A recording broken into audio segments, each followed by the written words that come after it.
relations, shared peace, shared security, shared prosperity. And the reason that is important for us to discuss this, in part, is because of what has been happening in recent years, but critically important, the kind of traditional and historical relations have existed between Africa and the Middle East. Now, without much ado, as we wait for some of our key guests and speakers to join us, I would like to welcome Dr. Mustafa Yusuf Ali to give some opening remarks.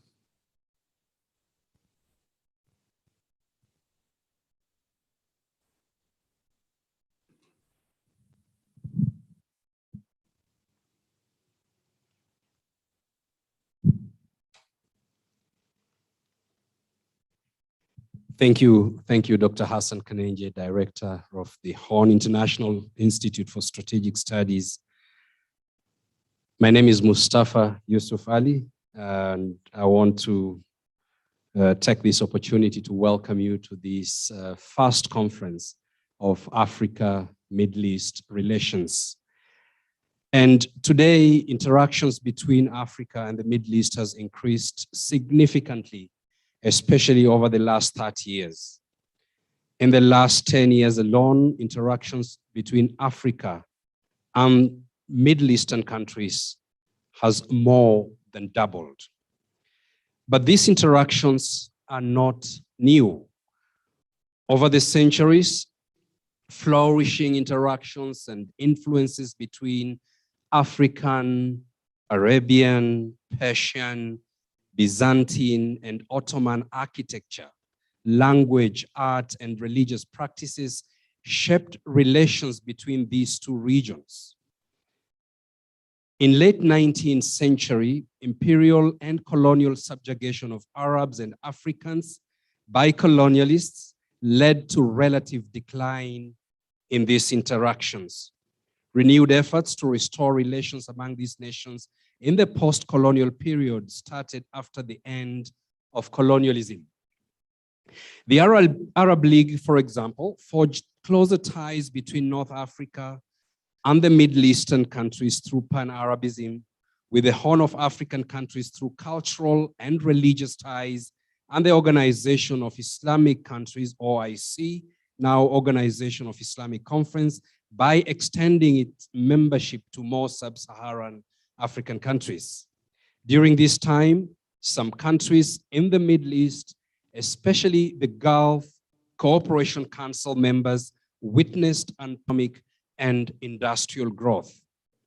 Since the early 2000s, several Gulf countries, including the United Arab Emirates, Saudi Arabia, and Qatar, and Turkey, have increased their presence on the continent by forging new relations and strengthening existing ones. These relations have been fostered by a range of economic, political, and security investments, as well as increasing diplomatic engagements. These increased interactions between Africa and the Middle East hold potential to spur economic development, improved diplomatic relations, and enhance security.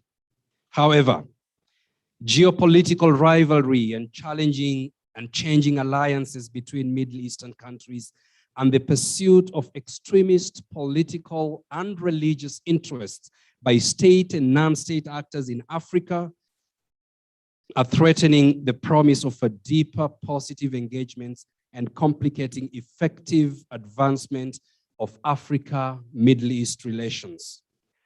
Such complications are having adverse effects on both interstate and intrastate relations across the continent.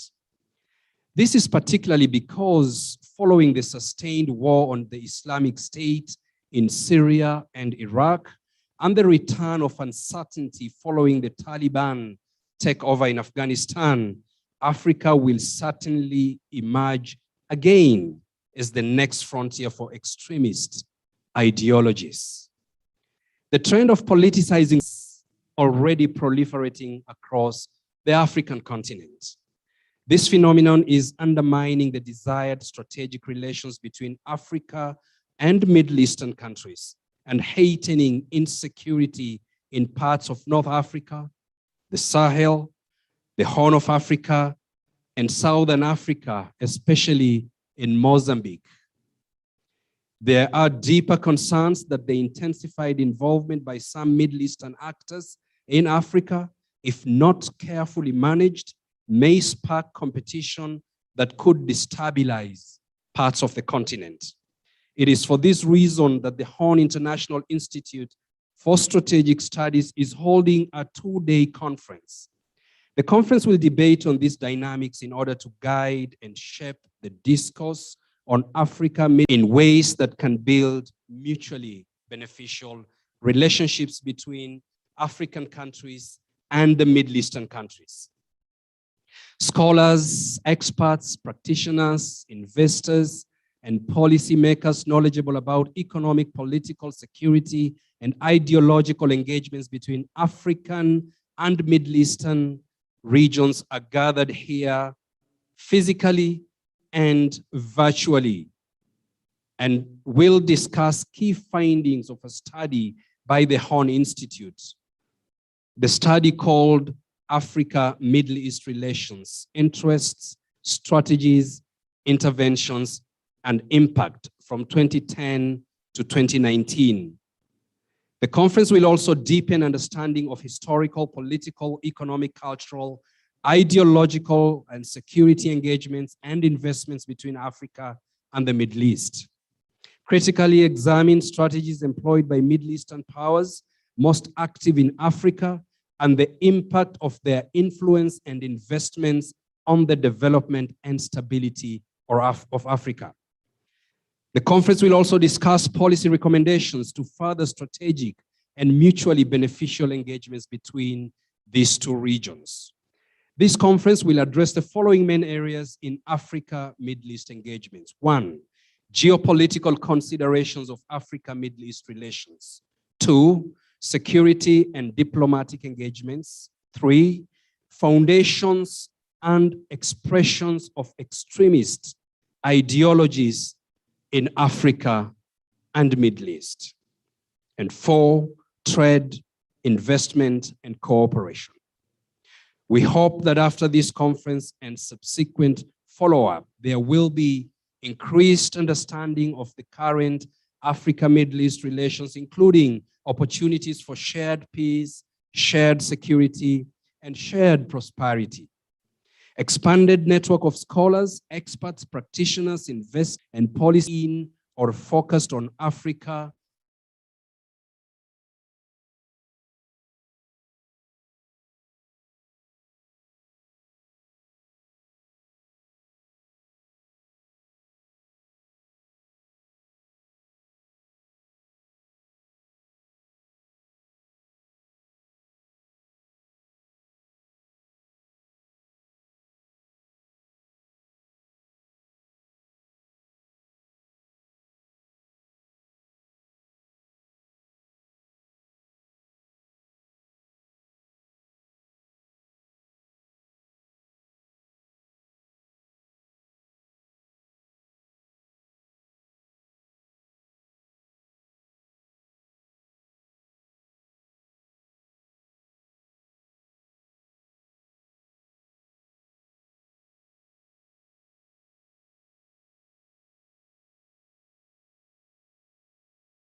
Is actually gaining hold, ground, and undermining states and communities in Africa.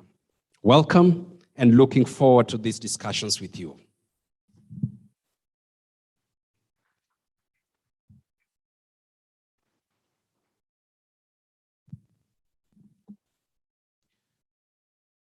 Thank you very much, Dr. Mustafa Yusuf Ali, the chair of the Horn Institute, for those remarkable comments regarding the nature and extent of the relationship. Now, we like to acknowledge the hundreds who are watching and following us online, who are participating virtually from more than 30, 40 countries right now. And I would like to encourage you to stay online because this is going to be a very robust discussion, and there are plenty of ideas are going to come from this conference. Now, at a time like this, is critically important, even with COVID, that still who care about peace, development and prosperity can still bring together minds and discuss the future under difficult circumstances. Now, as we wait for one of our guests, His Excellency, Dr. Mokhtar Gambow, Ambassador of Morocco to Kenya, perhaps we can use this opportunity to let the newcomers, so those who are new to the Horn Institute, learn a little bit more about the Horn Institute. So I would like to ask the team at the Horn Institute to play something about the Institute itself. Thank you.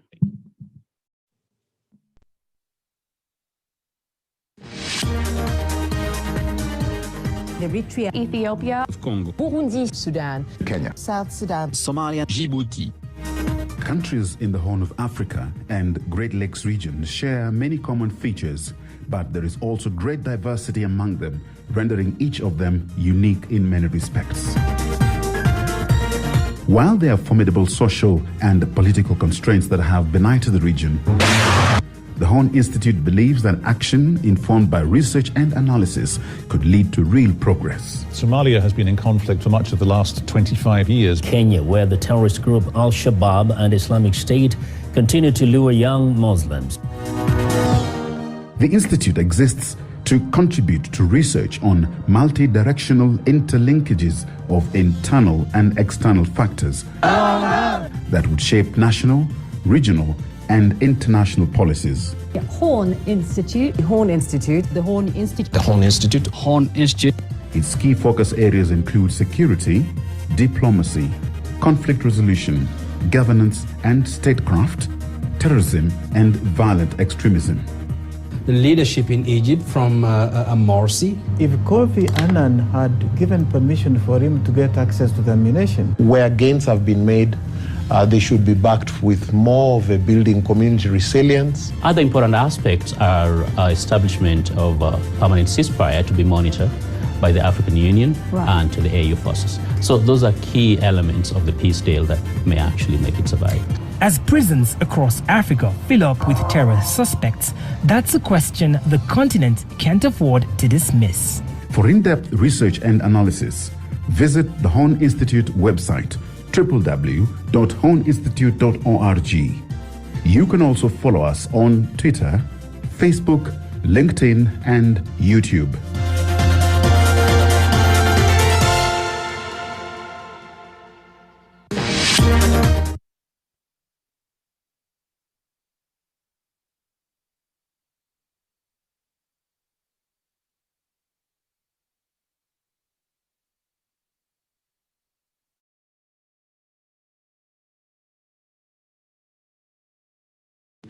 To welcome His Excellency Ambassador Dr. Mokhtar Gambow, the Ambassador of Morocco to Kenya, to make some introductory remarks. Ambassador, karibu.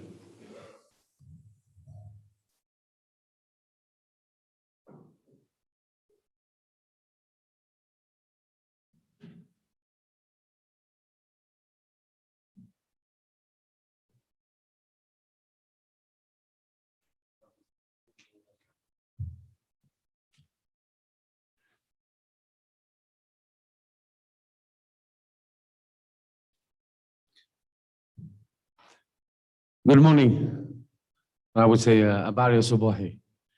And so thank you very much, my brother Hassan Kananji, for inviting me to share my thoughts with this in this exciting, amazing forum. Distinguished scholars, policymakers, guests, and ladies and gentlemen, I'm indeed very happy to be here. When my brother Hassan asked me to give some remarks, I didn't know exactly, without specifying the topic, I didn't know exactly whether that makes it difficult or easy for me to say something about the event. But of course, the material or the topics are really exciting. I don't know whether a diplomat is the right person finally to actually sort of say something very precise and something very specific.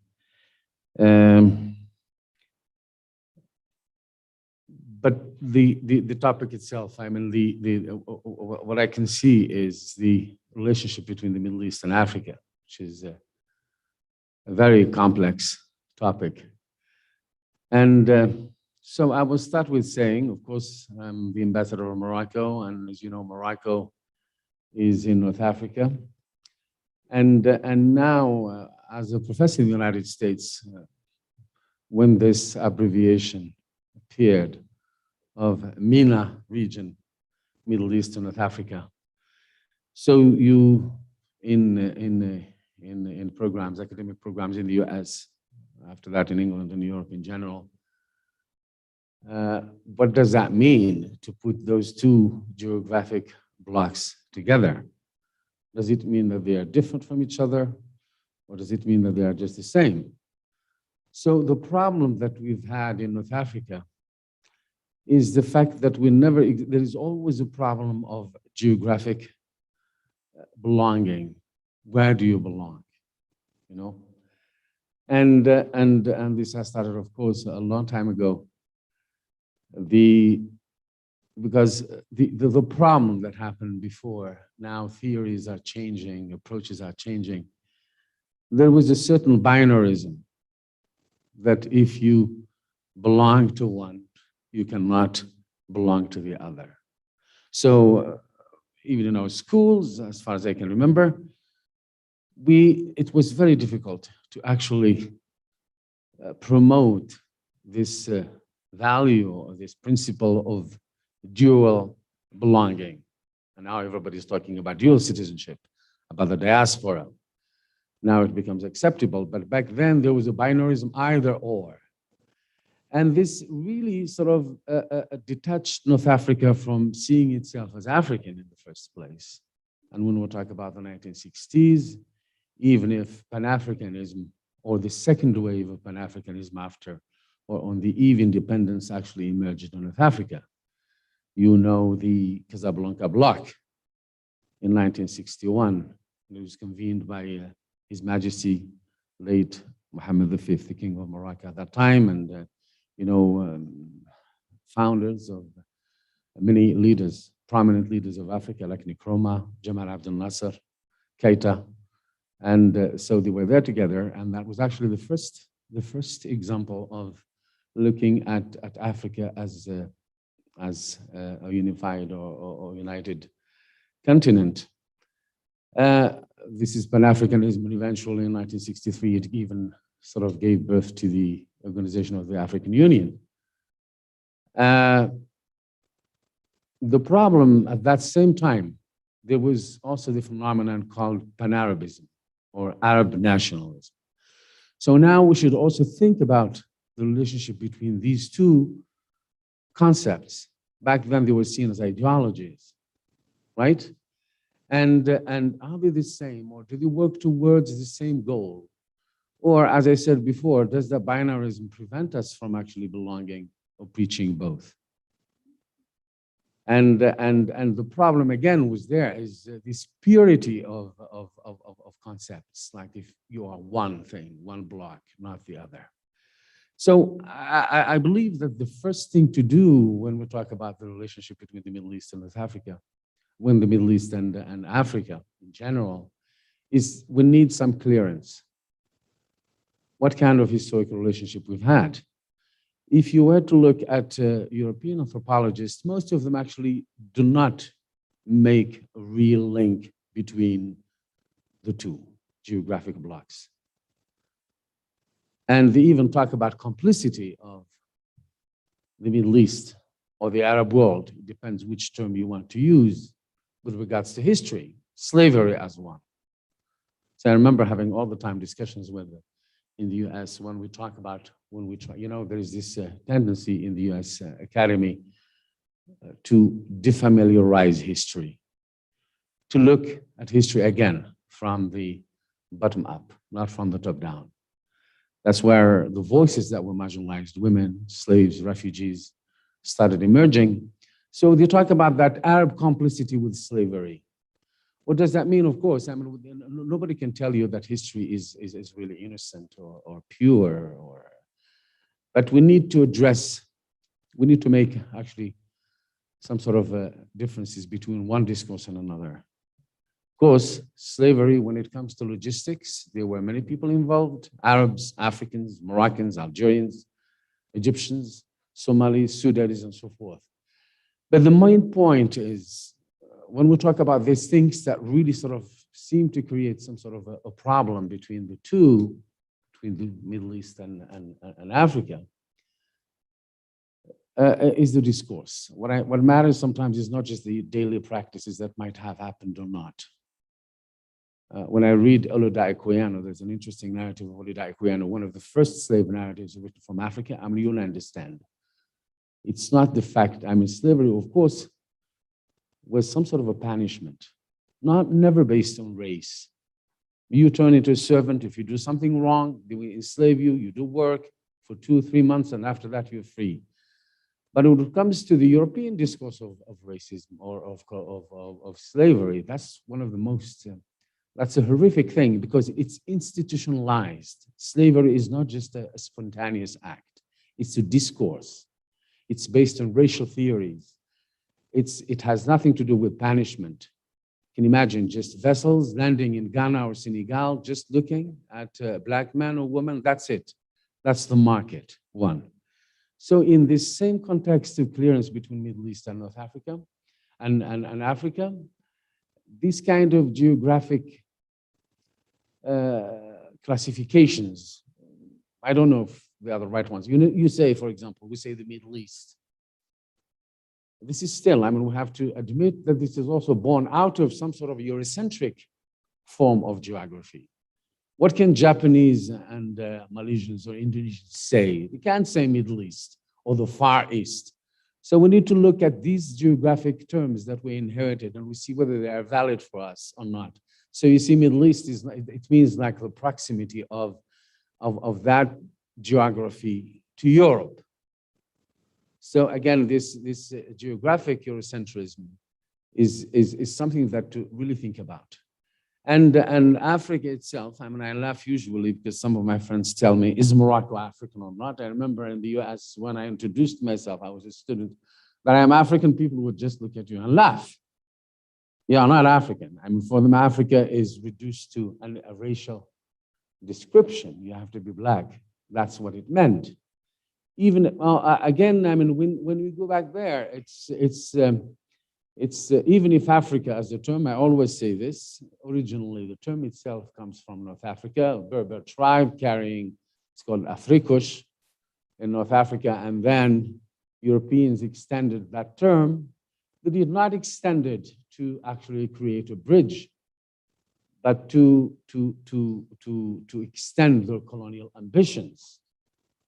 So North Africa was seen as the gate towards the larger Africa. It was never seen as a bridge. And I would actually seize this opportunity to look back now and look at North Africa as a bridge between the Middle East and Africa. Morocco, of course, has been also in the middle of this kind of discourse in the sense that,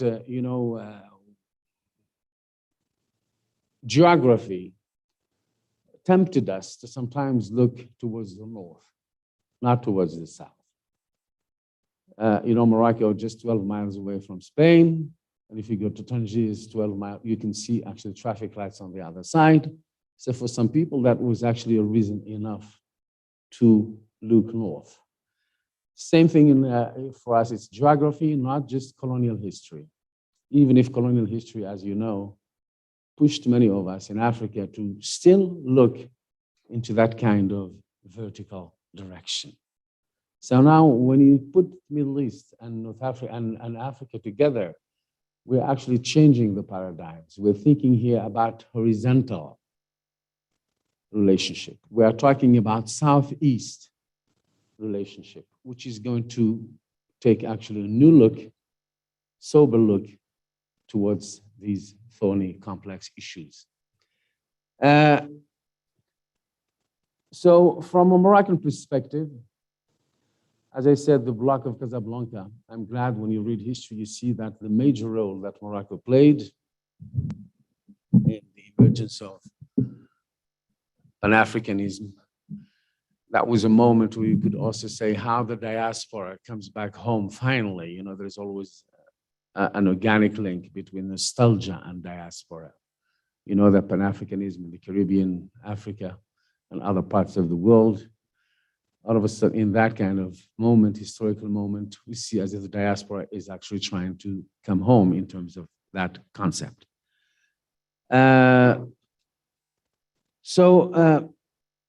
Recently, about 3 or 4 years ago, Morocco started actually liberating itself from that kind of being captured or their imagination captured by Europe. And we started really looking back at our identity as Africans. And His Majesty, his grandfather, late King Mohammed V, was thinking about Pan-Africanism politically. You know, politics at that time matter more than anything else. Let's first liberate ourselves. Let's first restore that dignity or restore the voice, because the voice is politics, because you speak, you are not spoken for. And His Majesty Mohammed VI coined this new paradigm or new approach where Pan-Africanism is not just politics, pure politics, but it's all an economic policy or project for the whole continent. And that approach is called South-South cooperation. What means if I have to do business, I give priority to my African partners. And over the past 3 or 4 years, that approach worked very, very well. First, economically, you know, Morocco is now the first African investor in West Africa, and we are trying to really sort of increase our trade investment activities in the other parts of the continent. And Morocco, as you know, has been like now singled out as one of the leading agricultural countries. And that's very important because when we talk about agriculture, we talk about food security. And Morocco, you know, this group called OCP Group is the world's largest producer of fertilizers. And the subsidiaries in Ghana, in Nigeria, and in Ethiopia, huge projects. And they have an office here in Kenya. What's important about that, it's not just like selling fertilizers, it's an institution, it's research, it's looking at really sort of the basic problems and challenges faced by farmers of African farming in general. And what is good about that is that the Moroccan institutions within South-South cooperation, they are Pan-Africanizing themselves. You have OCP, Africa Group. There is another blue economy agency that invited here to come to Kenya, and it came and looked at the oceans within the context of blue economy from Mombasa to Lamu. And it also called itself, it's called Machika. Now it changed the name to Machika Med Africa. South-South cooperation is not just an economic project, but it's also investment in education. About 12,000 students from Africa come annually to Morocco to study, and 10,500 of them got scholarships from Moroccan government, including the Kenyan students. Security is a big issue in Africa, and we created the Mohammed VI Institute for training the imams, because we know that violence, extremism are really serious challenges. We don't talk about them a lot, and in the rest of the world, in Europe and America, we talk about this as priorities, but they hurt us the most, even if we don't talk about them enough. So we created that institute in order to really sort of come up with a consensus of what to say, what kind of religious education should we offer our students, our youth, because some of them fall victim to extremism very easily. There is a challenge here in North Africa and everywhere. And so I will conclude by calling on my Kenyan colleagues, the Kenyan government, to work with Morocco. Why? Because the two countries are regional powers, respectively, in North Africa and East Africa. And the best way to make the African Union strong is through regional integration and put, like, strong countries should be together to set an example for the rest of the continent. We have many similarities, but we have similarities that are very productive in terms of liberal culture, dynamic society, free society, liberal economy, youth, and this openness. And I always say it, it's impressive, the work ethics in the Kenyan society, how work is sacred. It's the same thing in Morocco. Sometimes we all say, oh, we are not blessed with gas or oil, in the case of Morocco and Kenya, but we are blessed with human resources. That's the most important thing. It's not just to have raw material. Sometimes the absence of raw material transforms society into a modern society. And the other point, these are similarities. But sometimes we have to actually tackle this challenge again of geography. We're not always caught up in this kind. When I tell Kenyans how far that there's the relationship between Kenya and Morocco are not as strong as they should be, they say it's far, you know. Same thing in Morocco. They say Kenya is far. So again, look at it. But and then I always ask back, why isn't London far from Kenya? I mean, the empire is bad, but sometimes we have to learn examples from them in the sense that how can you imagine somebody in the 19th century coming to Kenya or to Zambia or anywhere, building a project that is false, but a project nonetheless, building an empire without any kind of communication? It's this belief. And us, when it comes to us, we just find excuses, geographic excuses to say it's far. So I said, this is what I always call imaginative geography. You see, from Madagascar, Paris is never far either. You see how history here transforms geography into some sort of familiarity and intimacy even. So we have to really sort of revisit this kind of concepts in order to, because our priority in Africa is, of course, is development, social development. If I say like this in any American university, they would always say this argument is déjà vu, is obsolete. But we have to be careful. For us in Africa, there is nothing called look for a new argument. As long as challenges or problems are not solved, they remain arguments for academia and for everybody. So that's why sometimes we have priorities, but instead of just focusing on them, we just follow the intellectual transmodernity, postmodernity, and this and that.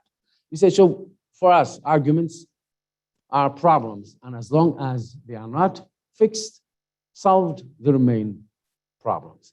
So this is actually where I see like the future of the African continent. We, Kenya and Morocco have a great role to play in them, and I hope they would do so. Thank you very much. Thank you.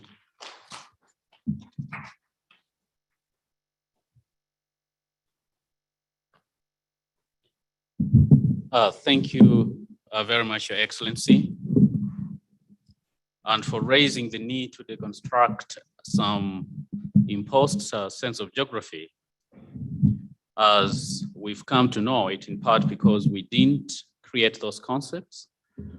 But unfortunately, sometimes constructionism has a way of becoming a reality. Now, if His Excellency sounded a little professorial, it's because he's a university professor and worked at Yale University, I think, for 15 years teaching history. So a lot of that is going to come out of this audience because there are lots of scholars in this room, as well as practitioners, policymakers, and diplomats. Now, our next person that I would like to invite before our key guest is His Excellency Ambassador Erastus Mwencha. He's former Deputy Chairperson of the African Union Commission and the current Board Chairman of Equity Group Holdings, which is one of the largest banks in this part of the world. Ambassador Mwencha, I would like to welcome you.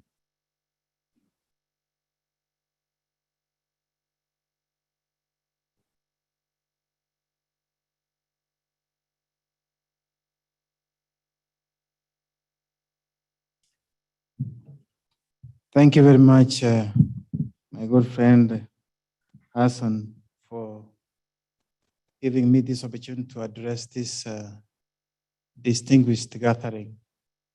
May I begin by acknowledging the presence of Honorable Abab Namwamba, CS Ministry of Foreign Affairs and International Cooperation. I also see my good friend and colleague in many other ways also,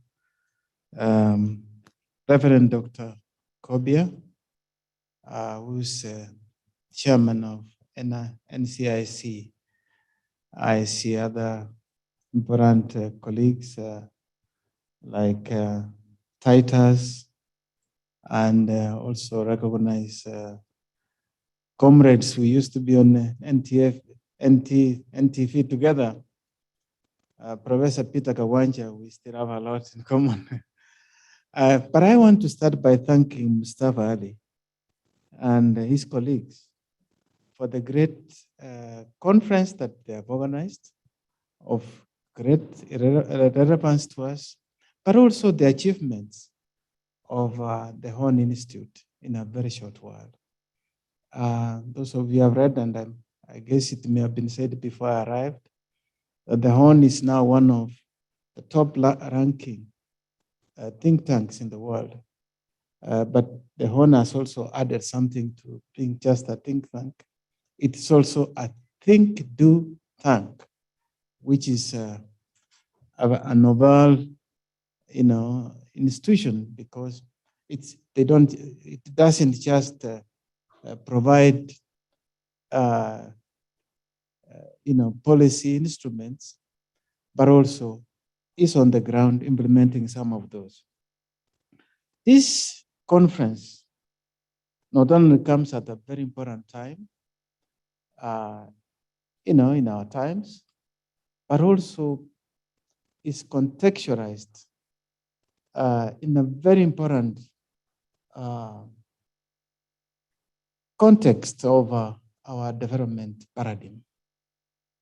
The Middle East and Africa are joined at the hip,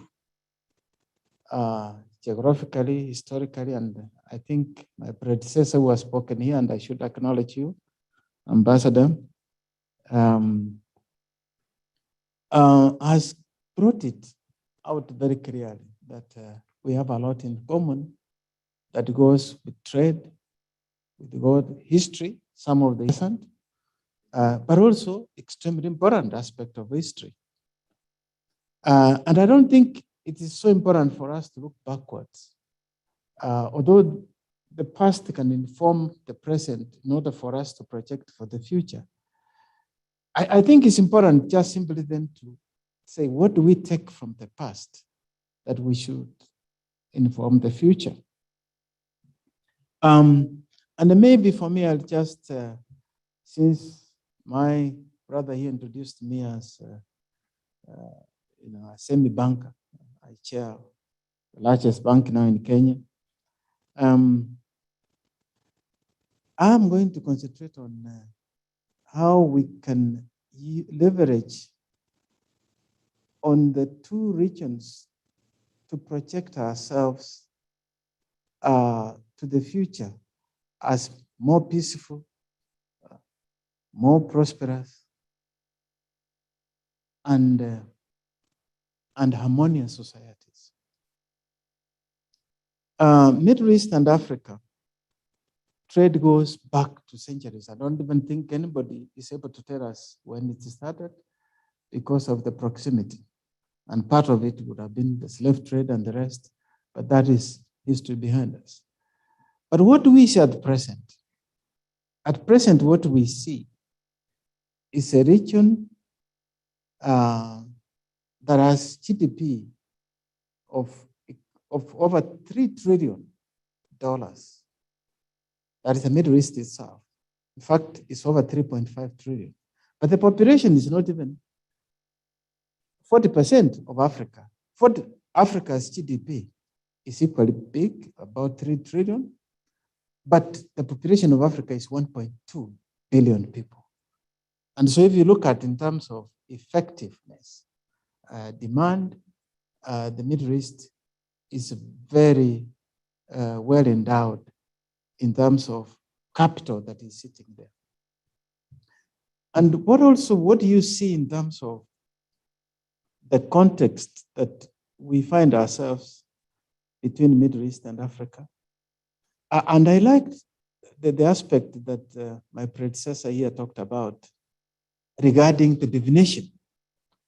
Sometimes, having come from the background of African Union, it was so difficult for us sometimes to know when we are talking to the Arab League, when we are talking to Middle East, because some of the countries which are in Africa are also in the Middle East.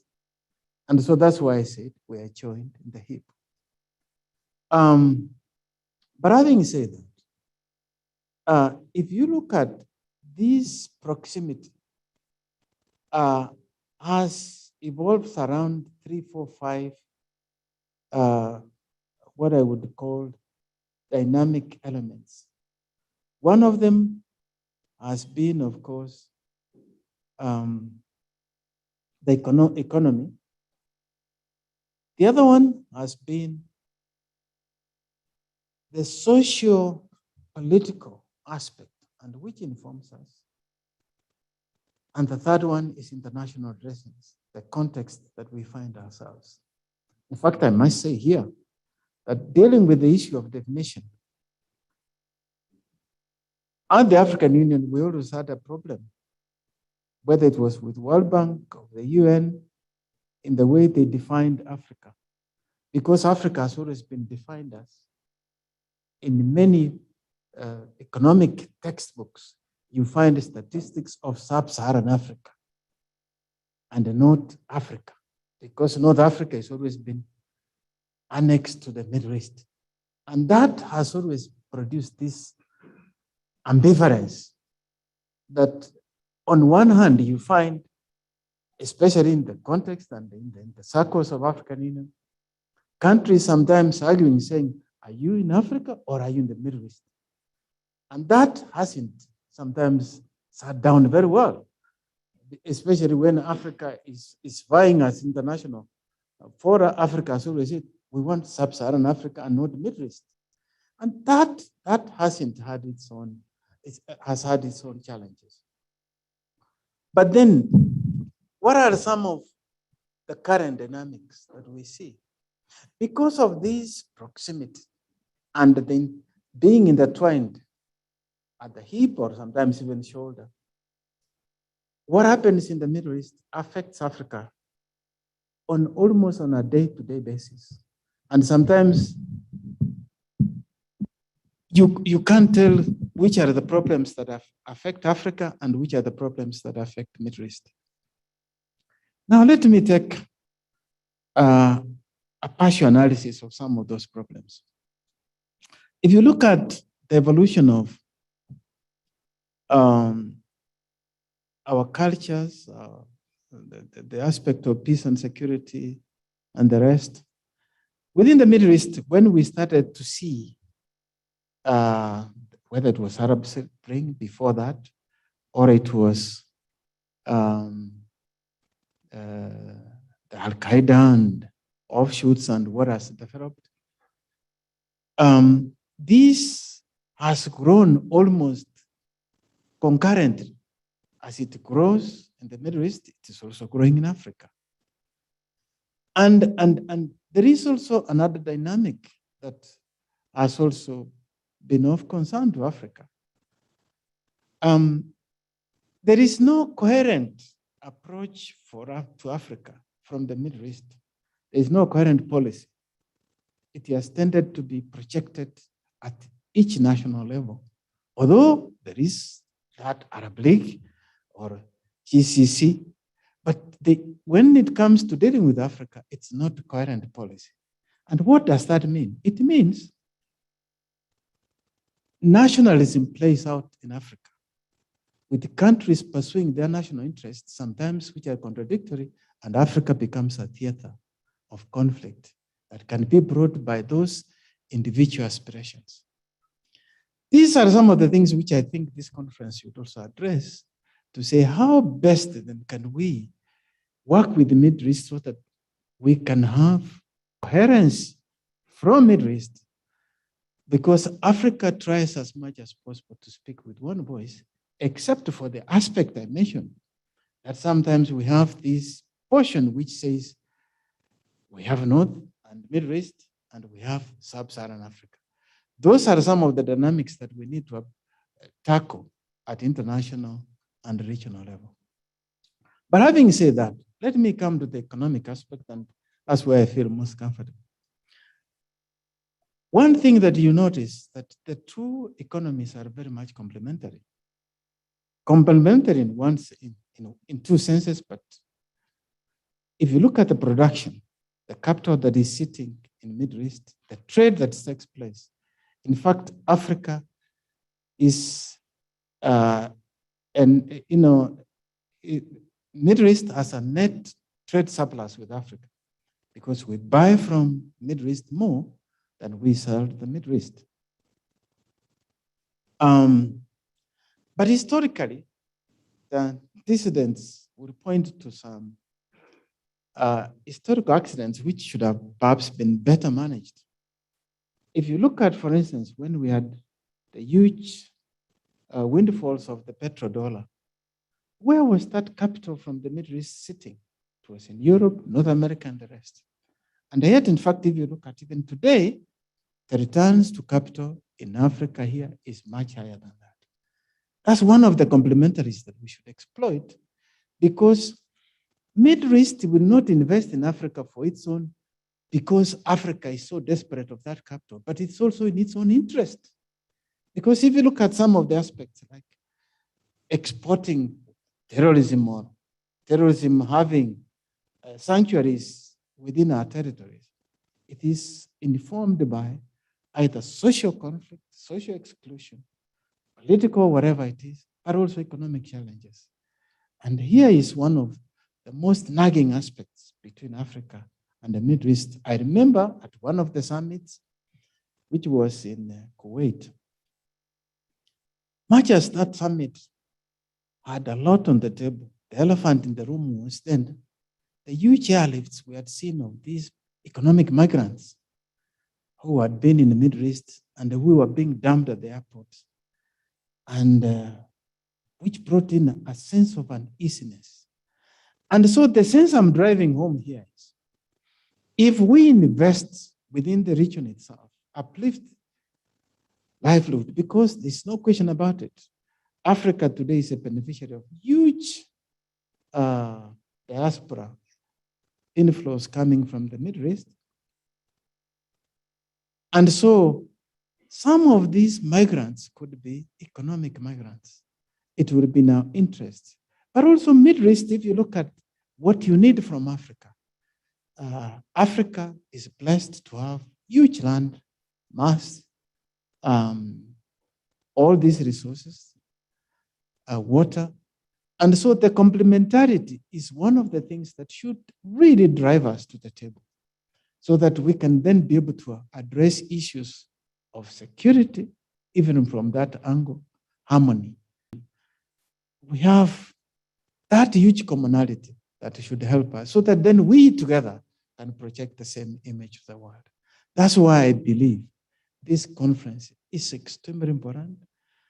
The data that is coming out will inform, and I'm sure some of the major beneficiaries, and I'm happy to see the Honorable Abab Namwamba here, because that is really part of what will inform policy at the ministry, but also to the large extent, the African Union and the Middle East. And I'm happy to see that this conference has brought that great minds.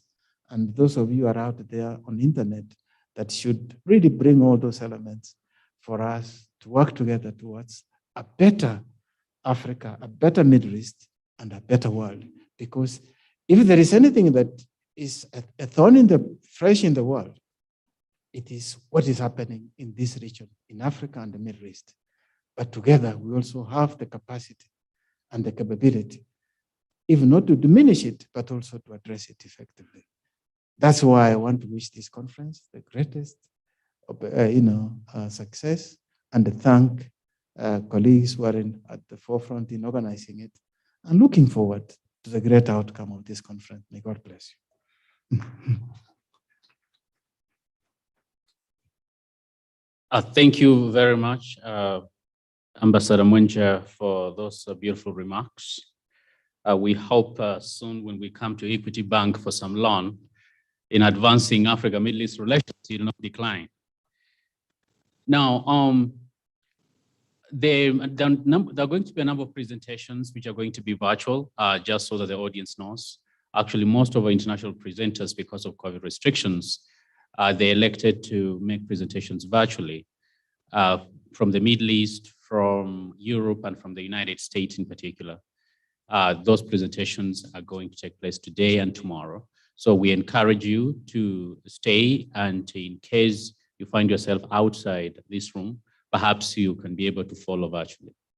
Now, would like to take this opportunity to welcome our key guest to make introductory remarks. His Excellency, Ambassador, His Excellency, the CAS, Mheshimiwa Abab Namwamba. Karibu.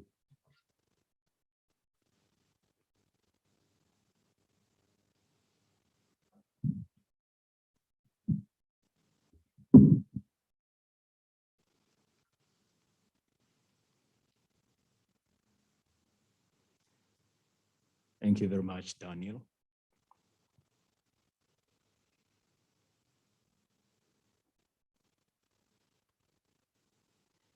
Let me start by acknowledging, acknowledging the Horn Institute Council, led by Ambassador Erastus Mwencha, very distinguished diplomat, son of this land. Good to see you, Balozi. Reverend Dr. Samuel Kobia, good to see you. Titus Ibui, asante sana. And of course, the chairman of the Horn Institute, my very good friend, Dr. Mustafa Ali. I also want to acknowledge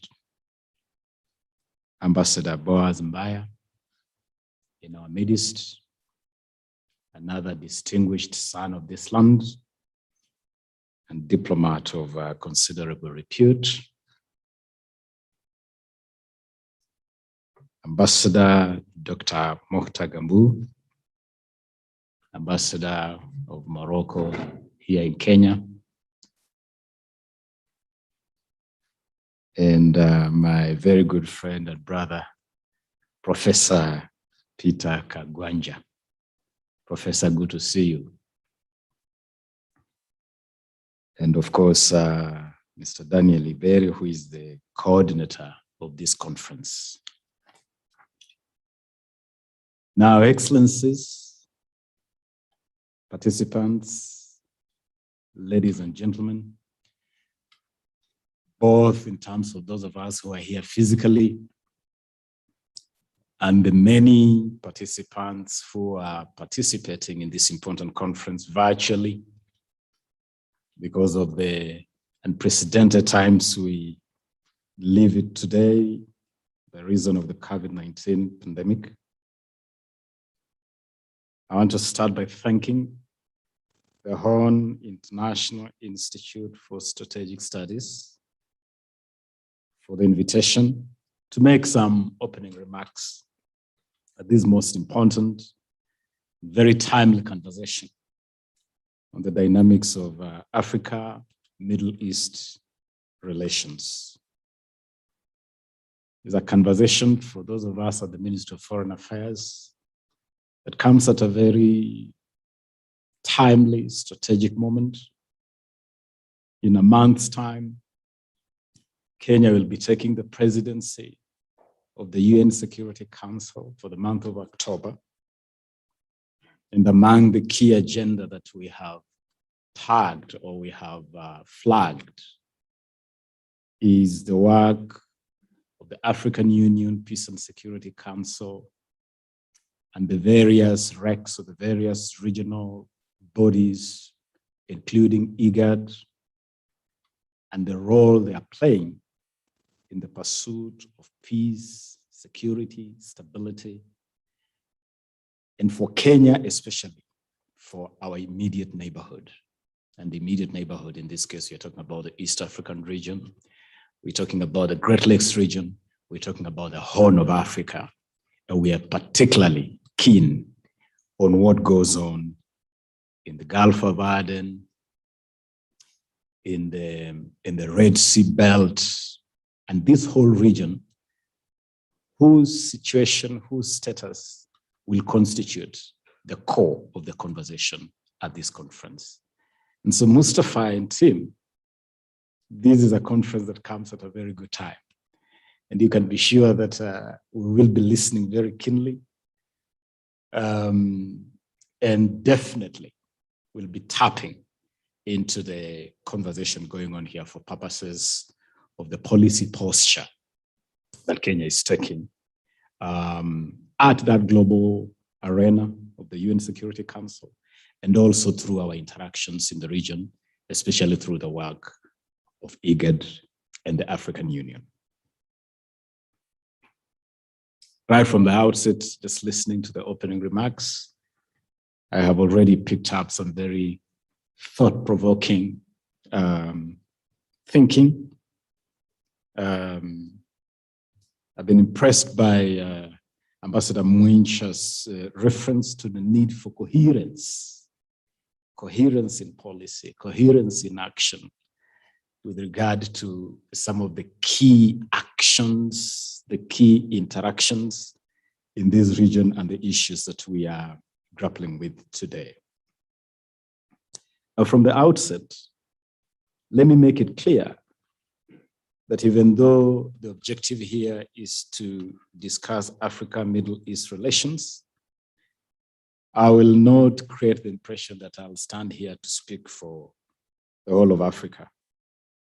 My thoughts, my comments this morning will primarily focus more on Kenya and the immediate neighborhood that share similar experiences with us in this region.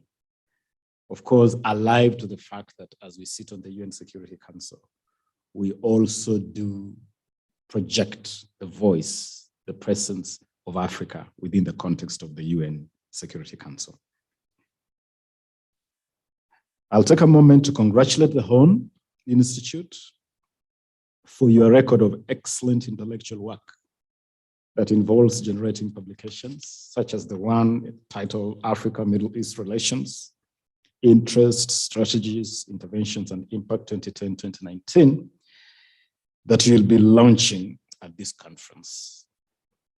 The Institute's work clearly demonstrates that African think tanks have indeed come of age and are actively partnering with policymakers in the search for tailor-made solutions to challenges facing our continent. Indeed, if ever you wanted a manifestation, a living manifestation of the mantra of African solutions to African problems, then this is it. This is a very clear manifestation that you're not just talking the talk, but you're walking the walk of African solutions to African problems through African-based think tanks like the Horn Institute. At the Ministry of Foreign Affairs, we are very alive to the fact that indeed relations between Africa and the Middle East, as you have acknowledged yourselves, is as old as human civilization.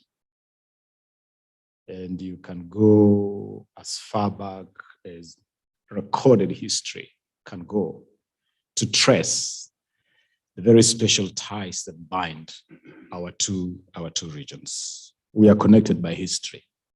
We are connected by geography. We are connected by culture. Our relations are inspired by common aspirations. And both our regions have also survived, and these relations, this tie that bind us, have survived many challenges through history.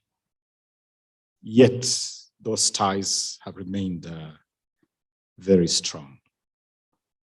And so today we can confidently say that our relationship, our ties, continue to be defined by ever rising, ever increasing economic, political, security engagement between our peoples, between our nations, between our regional organizations, ultimately for shared prosperity and for the mutual benefit of our peoples.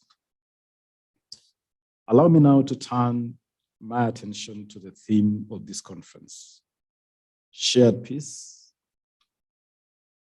shared security, shared prosperity. This theme indeed is an acknowledgement of the interconnection between the Middle East and Africa. It builds from the multiplicity of ties that bind Africa to the Middle East and vice versa. The first of these ties is the existing geographical proximity between the two regions. The Middle East is Africa's near abroad. North Africa shares the Mediterranean Sea with the Middle East.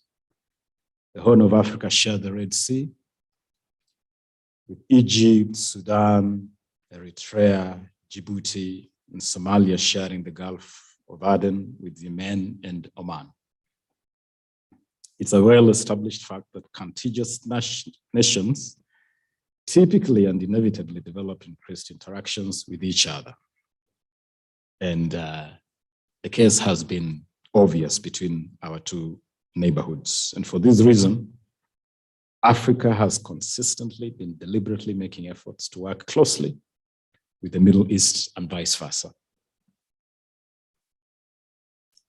Another point to note with regard to this theme is the striking cultural similarities or dots that connect us and that you can see between a great number of countries in the Middle East and some countries in North, in East Africa and the Horn of Africa.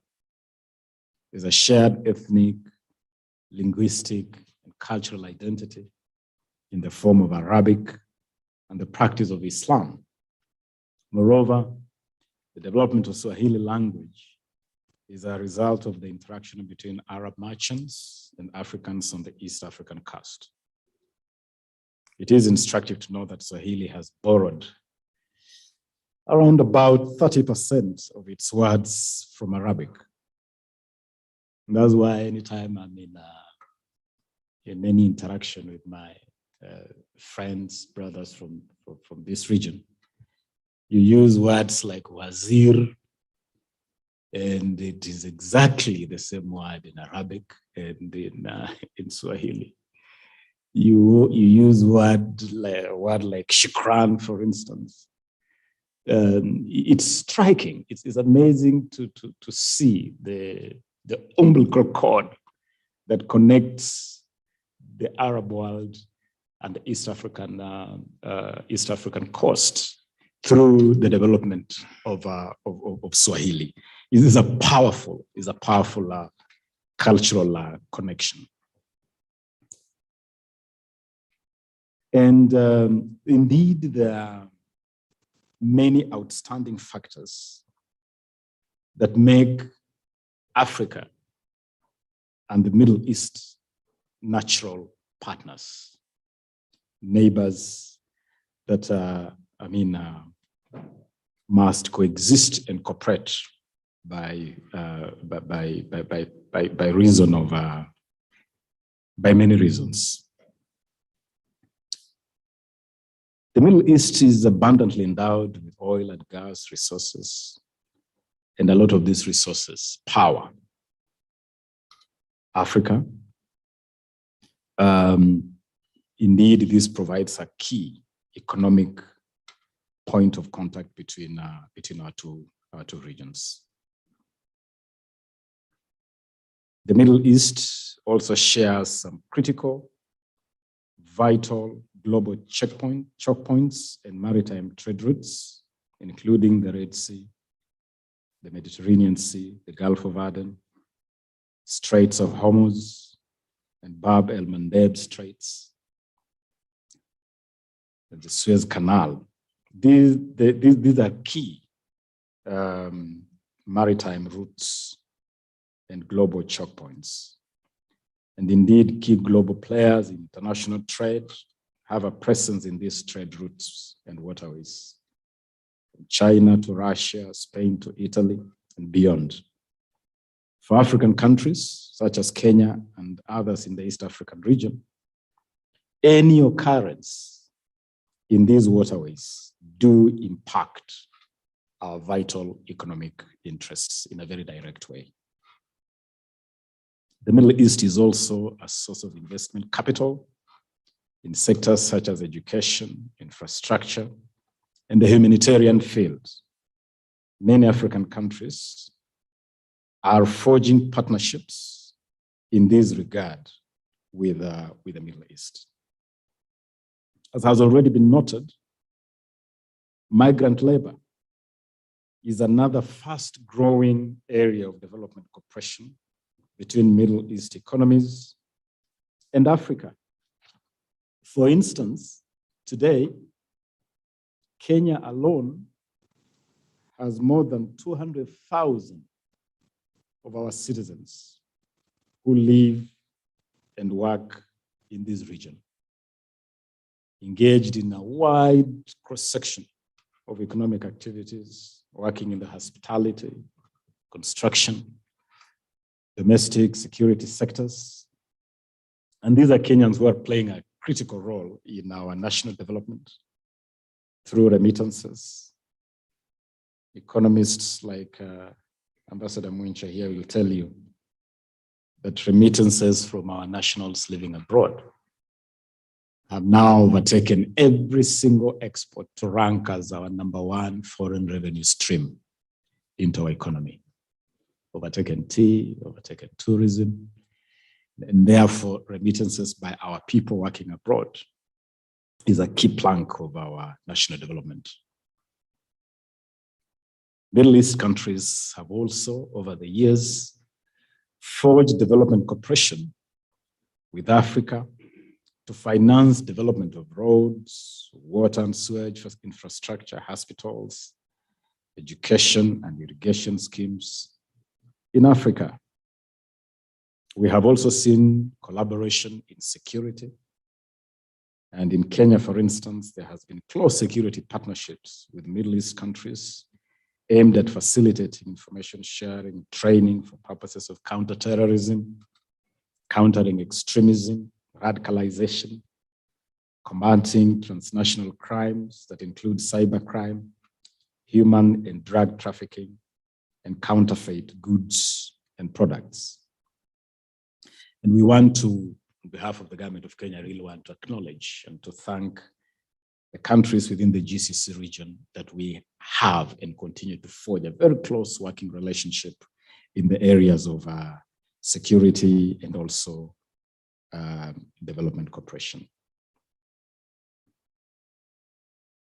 Participants, ladies and gentlemen, as already noted, Africa-Middle East ties are symbiotic and mutually beneficial for multiple reasons, some of which I have already made reference to, but just to emphasize that these relations must lead to deeper, broader trade ties.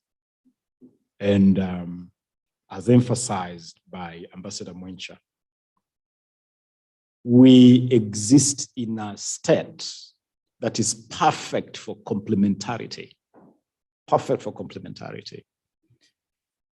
And just by each of us, each of our regions, exploiting our comparative advantage, we can do so much more together. Africa, with our vast land, vast arable land, huge potential for food production.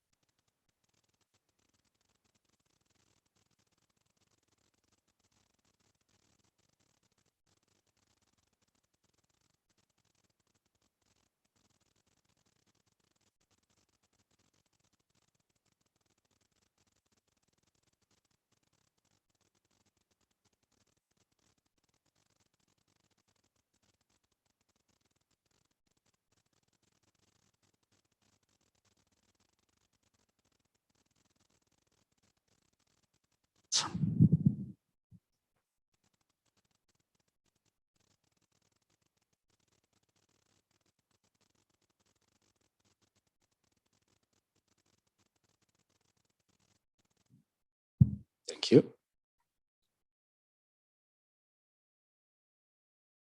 And just want to emphasize this point of complementarity, what each of us can do to deepen investment cooperation, to deepen trade between our, and on the African side, I'm looking at resources like our vast arable land, water resources. I'm looking at our huge youth bulge, a huge youthful population that is not just large demographically, but that is also very well trained. Looking at Kenya, for instance, Kenya has a large youth bulge that is very well trained and ready to go in terms of any labor market. And that is why it is not very difficult when President Uhuru Kenyatta is in London with Boris Johnson and other partners. He is able to secure a deal for Kenyan nurses to work in UK hospitals. And that is a manifestation of the fact that you have young people here who are very well trained and they can fit into any labor market. And by deploying the natural resources we are endowed with and the human capital that we are endowed with, we can be able to provide a cutting-edge contribution to Middle East economies. In the Middle East, with their natural resources in terms of oil and gas, their large pool of investment capital, disposable income, can, on the other side, provide critically needed capital to invest in the available investment opportunities in Africa. And so, yes, complementarity is a powerful platform that we can deploy to deepen our historical ties between our two regions, but in a context that is sustainable, and that sustainability is anchored on investment, cooperation that is based on investment, cooperation that is based on trade, because really Africa must definitely get out of this mold of receiving assistance, receiving support, receiving aid, we are a continent that must declare that we have outgrown that. And we want partnerships that are based on complementarity, and we can do it. And that platform does exist in a very, very solid way between Africa and the Middle East.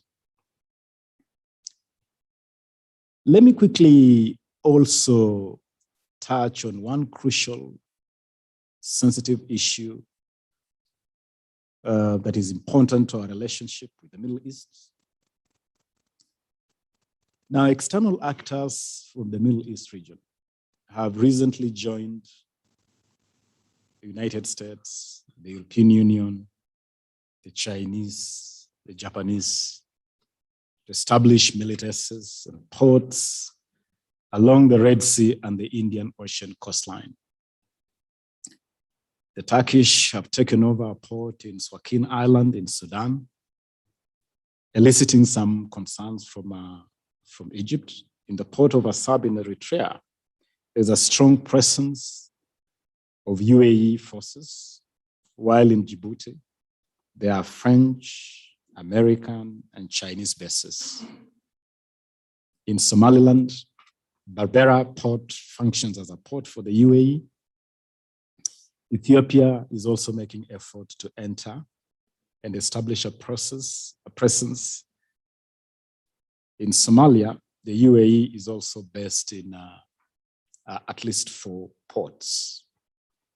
Now, this issue is important to our relations because it impacts our security and that of our partners in the Middle East. So it's an issue that I want to believe that this conference will have opportunity to discuss candidly, honestly, openly, because as we talk investment cooperation, as we talk deeper trade ties, as we talk historical ties, as we talk cultural connection, the issue of security is at the heart of all these relations because it impacts stability, and stability has a direct impact on prosperity and the quality of the lives of our people.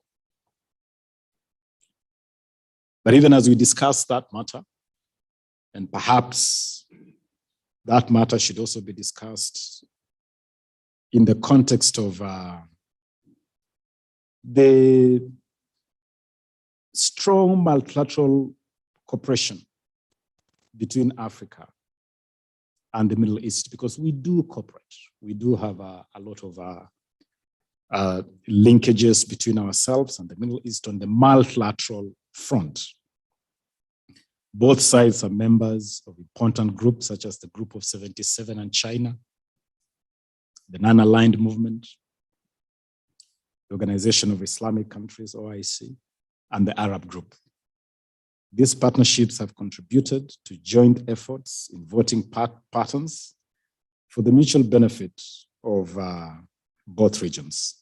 And so even as we grapple with this challenge of the inflammation, if I were to use that word, the inflammation that could emerge out of these heated security issues, we cannot lose sight of the partnership, of the collaboration that we have established between ourselves at the multilateral front through those various points of contact. Excellencies, ladies and gentlemen, let me conclude by also highlighting some of the challenges that remain and challenges that are important and that must also form part of this honest conversation. These challenges include the Gulf proxy wars in Somalia. And in this regard, we must openly talk about the rivalry among Gulf countries that have a direct impact on efforts to stabilize Somalia. And these rivals also do have a very direct impact on Kenya's own security. Whether you look at it in terms of the challenge of terrorism, the challenge of refugees and illegal aliens, that have very, very clear potential for conflict, proliferation of small arms and light weapons, the risked trade, and even depression in tourism. The whole scenario have a very direct impact in that respect. There is also the challenge of extremism. And it has become clear that there are some groups that take advantage of some of these challenges, including challenges faced between different groups in the Middle East, and export them to some of our neighborhood or some parts of our neighborhood. In some isolated instances, cases of pro and against Israel and Palestine have found their place in some African countries, as have those who align themselves to Shia and Sunni complexions of Islam. These are realities that are perhaps the best platform, the best arena to dissect and converse and postulate, both in terms of pedantics and practicalities. This is the best platform, the best arena to delve into this, these issues. And with the minds we have here, looking around here, a very impressive constellation of brilliant brains and experience, there's no better place to delve into these challenges than here. But I dare emphasize that these challenges have been basically minimal and have therefore not impacted significantly on our relationship with our brothers and sisters in the Middle East. This challenge is notwithstanding. Our relationship with the Middle East remains robust. It remains strong. It remains mutually beneficial. And I believe in your conversations, you'll be able to expound on a lot of specifics on the beneficial reality of the relationship between us. I thank the organizers once again for welcoming me to this forum. I have no doubt that your deliberations will go a long way to help build on the good work that has been accomplished in the area of Africa, Middle East relations. I'm convinced that relations between these two regions will further be strengthened for the benefit of our countries and our peoples. And this is of the principle of complementarity. We can do so much more between our two regions, between our various countries. And for Kenya, Mustafa and team, we are really looking forward to the outputs from this conference as we prepare to chair the UN Security Council for the month of October. I wish this conference well and look forward to the outcome. Thank you very much for those who are here and those who are watching online. Asanteni sana.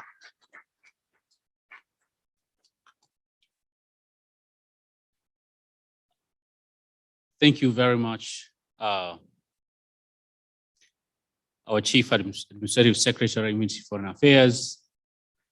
I think those were very helpful remarks.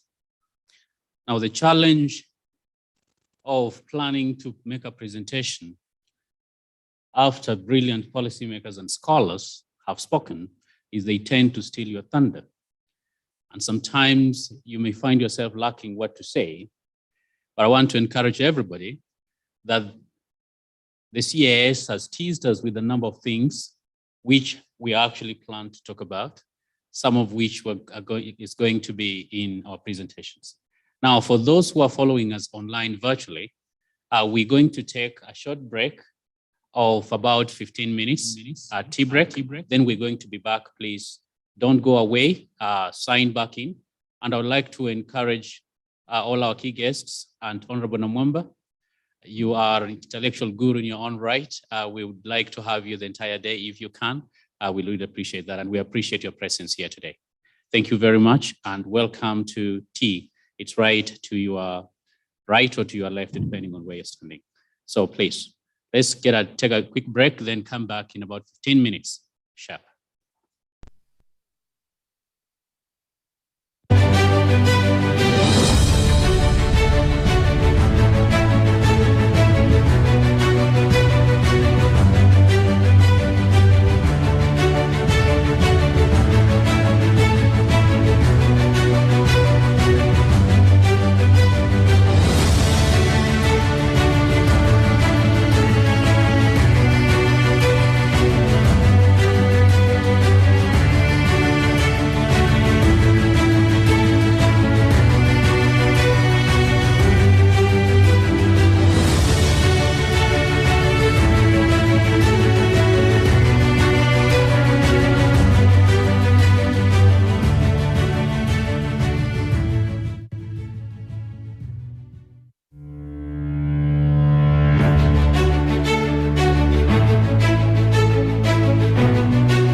your patience. Some of the delegates are having problem with accessing the net. The hotel says that the password is HORN1, the number 1. Otherwise, it's the little card on your desk that says meeting. So you try either. There's that little card in front of you that says meeting. I hope that that's okay. To the audience that's virtually available, thank you for staying there. I see that my panelists are here. Please take your seats if you're not yet sitting. We will continue.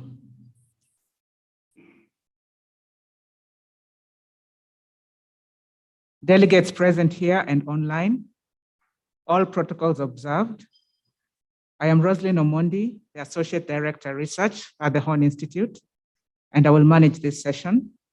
As the shocking and mesmerizing pictures of the Taliban takeover have reminded us, we live in a time-compressed global village that is interconnected digitally, economically, politically, and culturally. With me to discuss the economic, political, and security relations between the Middle East and Africa in more detail is a distinguished panel of subject matter scholars and experts. On my immediate right is Dr. Kanenje.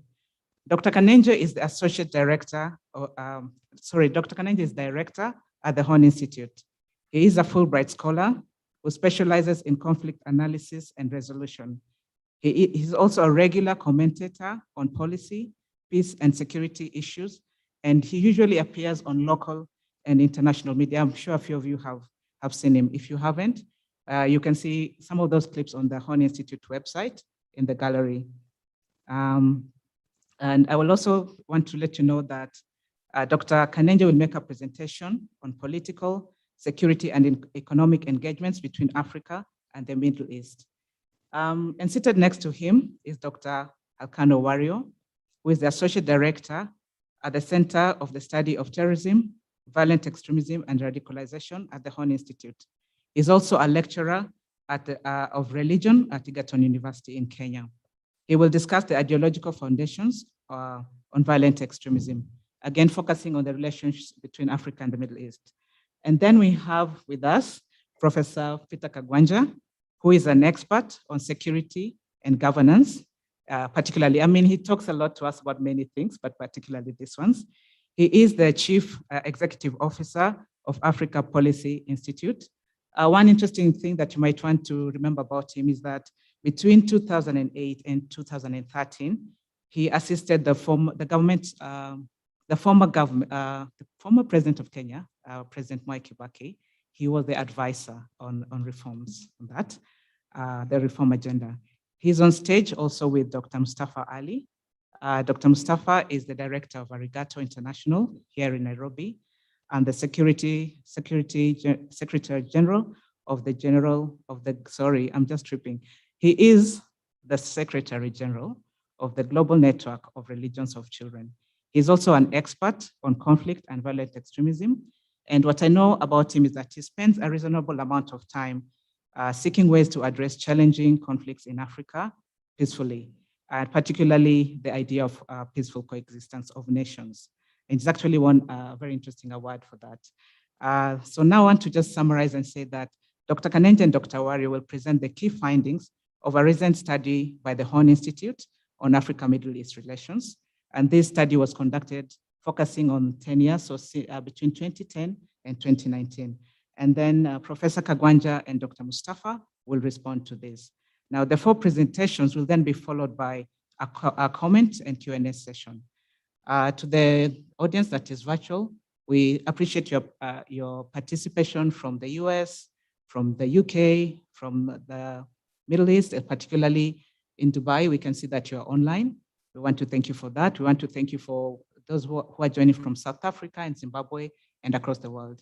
And especially for you who are virtually available, we encourage you to post your comments on the chat box so that we can respond and try to engage with you. So now I'm going to welcome Dr. Kanenje to make his presentation. Dr. Kanenje, the floor is yours.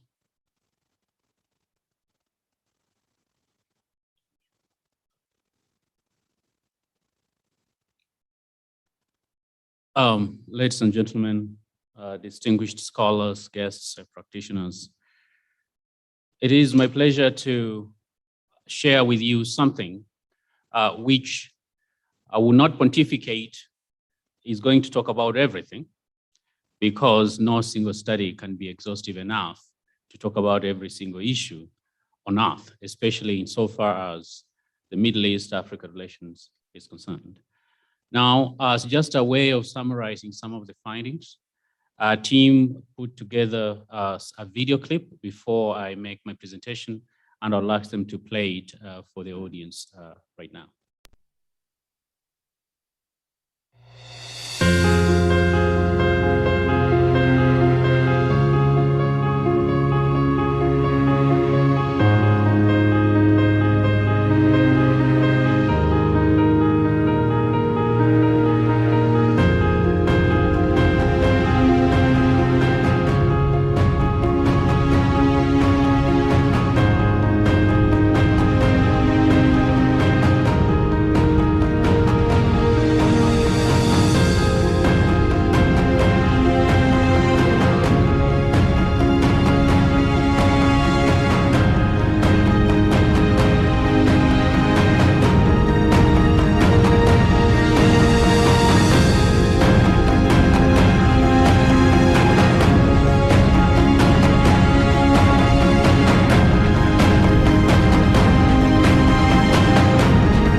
A 2-minute clip.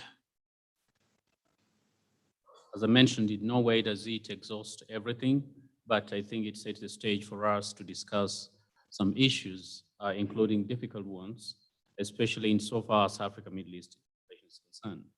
Now, would like to start by sharing some slides. May take about perhaps 10-15 minutes. And would ask our communications team perhaps to start sharing those slides so we can be able to just read through as we discuss the subject. Now, just as an overview, we're going to look at the background, look at the context, the background of the relations, of course, which as my previous colleagues and speakers here have mentioned, it's as old as human civilization itself.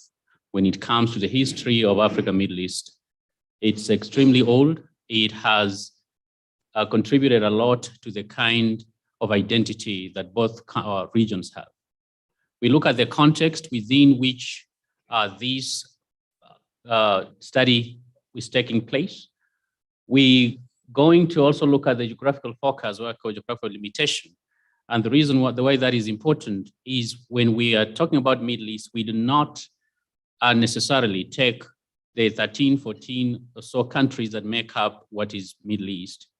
But we specifically looked at the key players especially recent key players in Africa-Middle East relations with regard to whether it's geopolitics or economics or security. We look at objectives and issues for the study. We're going also then to examine key findings, which of course is just simply going to summarize some of the findings, because the findings are to a great extent, of course, they're a lot more complex than what's going to be presented here. And that's the reason why we're having also this conference, so we can add even to that and be able to share the final products with all of you. We look at implications of these engagements and these relations, especially in the last decade or so, which of course has seen a dramatic paradigm shift in the way, in particular, Gulf countries and Turkey have been engaging Africa and to some extent, a bit of the developing world. And of course, we're going to look at certain pointers in the conclusion that are going to point to some of the recommendations that perhaps, if they're undertaken, may change the current trajectory, especially the one that is negative, but also try to encourage the positive trajectory that we're already seeing that is coming out of these relationships. So background, if there are two regions that are so connected for a very, very long time, is actually Africa and the Middle East. Most people, I bet, around who are watching today may belong to one of the Abrahamic faiths. You could be a Jew, you could be a Christian, or you could be a Muslim. And together, these groups constitute more than half the population of the world. And that Abrahamic history touches both continents, not just the Old Testament, but even the New Testament. And not just the New Testament, but even the history and development of Islam as we know it today. For thousands of years, these continents have been connected. And way before the kind of Abrahamic religions or the influence of them, we know that even those ancient Greek philosophers, a lot of them went to school in Egypt, Alexandria Library. That takes us even further back than the times of either Jesus or Muhammad or anyone who came after that. And that is why it's always very important for us to understand that these two regions, if geography can be a mother of history, then it's a testament that geography has been a mother of our common history as two regions of the world. Now, with regard to the nuances in terms of definitional and conceptual understanding, of course, I agree that this is something was constructed mostly by someone in the Western world in relation to how they looked at the world. And so Middle East was somewhere in the middle based on where they were located. The Far East was far east to where they were located. Now, these are concepts sometimes we've never interrogated. We just adopted them and, we run with them.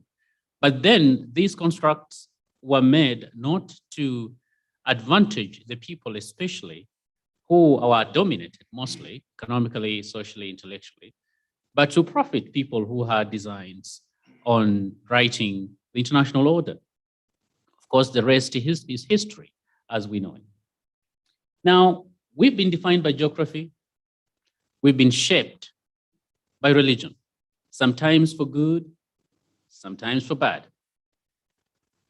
There is no one in the Middle East or in Africa who would actually say they've not, in one way or another, that heritage has not been shaped by interaction between Africa and the Middle East. And that is why whether you are in Cape of Good Hope, or you are somewhere in Timbuktu, or you are somewhere in Ankara, or even in Lebanon, you're going to see aspects, you're going to see people, you're going to hear languages that share certain distinct aspects that tells you that these people either they interacted with each other closely, or they borrowed from each other, or by some accident, they were able to learn from each other. Also, politics and economics increasingly. Now, when you talk about politics and economics, it's not just the internal dynamics, but it's also the way these two regions have responded to the global political and economic dynamics. The post-Cold War, post-colonial period and in the post-Cold War, of course, the two regions did not exactly shape the world order. And so a lot of times they were being shaped by the world order. And so they had to respond to this. Unfortunately, while there have been many areas of collaboration, sometimes these two regions have suffered equally as victims of global complexities because of not understanding who they are, where they stand, or the criticality of actually being able to forge a common future together. They have survived both pre-colonial times, colonial challenges, which of course inspired sometimes a sense of within Africa, for instance, the Pan-Africanism or Pan-Arabism. And it tended, of course, to be shaped also later on by the Cold War, which also brought new challenges. And so the complexities that either followed the First World War, the Second World War, and the Cold War almost equally affected these two regions because I did mention they did not really shape the world order. They were being shaped by it.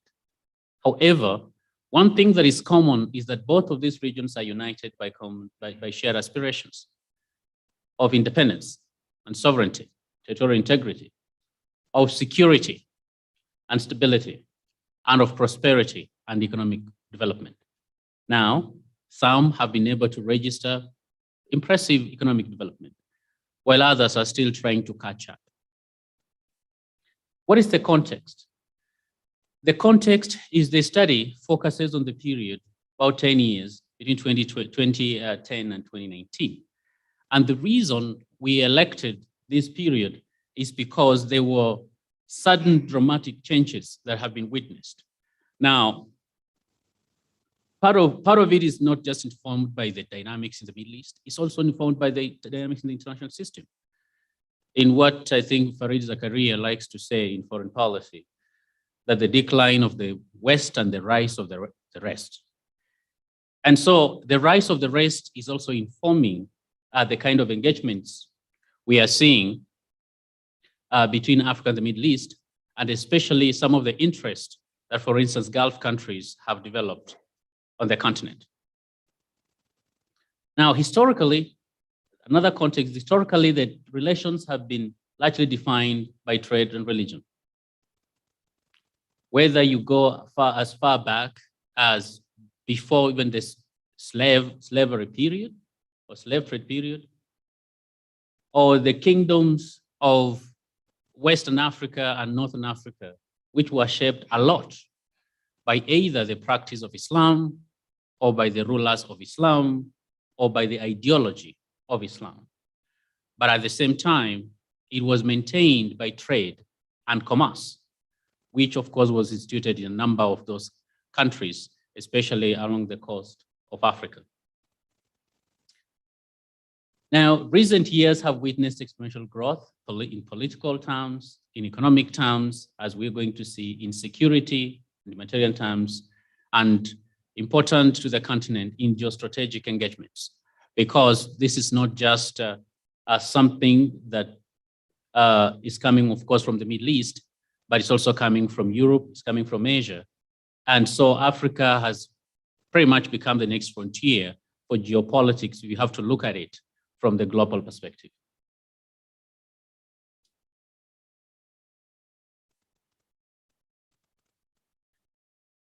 So the geographical focus, we're looking at two regions. We're looking at Africa and we're looking at the Middle East. But our limitation for the purpose of the study is focusing on Saudi Arabia, UAE, Qatar, Iran, and Turkey. And as I've indicated, our choice for this is informed by their unique relevance and increasing role they've been playing in the recent engagements between Africa and the Middle East. In fact, someone can argue where those countries go in the Middle East, so goes the Middle East. They are powerful, they have resources, but they also have cultural networks, political networks across, for instance, the Islamic world and other countries in the developing world. That when you're looking at the dynamics of the Middle East, whether it's politically or economically, it's almost impossible to discuss the Middle East without either discussing some or at least all of these countries, because the current geopolitics, what we call sometimes even Middle East Cold War, revolves largely around these five major powers. Objectives. The objective of the study is to assess the nature of political, economic, and security interests driving the contemporary Africa-Middle East relations. Also understand the strategies and approaches used to forge the current relations, examine the ideological foundations of extremism and associated impact in the context of ongoing relations. Of course, it's subject matter that sometimes many people shy away, as Ambassador mentioned earlier, but it is something that is important to be able to address, because it's to many countries in Africa, its number one national security threat is violent extremism. And just to give recent examples, something we thought was reserved to certain parts of the Middle East, it happened that it got into Africa, and not just into Africa, in sub-Saharan Africa and all the way south. Right now, Cabo Delgado in Mozambique is a new theater of war. And so if these are not addressed, I think it's going to be a little bit naive to think we can be able to find problems to common threats that face us without addressing them honestly. And finally, we'll highlight implications and make recommendations for possible action. So some of the key issues informing some of the ongoing dynamics in Africa-Middle East relations, which of course, sometimes you've had countries take sides, sometimes you've had some African countries get co-opted, or sometimes even bullied, or sometimes even modify their foreign policies. In response to that is, number one, with no particular order, the Arab Spring. Now, the Arab Spring, I do not think was coined by Arabs per se. I think the Arab Spring was coined by people who live outside the Arab world. And the Arab Spring has not proved to be so much of an Arab Spring as it has been an Arab winter. Because when you look at the impact and the consequence of the Arab Spring, while in certain measures it may have contributed to a discourse and to a debate, and perhaps to certain progress, it has also led to pretty much some balkanization of certain countries. Now, while the world lauded, of course, the Arab Spring, the question is, were the Arabs ready for the spring? And was there even a formula in the Arab Spring? And these are questions that at Africa and Middle East we have to examine, lest we become victims of things we don't understand. And so how best can we go about bringing change in our countries without actually breaking them apart? Ideology and political Islam. Now, for many scholars on Islam, and for many Muslims generally around the world, it is difficult to separate Islam and politics or Islam and culture, because for Muslims, Islam is a way of life. And so how can you drop your way of life? Now, the question is not whether Islam is a way of life. But how do we use Islam in organizing our political processes in a way that is not harmful or detrimental to our societies? How can we be able to go about it so we avoid the tragedy that has befallen many without understanding where the lines should be drawn so that we can still remain, as in the words of Mbidi, Africans being notoriously religious, but at the same time being liberal enough to understand that we need to live together and coexist, and we need to have systems that can serve everybody. The Gulf crisis. The Gulf crisis that saw what would say a major rift between major Gulf countries has played a critical role in shaping certain dynamics, including even security dynamics, especially security dynamics in the Horn of Africa, in the Sahel, and other places in Africa. Now that in itself has put most African countries in a rather dicey place because a number of them have been forced to choose sides, either ideologically or politically or economically. And so for many Africans, they've come to see some of these adventurisms as some sort of blackmail, and in a way that may not sometimes be helpful to the mutual interests, because the Middle East and Gulf countries would like stability in the region for them to be able to grow. But at the same time, Africa will need to know that it can also forge its own path without being influenced by some schisms, for instance, which was highlighted here earlier by the CAS, like the Sunni Shia divide, for instance. Why is that important? Another issue is the expansion of Middle East economies, but what I would rather say diversification. This has also informed some of the moves we see coming from the Middle East. Now, some countries realize that hydrocarbons are a finite resource, and there is a chance that in the near future, they may become less of a factor in trying to shape foreign policies and international relations as they were before. And increasingly so, I think today, Washington seems to be producing a lot more oil per day than almost any other country on earth. And so this changes some of the discussion and some of the projections. However, this also provides an opportunity for the two regions to be able to work together, not just because Africa needs a lot of those resources, but also Africa has a lot to give and has a massive population and one of the fastest growing economies. In fact, before the pandemic, African countries, almost 10 years or so, well, the African region was one of the fastest growing regions in the world. Spread of VE, that's violent extremism across both regions. I think if you ask even a 10-year-old or 5-year-old in Kenya, I think they've heard something about a terrorist attack. Either they've watched on TV, or they have seen it somewhere, or they know a relative perhaps was affected by it. And the same is true across Africa, at least much of Africa and across much of the Middle East.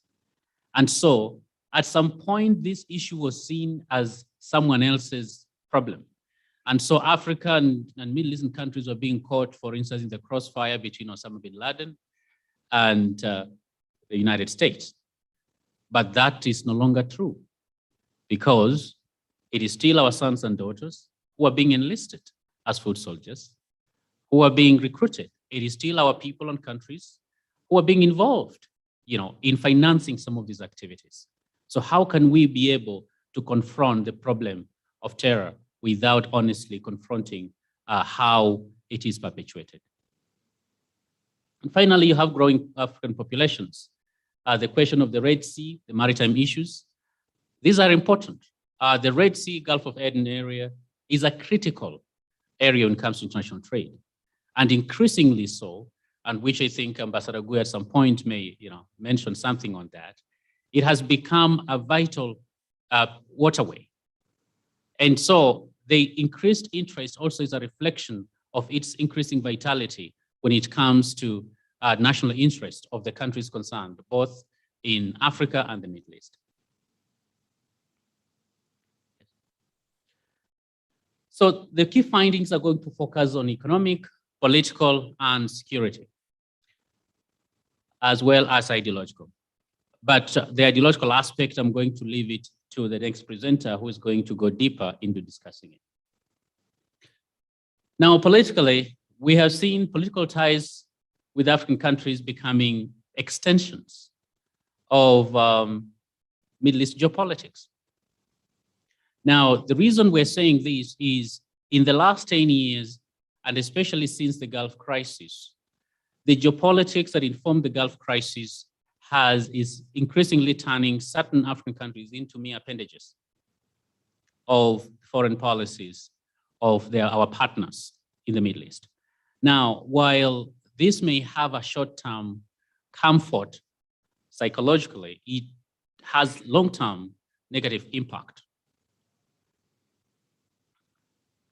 Turkey and UAE have proven thus far, based on our findings, to be most assertive in Africa. Turkey is by far, as we're going to see, as being in terms of the trading partner. I think in terms of volumes, is much larger, but UAE is politically also very active, followed by Saudi Arabia and Qatar. Iran is increasingly been marginalized, for lack of a better word, in part because I think of the Donald Trump sanctions that was punishing people who are dealing with Tehran. And therefore, increasingly, its influence that it had on the continent had been waning. But that doesn't mean it's going to go away, because politics change every day. And so according to the study, at least these were the two main, the four main players, then followed, of course, by Iran, which still has a presence in a number of African countries, but at the same time, it's been constrained because of the increasing sanctions and isolation, especially from the West and from some of its neighbors. So this politics has been defined by strategic alliances and signing of pacts, by high-level state visits that we are seeing coming from the Middle East, by political cooperation agreements, and by ideological contestations in trying to inform the kind of political systems that are set up either in transitional African countries or in emerging African countries, or those ones that are probably experimenting with different modes of governance and politics. We've also seen diplomatic expansion and a flurry of activity when it comes to opening of new embassies across the continent, of course, which is consistent with the pursuit of the individual national interest, but at the same time, just ensuring that they're having a lot more presence on the continent to be able to have influence. Economically, Middle East is the second largest investor in Africa after China, more specifically those countries I just mentioned. But economically, they're also being, of course, driven by the need for economic diversification in the wake of the declining relevance and falling prices of the oil. There is need to boost food security. As we know, a number of these countries, come from places that don't have a lot of agricultural products, but then Africa also provides a fertile ground to be able to produce food cheaply. You can still produce food in the desert, but it's a little more expensive. And I think Israel has a good experience with that. Perhaps Ambassador from Morocco can also share a few things with regard to what they do, but it's a lot more expensive to produce food in the desert than to produce food in the mountains of Kilimanjaro or Kenya. There's also need for new trade partners to cushion economies from external exigencies, whether it's international oil market or, for instance, in the case of Iran, what they think they perceive as unfair external, sanctions and pressure on them. Now, this is being done, investments in extractive sector, energy sector, infrastructure, construction of ports. You've seen telecoms, agriculture, and normally the kind of economic engagement comes through financial assistance to African countries, public project financing like flagship projects such as farms and ports, and trade agreements, which mostly tend to be bilateral, and foreign direct investment that has significantly increased in the last few years. Then following just data showing trade with Africa, between 2010 and 2019, and as you can see there, part of the challenge is there's been a lot more. The trade has been extremely skewed in favor of the Middle East, of course, then in certain respects to the detriment of the African continent. Because if things are not negotiated properly, of course, this is what happens. But then, as I'm going to make some commendation later, the continent has also not had a coherent strategy and program to be able to engage Middle Eastern countries, and that creates this. So as you can see in terms of trade, Turkey is, between imports and exports, Turkey by far, has the most. But UAE seem to have what I'll call almost kind of a fairer export and import. The skewness is not as vast, for instance, as whether it's for Iran or Turkey or even some extent Saudi Arabia. So this is something that has to be balanced. So there's some semblance of a balance in our trade relations, because that is the only way that we can be able to mutually grow and develop our economies. In terms of security, critical issues underpinning this new security engagement is the militarization of foreign policy. As we're going to see, as been mentioned, lots of basing is going on, but also lots of support for groups that have military ambitions. The legacy of the Arab Spring and the Gulf crisis, the counterterrorism, especially in the Sahel and Horn of Africa, the counterinsurgency campaign or conflict in Yemen generally has affected and has drawn in African countries to a large extent. The maritime issue, the Red Sea, the Gulf of Eden area, it's another critical aspect that has played into these relations. But also the desire, I think, for conflict prevention. You have seen some Gulf countries interaction and intervening to help, whether is to bring some semblance of peace between Eritrea and Ethiopia, or get involved in other aspects in Sudan. And so not everything has been negative, but there's also been a concerted effort which we allowed. And along this direction, I think that if that engagement stays that way, is going to be beneficial to both regions. So as a result, we have seen certain tools used that has led to proliferation of military bases and port facilities. This is a picture which we're going to show later. It's going to show, just how spread it is.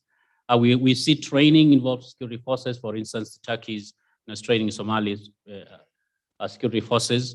Of course, is a country. Somalia is a country that's going through a transition. Very, very difficult time. But at the same time, if these strategies are not coordinated with regional or through regional mechanisms, sometimes they may fall short of their desired objectives or may result into something actually more negative than the intended purpose.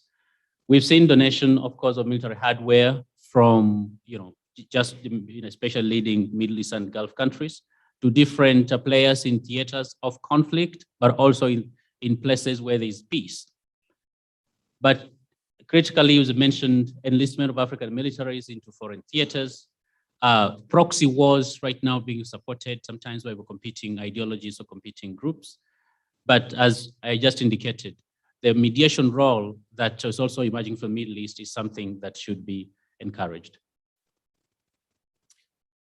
So the map there shows some military footprint in Africa. As you can see, the different bases is not, I think, very clear from here, but virtually almost all the major players in the Middle East, especially in the Gulf countries, they have some presence or another, or they're aspiring to have some presence in one way or another, especially in the Sahel region, in the Horn of Africa region, and just along the Red Sea. I think it's very important that we understand what is happening in that dimension. What are some of the implications? Implications have been, of course, ideological violent extremism, which sometimes inadvertently or otherwise has, it has contributed to the kind of destabilization we have seen in the Africa region, militarization of the African continent generally by Middle Eastern powers. We see some of it being played out in Libya.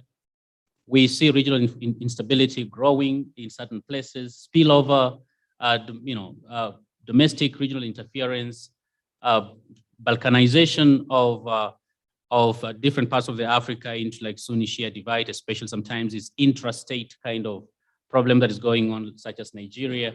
It's an issue that needs to be discussed, and there have been lots of conflict and deaths in Nigeria over that. But also at the same time, we have seen some of these engagements, especially investments in port infrastructure and others, and business and agriculture, boost the economies of the host countries. What are some of the implications of Africa-EMI relations? One thing we have seen is the skewed relations in favor of the Middle East. Africa has become a theater for geopolitical and ideological power play.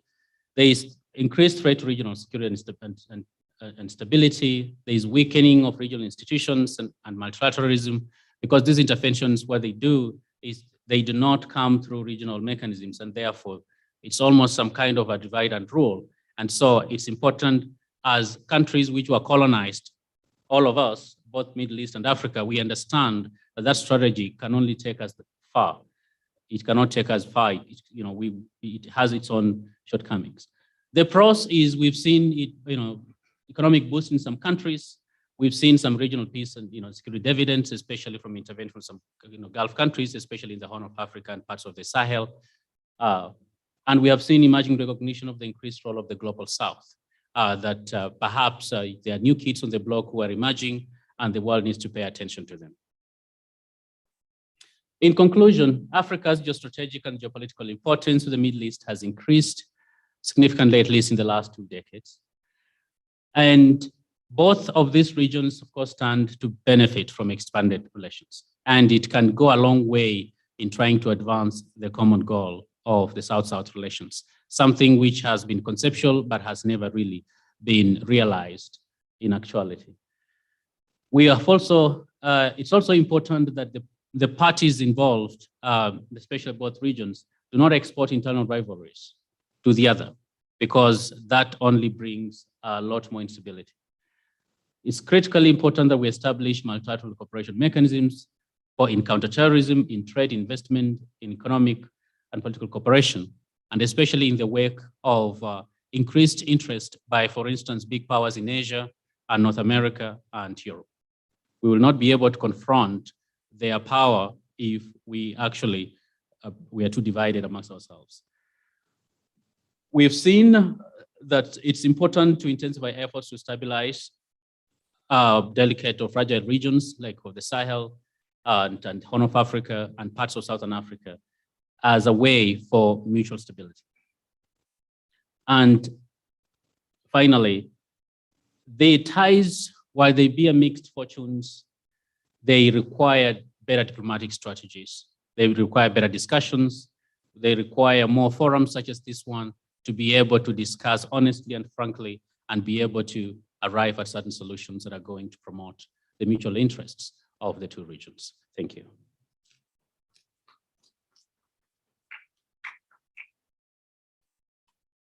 Thank you, Dr. Kanenje, for ably introducing the study. Obviously, you and your team did a great job. And thank you also for walking us through the historical and contemporary nuances of the connections between the two regions, particularly the trade and the religion. Thank you for that. Next, I'm going to invite Dr. Wario to make his presentation. Thank you. Thank you so much, Rosalind. And it's highly impossible to speak so eloquently after Dr. Kanenje, so I'll try my best to keep the pace up. And I'm extremely grateful for this wonderful introduction on the report. And I'm extremely grateful for also the foundation of what we are going to discuss as given by Ambassador Mukhtar and the CAS and others. So my presentation will be about the findings that we did on ideological foundation of extremism in Africa. And I think at the beginning, we need to reflect on what's going on currently in the world. And the last few weeks in Afghanistan, a government that has been supported by international community for years, collapsed. And in that collapse, we saw a very dramatic takeover of that regime by Taliban. Taliban was declared a terrorist organization because of their association with Al-Qaeda for their role in Al-Qaeda's role in 2001 September attack was quite clearly there. And we need to look at the geopolitical understanding of how these groups operate and how they operate not necessarily in vacuum, but with support and negotiation with other international actors around. And we saw the role of regional countries like Qatar in negotiation that often knocked out the Afghani government. And then we see the government dramatically collapse. And now you can reflect on what will happen, the amount of arms that have been possessed by the regime before being now in the hands of terrorist group across the region. And we will be sure that some of these arms may find itself all the way to East Africa and other parts of Africa. So we, as we discuss the ideological foundation, we need to reflect at this contextual understanding of how this thing operates within the larger aspect of governance structure across the world. Now, the period between 2010 and 2019 was quite dramatic for most African countries. In Kenya, we had the Westgate attack, we had Garissa University attack, we had the Dusit attack, all happening within this period. And we saw also upsurge in violence in Somalia during this period. We saw also upsurge in violence in northern part of Africa, in the Sahel. Of course, Sahel currently is much more engaged in fighting radicalization, especially in the borders of Burkina Faso, Chad, Burkina Faso, Niger, and Mali, and also affected by extension Chad and Nigeria and Cameroon, and northern parts of Africa, Egypt, Libya, Tunisia. We find terrorist groups that have very strong ideological foundation that threatens the regimes in this region. Basically, as was mentioned eloquently by all the other previous speakers, the historical tie between Africa and Middle East is medieval. And this is also linked with the understanding of how ideologies operate in this area. So they are divergent and different interpretation of Islamic religious ideologies and ideas in this region. Basically, the divide between Sunni and Shia, but also different strands of Sunni Islam and different understanding of how the jihadi groups articulate their governance structures, which are often destructive of the existing nation state. And aside from these terrorist groups, there are also other political undertones that affect governance structures that are ideologically based. And basically, I'm reflecting especially at the Brotherhood kind of affiliated governance structures that have links, of course, in geopolitical understanding of how Islam is articulated across the world. And so these ideologies often create confusion and room for abuse and misuse by other actors. Basically, behind the ideological foundation is this aspect of instrumentalization of religion for purpose of political agenda. And when we look in the report, in their finding, the activities of most of the violent extremist groups are often religiously motivated. What we mean by this is that religion is instrumentalized as a political agenda for achieving governance aims by this group. But often the methods that are chosen are violent, are exclusivist, are also often imbued with understanding of excluding most parts of the population that live in this area. So most of the groups that we looked at in the report have a mix of religious, political, and religious socioeconomic motivation. And if you look at across Africa, there's been so much effort being done to address ideological basis of violent extremist group. Here in Kenya, we've had some excellent understanding of how counter-narrative production can be done, especially through our platforms here at the Horn. But at the same time, we see both counterterrorism options and counter-violent extremism options being used across regional countries in Africa and in the Middle East. So when we, one of the main findings that we saw in our study is that between this period, there was a marked increase in violent extremism activities on the continent. And we asked ourselves why. And the why question can be only answered when we contextualize understanding of extremism across Africa. For the Sahelian belt, the factors that motivates growth of these violent extremist groups are somehow similar but also different when we compare with the Horn of Africa. But the basic ideas behind the growth of this group, of course, includes the collapse of the governance structures, especially in the border regions, terror financing, terrorist cooperation in order to attack regional governments. But at the same time, other mundane criminal activities such as drug trafficking, human trafficking, weapon trafficking, contraband, smuggling, and other, especially for the Sahelian belt. But at the same time, similarly, if we look at the East African region, similar kind of objective or reasons account for this upsurge during this period. And again, around 2010, Nigerian-based Boko Haram and the Somali-based Al-Shabaab were the most significant African-based violent extremist group in Africa. And I think there was a report that showed that Shabaab, for instance, had become much more resilient because of the kind of illegal taxation it carries out, assassination, and also articulating their political ideas in a much more grassroots way in areas that have not been able to be taken over by AMISOM and other forces. So by 2019, there were at least very active 10 violent extremist groups. And the number of terrorist groups in Africa have increased radically between the year 2010 to 2019. And we see this specifically if we look at countries like Somalia, where it moved from just having Shabaab only to others. But if you look at Nigeria, also split between Boko Haram and the affiliation between Boko Haram and ISIS becoming active, and the rivalry between two camps of Boko Haram, finally that culminated in the killing of one branch, and I think gradual takeover of the other. But at the same time, we look at other countries like Mozambique and DRC have, I think since 2019 onward, increasingly became now the new theater, if we could put of, as for jihadi activities. And so we can see considerably most countries that don't necessarily have groups like ISIS within or Al-Shabaab within it being affected. An example here is Kenya and Egypt.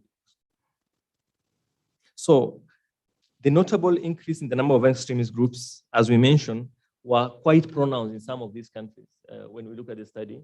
Somalia, Nigeria, Burkina Faso, and of course, if we include countries like Mali, Niger, and currently, of course, Mozambique and DRC.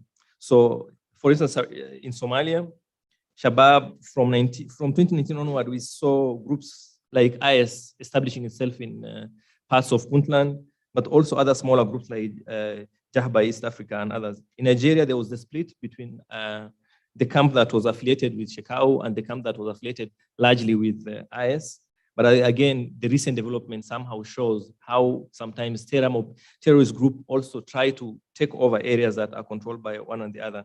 And of course, in the Sahel, one of the areas that were seen the most dramatic increase in violent extremist group is in countries like Burkina Faso, Mali, and Niger, where we see new groups, especially ISIS-related groups, consolidating their positions of power in order to be much more assertive in their attack against regional government. Now, when a very particular example that we try to focus on in our report was also Niger, where the experience with violent extremist group is most pronounced in this region during this period. And so we saw first, in addition to Al-Qaeda in the Maghreb, so Niger also hosts a couple of other jihadi groups, like Islamic State in Greater Sahara, Boko Haram, Jamaat al-Nusra al-Islam al-Muslimin, among others. For instance, this last group that I mentioned is a coalition of a couple of very virulent, very active jihadi groups that finally form a coalition in order to consolidate their leverage against regional forces. And this is an area where we find also not just regional governments involved, but also international communities in fighting radicalization. And it's especially important to mention efforts of the GS, which brings a couple of 5 countries together in order to form a coalition the way we have across other parts of Africa.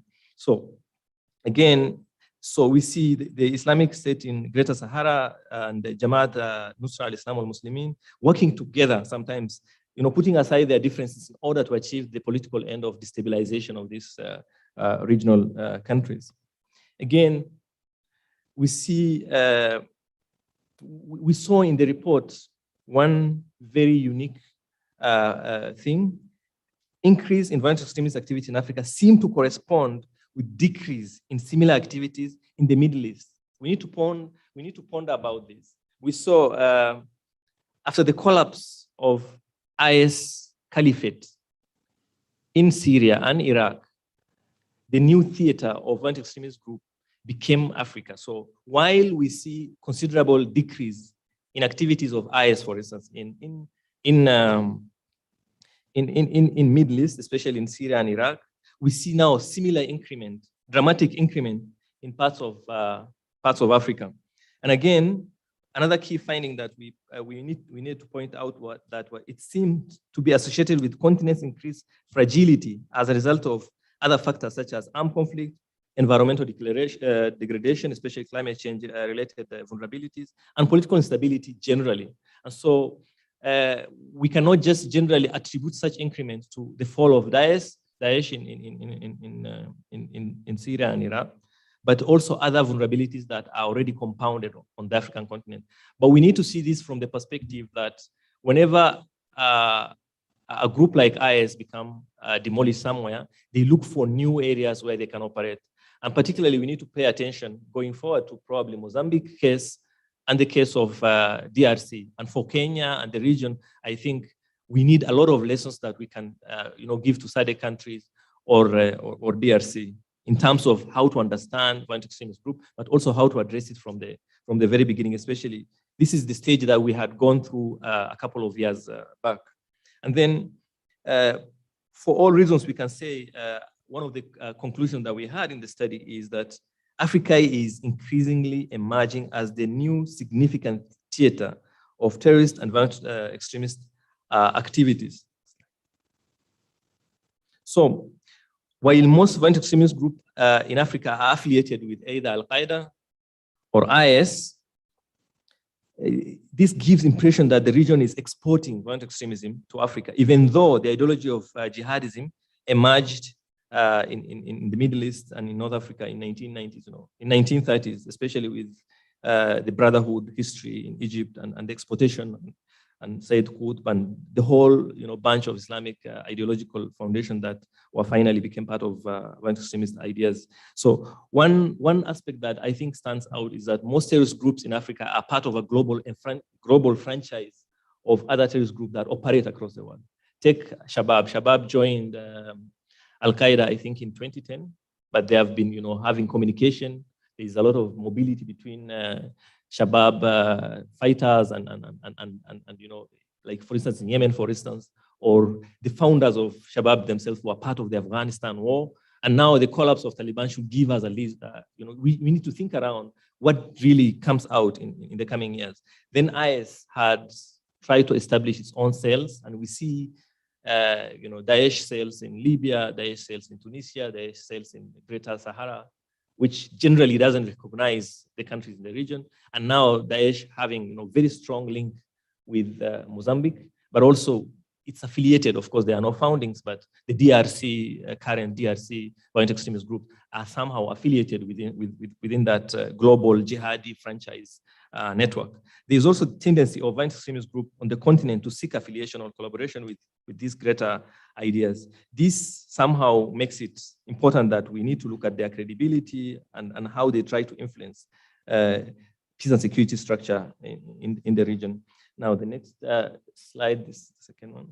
Owing to territorial proximity, mergers, collaboration, group fragmentation, there's some overlap in areas of operation of some of the violent extremist groups. But what we see is the level of collaboration between groups is also increasingly putting pressure on regional forces to be able to have stronger impact against this group. So with at least 12 active groups in Northern Africa, North Africa is also equally affected, just the way we could discuss Sahel and others. But I think it's important that one of the ideas that we found is that the Sahelian belt is much more complex in terms of jihadi activities than the rest of Africa currently. I'll finish with my presentation with a map. And this map, it's not a bit clear, but it gives us those small dots we see are different jihadi, different violent extremist groups that largely operate on the continent, and you see that amalgamation and concentration of groups, especially in the Sahelian belt, in the Lake Chad Basin region, in northern parts of Africa, in eastern parts of Africa. And since 2017 to date, now we see similar dots in Mozambique and in DRC. And we as now SADC prepares, for instance, to have this military option as a way of addressing it, they need to reflect on what other countries have done in terms of addressing the same. So I'll stop here and I'll welcome the commentaries. And thank you so much. Thank you.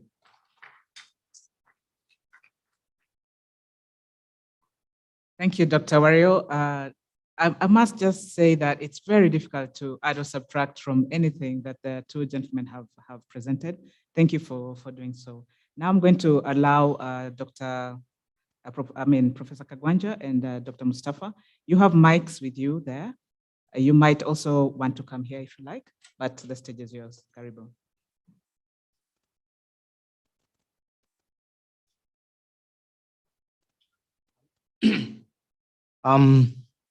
Thank you very much for this opportunity. I think it was around 2006. I was in South Africa and would visit Kenya frequently. And what worried me was that there was not a single think tank that was focusing on security governance issues in this region, whereas we had so many in South Africa, some of which to which I was affiliated. Today, I think the terrain is changing. Thanks to Mustafa and my brother Hassan Kanenje and the elders here who have put this think tank together, that we can now talk about our things, about other areas other than ourselves and how they affect us. That's the role of think tank. So congratulations, the Horn Institute and its leadership. I'm honored today to comment on what I have just told Dr. Mustafa. Is a very brilliant, work. I've skimmed through it, and you can tell it's covering every facet that is of importance to us as a country, for our leadership, and those who are driving our policy. And with the kind of depth and width we have seen in these presentations, with those remarks, I would be more than happy to sit down because they had said anything. So I have just congratulated them. So if I could be around, I would sit down. But I want to pay for my lunch. That's the only reason why I'm going to talk, because I need to pay for my lunch, because I'm told that there are no free lunches. So what I will do is to go behind the study, just behind the study, and look at the trends that are shaping what they have presented to us. What is driving these things we are saying? Not just the ideologies, but the thinkings and reimaginations of realities that are shaping these trends. And I find a number of them. First, we were told in the morning, very eloquently by Ambassador Mukhtar and others, from a very in-depth intellectual analysis of discourses and so on, that the Middle East and Africa are joined at the hip. Ali Mazrui liked to say that the Red Sea divides the Middle East and Africa. Today, the Middle East and the Red Sea unites the Middle East and Africa. There's no other region that is kind of experiencing the flurry of activities, particularly military activities, than the Red Sea. And quite increasingly, we are beginning to see the Red Sea replacing the Gulf in regard to the geopolitical activities and interest. And therefore, those of us in Africa need to closely study this Red Sea, not as a divide, but as a unity, and a unity that can bring good and bad at the same time. So we need to be very, very careful. Obviously, the point was made that this relationship is ancient. It goes down into history, and that the two regions combined are the cradle of human civilization. Outside that, you can mention India and China, but this is a cradle of human civilization. From the Egyptian civilization the Persian civilization, the Babylonian, and so on. And more recently, it is the origin of the faiths that are shaping thinking in the world, what my brother here called Abrahamic faith, the three of them. And they themselves have been shaped a lot by the Hindu, Buddhist, and other ideas because of the interlinkages between this region and other regions of the world. In East Africa, Eastern Africa, these interactions give birth to what we call the Swahili civilization, which is retro-studied in terms of its significance to global civilization. Here, we found interlinkages between North Africa and Eastern Africa, and for the sake of my brother Ambassador Mukhtar, his fellow citizen, Ibn Khaldun, would spend months in this region studying what we are doing and how significant it is. Then he would go to China and come back for his cup of coffee in Zanzibar or Mombasa as he's traveling back to his country of Morocco. So we have had interactions. Obviously, the Queen of Sheba and her entourage into the Middle East and the birth of the two warring Solomonic tribes, the Amhara and the Tigray, is not new. And the two regions were dominated by colonialism almost at the same time, and colonialism shaped their thinking. So what are we talking about here? We are talking about what Mazrui again calls the triple heritage.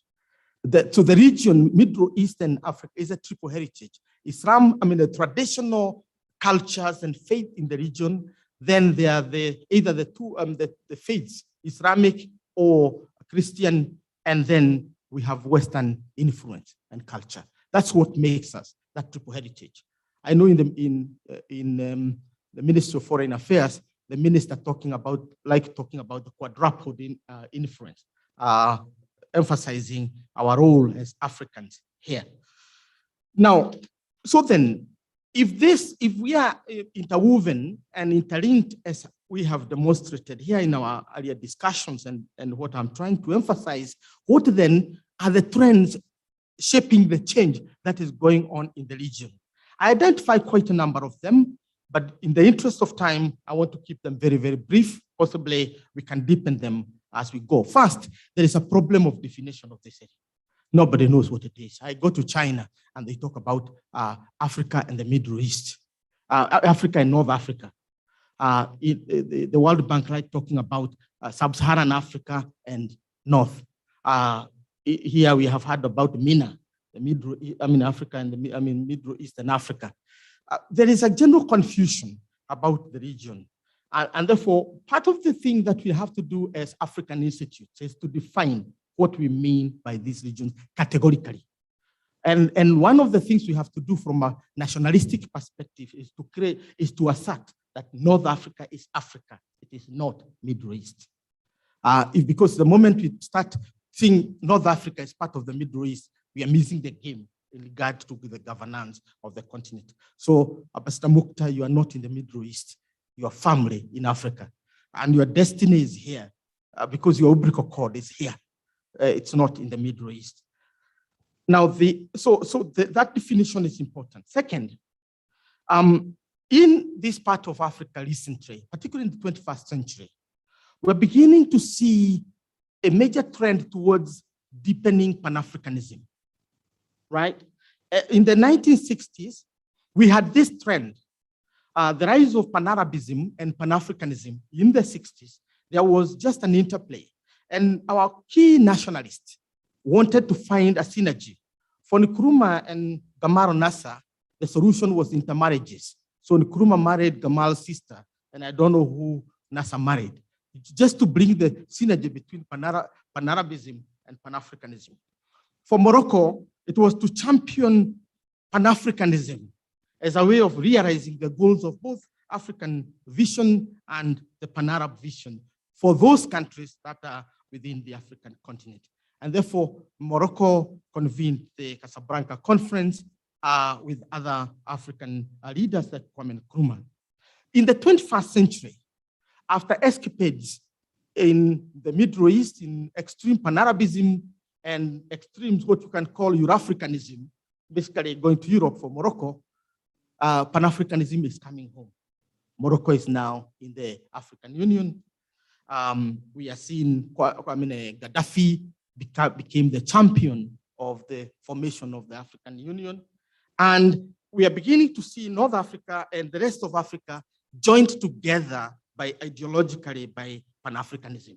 I would play that we deepen this because it will solve most of our problems as a people, because we have a common identity that is transnational, and that basically eclipses all the micro-nationalisms that are beginning to divide us, whether they are religious or they are ethnic or they are racial or otherwise. The third thread we are mentioning, and I don't want to spend much time on this, is the rise of micronationalisms, particularly the religious, the ethnic, which is causing all the problems we are seeing here. Those of us who spend time in Ethiopia, either as residents, are weeping to just see, Ethiopians butchering Ethiopians. And the people they are killing are the people we know. Some we are hosting them here as our brothers because they were intellectuals with us in their think tanks, and now they find themselves in exile. It's so painful. Why? Because there is this thinking that you can win battleground victories and assert a certain order, a victor's order. Victor's order does not last. It will always be questioned. You have to build consensus beyond that. Religious-wise, we have to find accommodation. Christians, Muslims, Judaism, and others have to live together. So you have to find a way of living together. But we must do that in order to roll back this resurgence of micro-nationalisms and other parochial ideologies. We saw that as Kenyans in the struggle for the UN Security Council seat. Kenya was on the receiving end of all other divisive ideologies, whether you're talking about Pan-Arabism, you are talking about Pan-Islamism, you are talking about the Agrophone, and no, we countered all of them. But it speaks loudly about the potency of Pan-Africanism, because it is Pan-Africanism that enabled Kenya to overcome all this micro-nationalism. And we are now in the UN Security Council championing a Pan-African agenda. If we champion any other agenda other than the Pan-African agenda, will become irrelevant. The fourth thread is the imagination and reestablishment of empires of old in this region. Turkey is trying, without saying it, to establish the Ottoman Empire and its influence, which stretched all the way up to Mombasa. Fort Jesus was built by the Portuguese in order to counter the Turks who are invading them, and who finally, with the alliance of the other Arabs, they managed to drive the Portuguese up to the River Rovuma. So there is that element of trying to recreate. Qatar and UAE have always had leakages with the Somali coast for thousands of years. And they are now trying to reassert their influence there, for good or for bad. And now we're beginning to see tensions over the Nile waters, with Egypt now rising as a new power after the Arab Spring. And Egypt is now definitely stretching its muscle in the Horn of Africa. And that's a new thing, particularly after Morsi came to power. Not Morsi, but Fattah al-Sisi. Now, the Prime Minister of Somalia has just come from a trip in Egypt and so on. And that's something we need to map out this. Obviously, the rivalry with Ethiopia over the waters is key. And Ethiopia's attempt to become a superpower by basically building a huge dam that produces electricity for itself and the region is also very interesting and important to check. Coupled on this is the third thread, which we rarely acknowledge: the role of non-state actors in the region. And by this, we are talking about religious groups and charities and others. The most important thing here to mark under this is that, like the state, they are also trying to reimagine history and to recreate it. So when you find ISIS in the Congo or in northern Mozambique, the big question is, what are they doing there? When you fight Al-Shabaab getting into the belly of Africa, the Congo and the Great Lakes, what are they doing there? They are trying to recreate Said's empire in the East Africa, the slave empire, which was run by a man called Tip Tip. Check in your Googles and elsewhere. They are the ones who had established this huge slave empire to the deep depth of Congo, Rwanda, Burundi, Central Africa, and the market was Zanzibar. That's what they are now trying to create in the name of a caliphate, because they imagine that this was a caliphate of some kind. They are trying to recreate it over and above their ambition. Why is this important? Because we have been chasing the tail rather than what we need to chase. You know, when the dog is wagging its tail. The truth of the matter is that Al-Shabaab is not what you'd call a terroristic group per se. It is a commercial empire. It is, I mean, it's a $330 million annual, mafia group. That's what it is. The fighting is just one of the way of, suppressing. The truth of the matter is that these are economic enterprises. And that's why they are going to the Congo for uranium. They are going to the Congo for cobalt. They are going to the Congo for the rare minerals, which they are going to sell. What would take them to the belly of Africa? So they are creating this as part of the economic empires, and we need to emphasize that. Then we should also add another trend, which is important in the interest of time. Again, it is the militarization of the continent. And this militarization is both by the state and non-state actors, and that we need to look at. And also global actors. I think the Horn have very, very ably, captured this in a very easy way to access, and their maps and all in regard to this militarization. What they have not done is to capture the role of the international actors in fueling this militarization of the Horn. Djibouti is a funny country. I don't know why Ethiopia was looking for ports in the Indian Ocean, including Kenya in Lamu, is because Ethiopia has no longer has faith who controls Djibouti, because every army is there: China, India, Pakistan. Talk about Egypt, major countries, America, Russia, whatever, including China. They all have bases there. So who controls that country of on the Horn, Djibouti? So militarization. Finally, let's look at the global trends. I know Wako has mentioned the ideological trend and what we are seeing here. The major driving force in this ideology is the shifting trend from counterterrorism to containment of China in this region. Shift from emphasis on counterterrorism by the Americans and their allies to the containment of China. That is what brought the rise of Abiy in Ethiopia and many other leaders in the region. And that is the unity between the dictators and the so-called progressive leadership is basically the containment of China. Again, we need to look at that. It was more violent under Donald Trump. But even Joe Biden has not put enough force to change the balance between emphasis on countering violent extremism and containing China. The containment of China is a more potent and a more stronger driver of the American policy.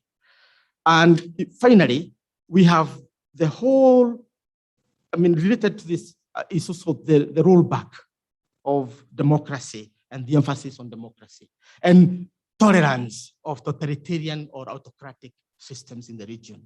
There is no encouragement, nobody is encouraging, but there's huge tolerance that totalitarian or authoritarian regimes can function in this area. This is after the Arab Spring. So in Egypt, you are comfortable with a military person, and if need be, can use force to assert law and order. In the Horn, Ethiopia has been pampered for a while, given a Nobel Peace Prize, knowing basically that this is what is happening. So in other words, there's a tolerance of that.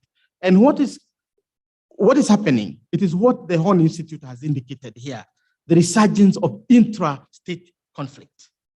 And I don't think there is any state, except possibly Kenya, which has no endemic instability now that can basically derail the state.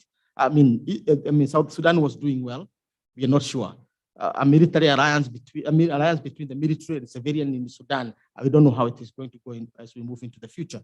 Somalia is teetering as we go by with this election, and we have had that discussion with Ambassador Guyo. And therefore we need to, and again, these intra-state instabilities are fuels and financed by our relationship with the Middle East. It is the bags of dollars getting to Somalia that is shaping politics. You cannot be a Somali leader without either being aligned to Qatar or UAE. It's impossible. It is also impossible to become a member of parliament if you are not aligned to any of this. And again, it's important to look at that. So in conclusion, what are we saying? We are saying that the relationship between the continent and the Middle East is deepening. It's not getting, it's not getting less. It is deepening. The question is Africa able to control the negative spin-offs of this deepening relationship and maximizing on the good relationship that have been mentioned here, the economy, the economic relations, and so on? Are we able to do that? The second thing is that it is true, our relationship with the Middle East is deepening militarization of the region.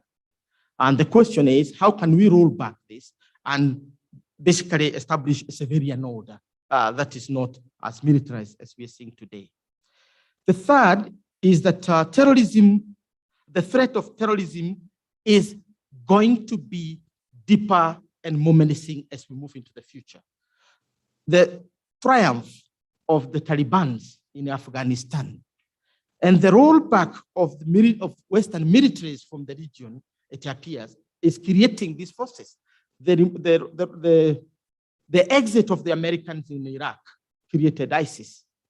The exit of the Americans in Afghanistan has enabled the return of the Taliban. What is now going to be the relationship between the Taliban and Al-Shabaab in this region? And is that going to impose a more burden on our military in terms of securing our borders from a kind of re-energized, if at all ideologically, re-energized Al-Shabaab? The countries that have been funding Al-Shabaab and other groups are government states, they are known. And what kind of relationship do we establish as Kenya in order to ensure that it is not just military, but diplomacy that is guiding us in this regard? Therefore, we need to deal with the new geopolitics, the return of the Cold War geopolitics, which is again, forcing these divisive forces between us and the Middle East, particularly the need to contain China within the region. And in a way, counterterrorism becomes secondary rather than a primary issue. So for us as Kenyans, it's primary. For the West and their allies, it is not primary. It is containing China. Yet for us, we feel that China is a development partner, not a security partner, and not a partner with us in other areas, but in development. But we are told you don't have anything to do with China. Therefore, we are already caught up in tension in doing that. Thank you very much. That is the much I had, basically causing more trouble to a very organized study by the Horn Institute. Thank you very much. Thank you, Professor Kagwanja. There's actually very good things that we've had. Thank you for that. Your points are taken. Dr. Mustafa, the stage is yours.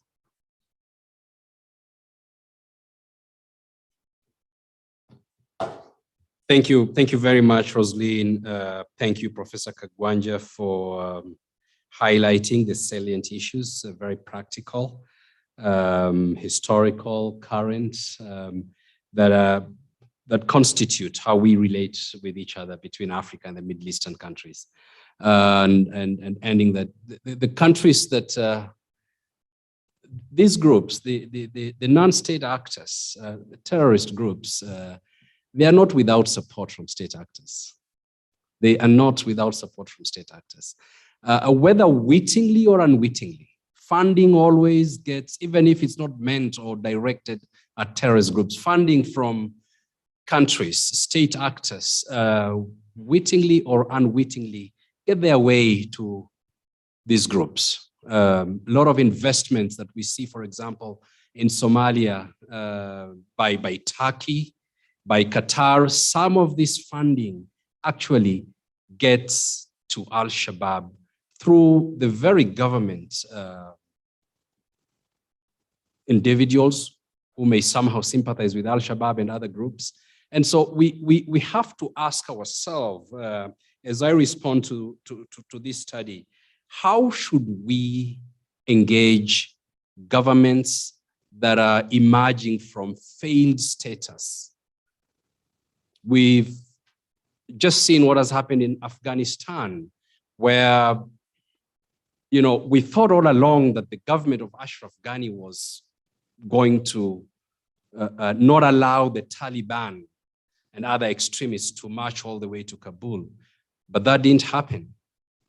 And now Taliban is controlling, I think, one of the largest arsenals in Asia, which was donated and given by governments, including the United States of America, NATO constituting countries. Of course, they did not want to provide these arms to the Taliban, but somehow Taliban has now, because it is the government, it is the one that is controlling these arms. I'm sure they don't have enough pilots to fly those MH helicopters that were left behind.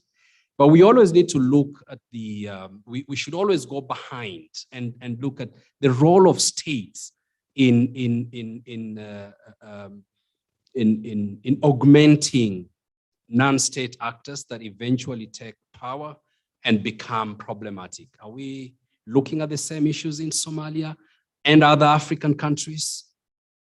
This research that has been done by the Horn Institute speak to these trends. And I will only focus my short intervention on the ideological foundations of terrorism.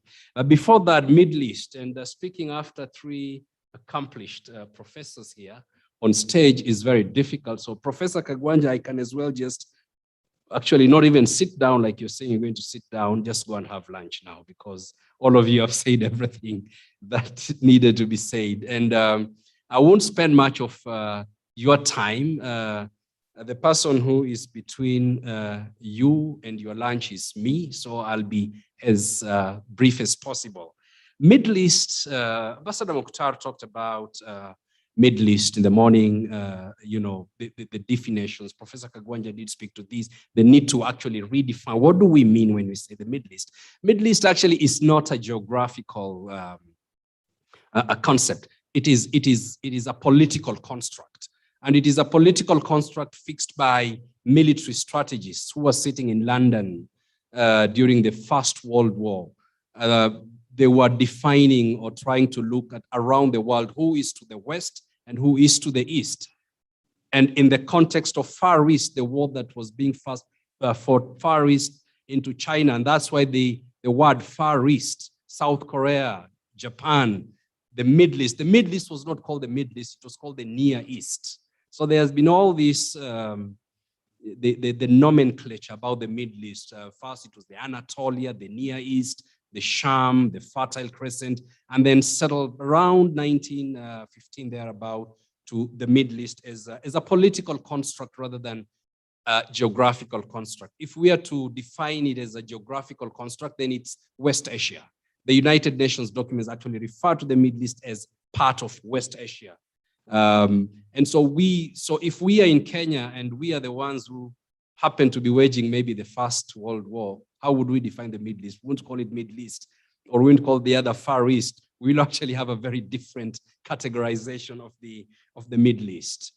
The challenge with what we are seeing today and the trends with regard to the ideological foundations to extremism and terrorism is that these challenges are not new. Afghanistan is what it is today because of the seeds that were sowed in the 80s and maybe even before 80s. Many call it the graveyard of the empires, but it actually isn't really a graveyard of the empires. It is where empires go and conduct experiments that catch up with them eventually. When the US really wanted to kick out the Soviets out of Afghanistan and give them what they then called a dose of their own Vietnam, what Soviets did to the US with Vietnam, they decided to they decided to mobilize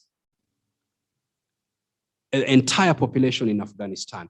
And part of that was the radicalization process, including of children and young people. If you look at the textbooks that were being used at that time in Afghanistan, you'll actually find that children in kindergarten were being, the mode of instruction was that, you count 1 to 10 using bullets or grenades, or you're asked to, a child is indoctrinated in such a way that that child becomes a warrior. You are given a mathematical exercise.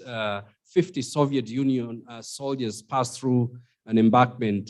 They are ambushed by the Mujahideen, 27 are killed. How many Russian soldiers remain? And a child is supposed to calculate that in class 3 or 4. So there was a very deliberate effort to radicalize and indoctrinate the Afghani child. And they are the way they are today because of that radicalization process that took place in the 80s. And then religion came in, made it worse. So the religionization of politics in Afghanistan now made that warrior child or young person to look at this conflict from the religious lens that is not about this world, is about the hereafter.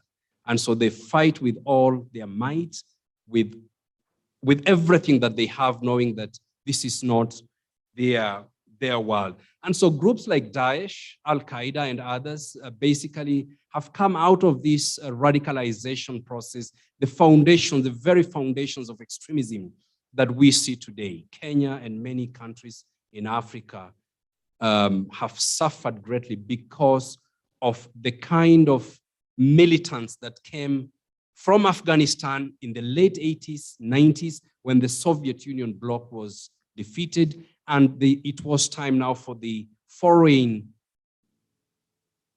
fighters in Afghanistan to go back to their countries.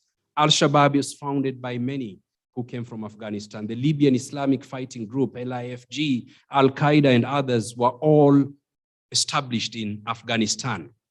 And so Afghanistan became the petri dish where these ideological foundations for extremism and terrorism were cultured. And there seems to be a repeat of what's happening today with the Taliban takeover in Afghanistan. And Africa, because of our very porous borders, other challenges, economic in nature, cultural, being very open and welcoming, we tend to suffer most from these kind of experiments that go on in far-flung countries, lands, and coming here.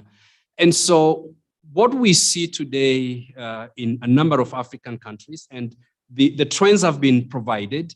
I'll just mention two. Let me focus on Somalia and Nigeria for the sake of just giving you a snapshot of what is going on. Many people are now asking, is Somalia going to be the AA Stan? AA Stan meaning Africa's Afghanistan. And your guess is as good as mine. Which country in Africa can actually be the one that goes Afghanistan way? It's Somalia. Because of the weakness of state institutions, because of how Al-Shabaab and other many groups within Somalia, which is just not a terrorist outfit, but also a commercial enterprise. Professor Kagwanja talked about this, $330 million entity. They engage in trading. They actually tax more than the government of Somalia is taxing today. And recently they've been on the resurgence, taking more territory in Somalia. And the whole aspect of politicizing religion, which is what has happened in Afghanistan, and we've seen it happening in Somalia, is something that may come and bite us.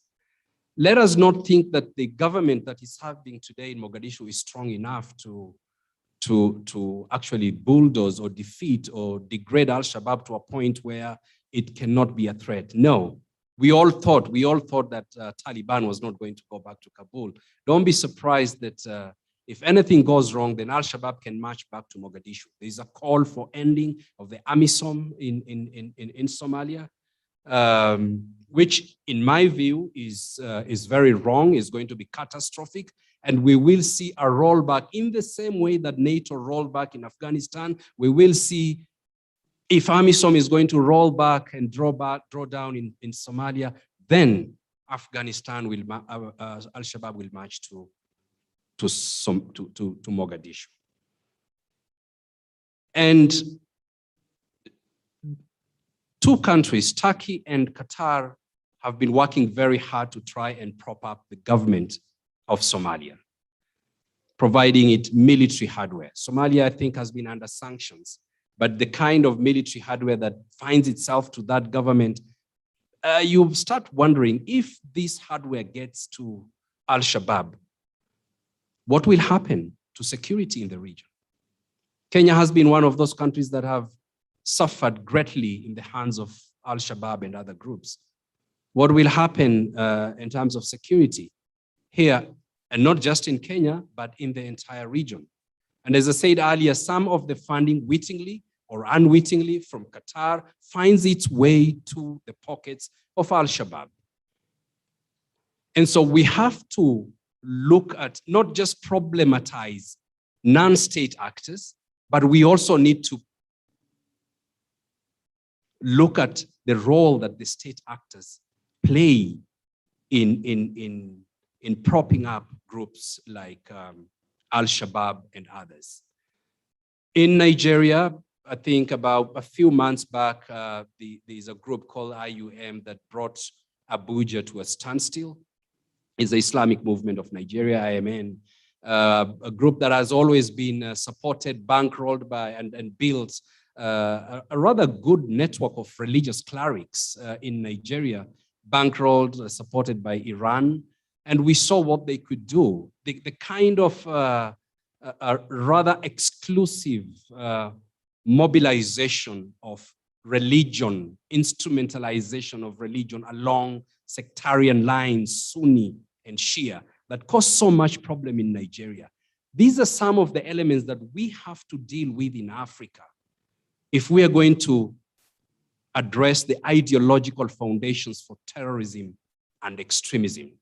And there is a role for the Middle Eastern countries to play to address particularly the ideological foundations of extremism and terrorism. States in the Middle East can choose to play negative roles, support these groups, or support governments that may or may not really be working for their people, and eventually have groups like Al-Shabaab and others become the government, or they can be more strategic in addressing the ideological foundations for terrorism, because it's not an easy thing. Nobody thought that Afghanistan was going to turn out the way it is. Al-Qaeda was born there. It's become a global outfit.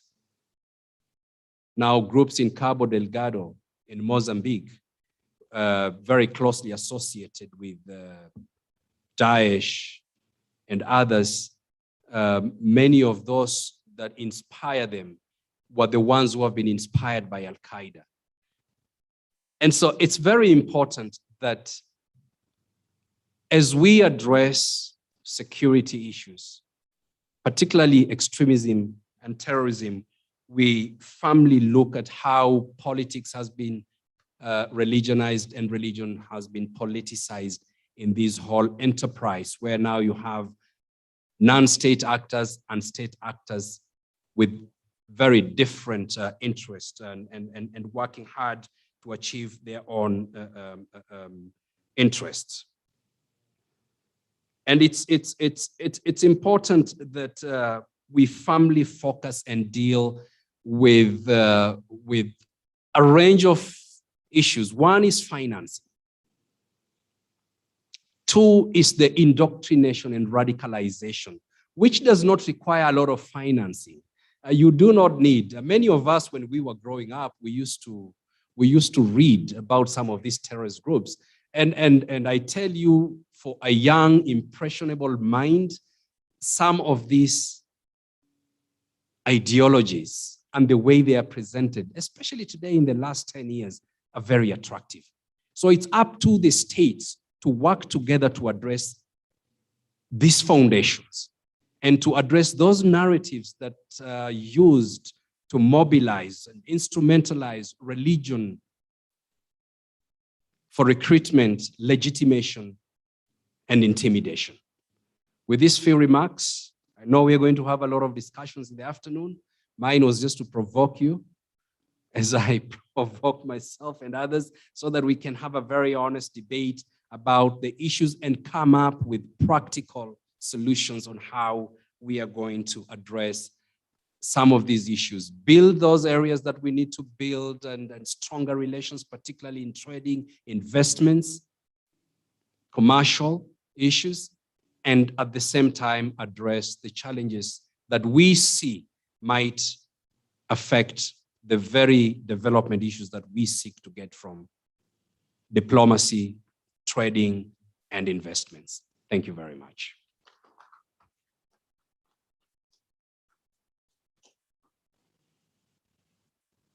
Thank you, Dr. Ri. I can tell you that you earned your lunch. Yeah, so, but before we could go away, there are some questions. I would like to first of all invite Dr. Wario. You have a mic there. There's a question for you, and the question is, are there any policy actions that you could recommend for addressing youth radicalization in the IGAD region? Are there any? And maybe if you can keep it to 3 to 5 minutes. And then as you're just getting ready, I'm just going to respond to Umar Abdallah, who's also online, who's asking if our study focused on the social aspects, for example, welfare, particularly philanthropy, and is wondering if we discussed, for example, the education of vulnerable people, orphans, kids, like that. And I will say that at this point, we did not focus on the social aspects, but we will remember to put a note down. Dr. Wario, if you could answer your question. Thank you so much, Rosalind, for the question that has been asked online. So in terms of policy action to address youth radicalization and violent extremism, there are a couple of best examples that we could draw from. And the one that comes immediately to my mind is what we've been doing here in Kenya in terms of, for instance, having the national strategy to address the problem of radicalization of extremism. That we, at the county level, we tried again to devolve addressing this issue by having 47 county action plan. But the idea is policies must be complemented by a practice that will ensure intervention works. And therefore, the best way to address this problem in terms of policy is to address the vulnerabilities that are created by vulnerabilities that are often taken advantage of by the violent extremist group.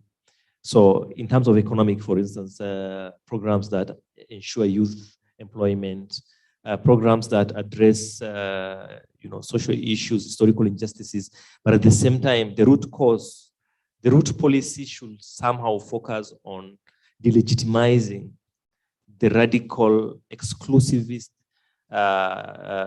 political agenda that have that Islamist understanding at the basis of its radical of its basis. So there's been this two broader stream that has always been used to address this. The one is the boots on the ground or counterterrorism, where we involve also a judicial system in prosecuting people who are captured, involving in that, but more so in the region, and I think in Africa, the strength of addressing this lies in countering extremism, which is a whole assortment of approaches that places the youth, the community, and the state and non-state actors in the middle of discussing this issue at the prevention level.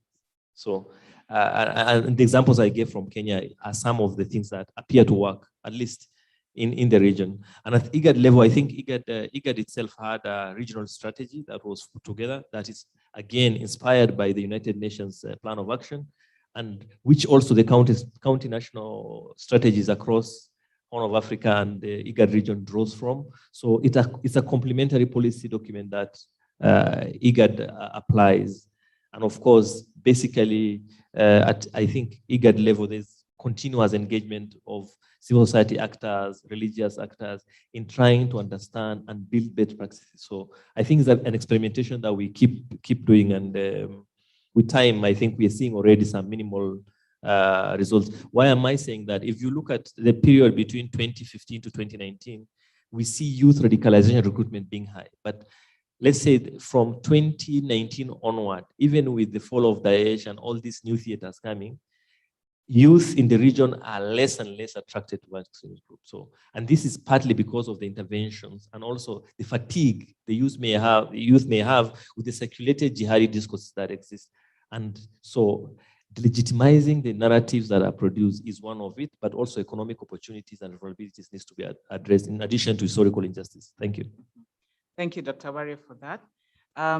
If there are burning questions or some comments here, please let us know. We will take maybe just one or two because we are running out of time. There's one question here. This is Professor Jonyo.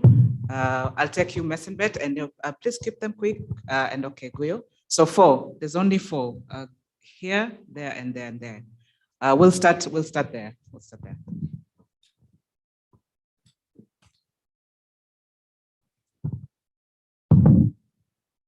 Thank you so much, even to all the panelists. Very, very pertinent issues. I want to address Dr. Kagwanja. Sorry. My name is Joyce Kibet. This is from an economic perspective. You say that the threat of terrorism is going to be dire as we move further into the future, which I agree. And I'd like to know your opinion statement on, do you think that with the evolution of the AFCTA, I'm sure you're aware that it's been activated. Do you think with the evolution of AFCTA that the terrorism and extremism will find a channel to further articulate their ideology in a subtle way, yet gaining more economic power within Africa? I'd like to know that. And do you think that the issue should be brought to the mainstream of AFCTA being one of the micro theaters that are subtle? Because to my opinion, I feel that this issue with regards to peace and security and AFCTA has been annexed and should be brought to the forefront in peace and security discussions. Thank you. Yeah, thank you. I think just so we roll a bit faster, I'm going to take the questions and the panelists will then answer. So Ambassador Guyo, if you could ask your question. Thank you very much. The panelists have really did justice to the emerging issues out of the study. Mine is, I'll just run them through one by one. Whether the study will benefit from evaluating power relations between Africa and the Middle East. I would have said something more, but because of time, I'll just go through them in a summarized form. States and regional relations across the world are impacted by forces of globalization. And information, civilization, social media, and so on is also redefining concept of sovereignty. Speed of attaining global village is really unprecedented. Africa and Middle East relations is also operating in this highly dynamic global system. This is just a comment. And then the study also skipped Israel. If we talk about Middle East, you cannot complete a segment in Middle East without Israel. So if Israel is included, it will have brought in some flavor and also complete the bigger picture for us. The other one is attempt to understand interregional relations is very critical. However, the need to understand internal dynamics within each region is also important to understand the fault lines in the Middle East and also to understand fault lines in Africa. And in this regard, this will also provide us with a state of play within Africa Union, Arab League, and Gulf Cooperation Council. Professor Kagwanja, thank you so much. It was really insightful.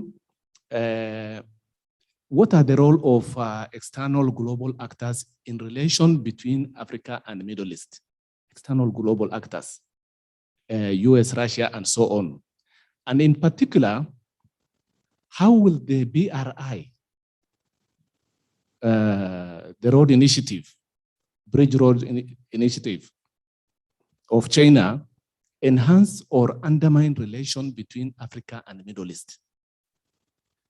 Prof, you raised the question, but I want to add another question also, just for reflection, not for you to answer. Relation between Africa and the Middle East is deepening.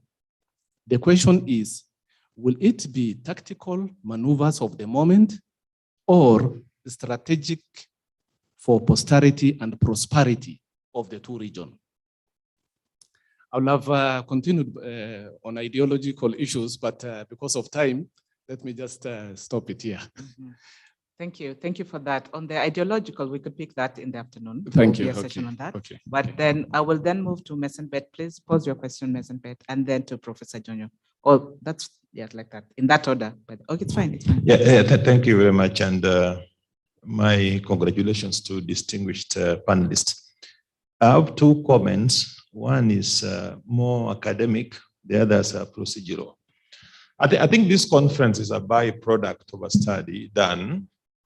It would have been better for us to see the study preliminaries. What motivated the study? What were the variables that were being sought by the scholars? What parameters were they focusing on? So that we can intervene based on the study motivation. Then number two, from your presentation, it appears like you take Middle East as if it is identical. These countries may look identical, but they're not similar. Then my question is this: these countries in the Middle East are clients, right, being patronized. How then do clients patronized by Western capital relate with Africa? And finally, the economies of the Middle Eastern countries were not constructed to be productive. They were constructed to generate revenue for consumption. How will consumer economies help Africa's economic relations? Thank you.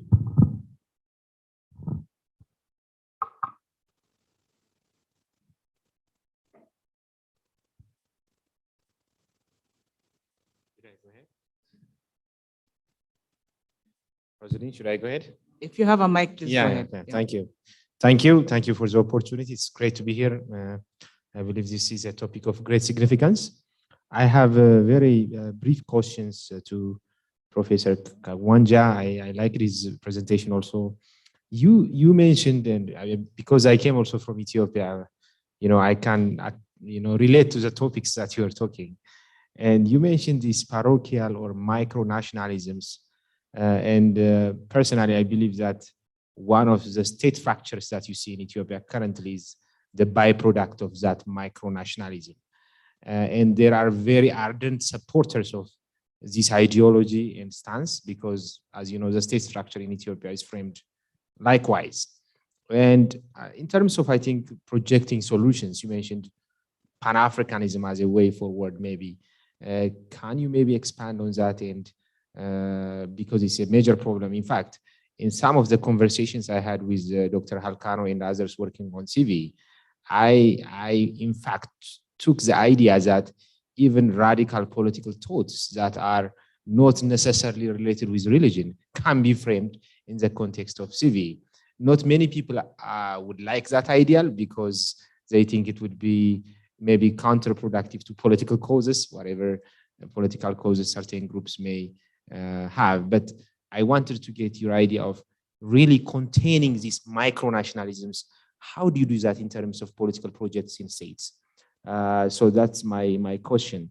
Maybe in relation to Dr. Mustafa's and Dr. Kanenji's presentations, we see now, growing interest in Africa and particularly in the Horn of Africa by Middle East countries. That's very clear.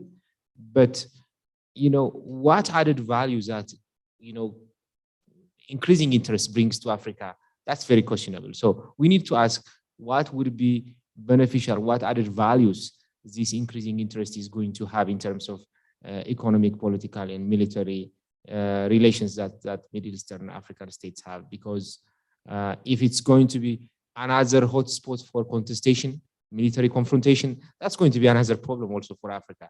So we need, maybe the research needs to see also what are new opportunities that should be nurtured in the past, in the economic and political relations that will be nurtured between Africa and the Middle East. Thank you. Thank you. I think Professor Kagwanja, you have the most comments, and then maybe Dr. Mustafa, and then Dr. Kanenje on the study, and then Dr. Wario. I think you only had comments from Ambassador Goyo.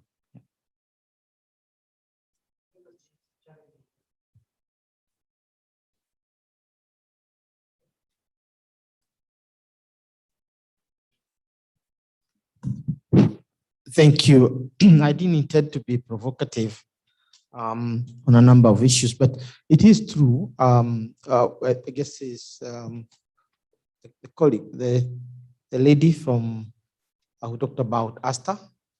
I think it's true that terrorism is going to continue to be a challenge to this region.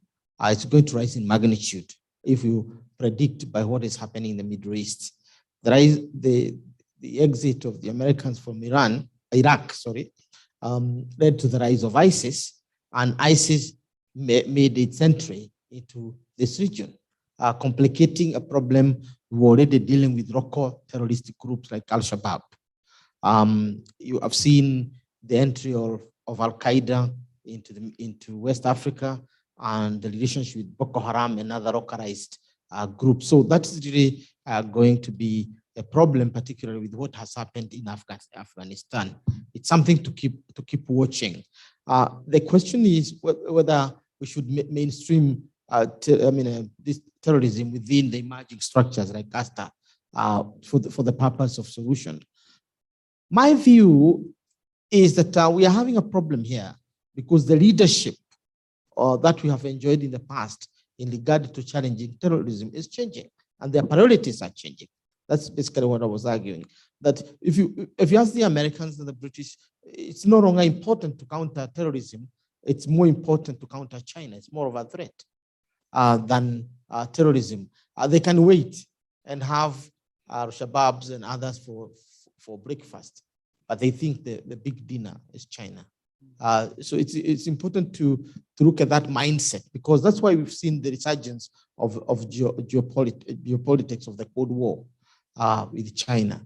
And that ties in with what Dr. Goyo asked about the Belt and Road Initiative of China.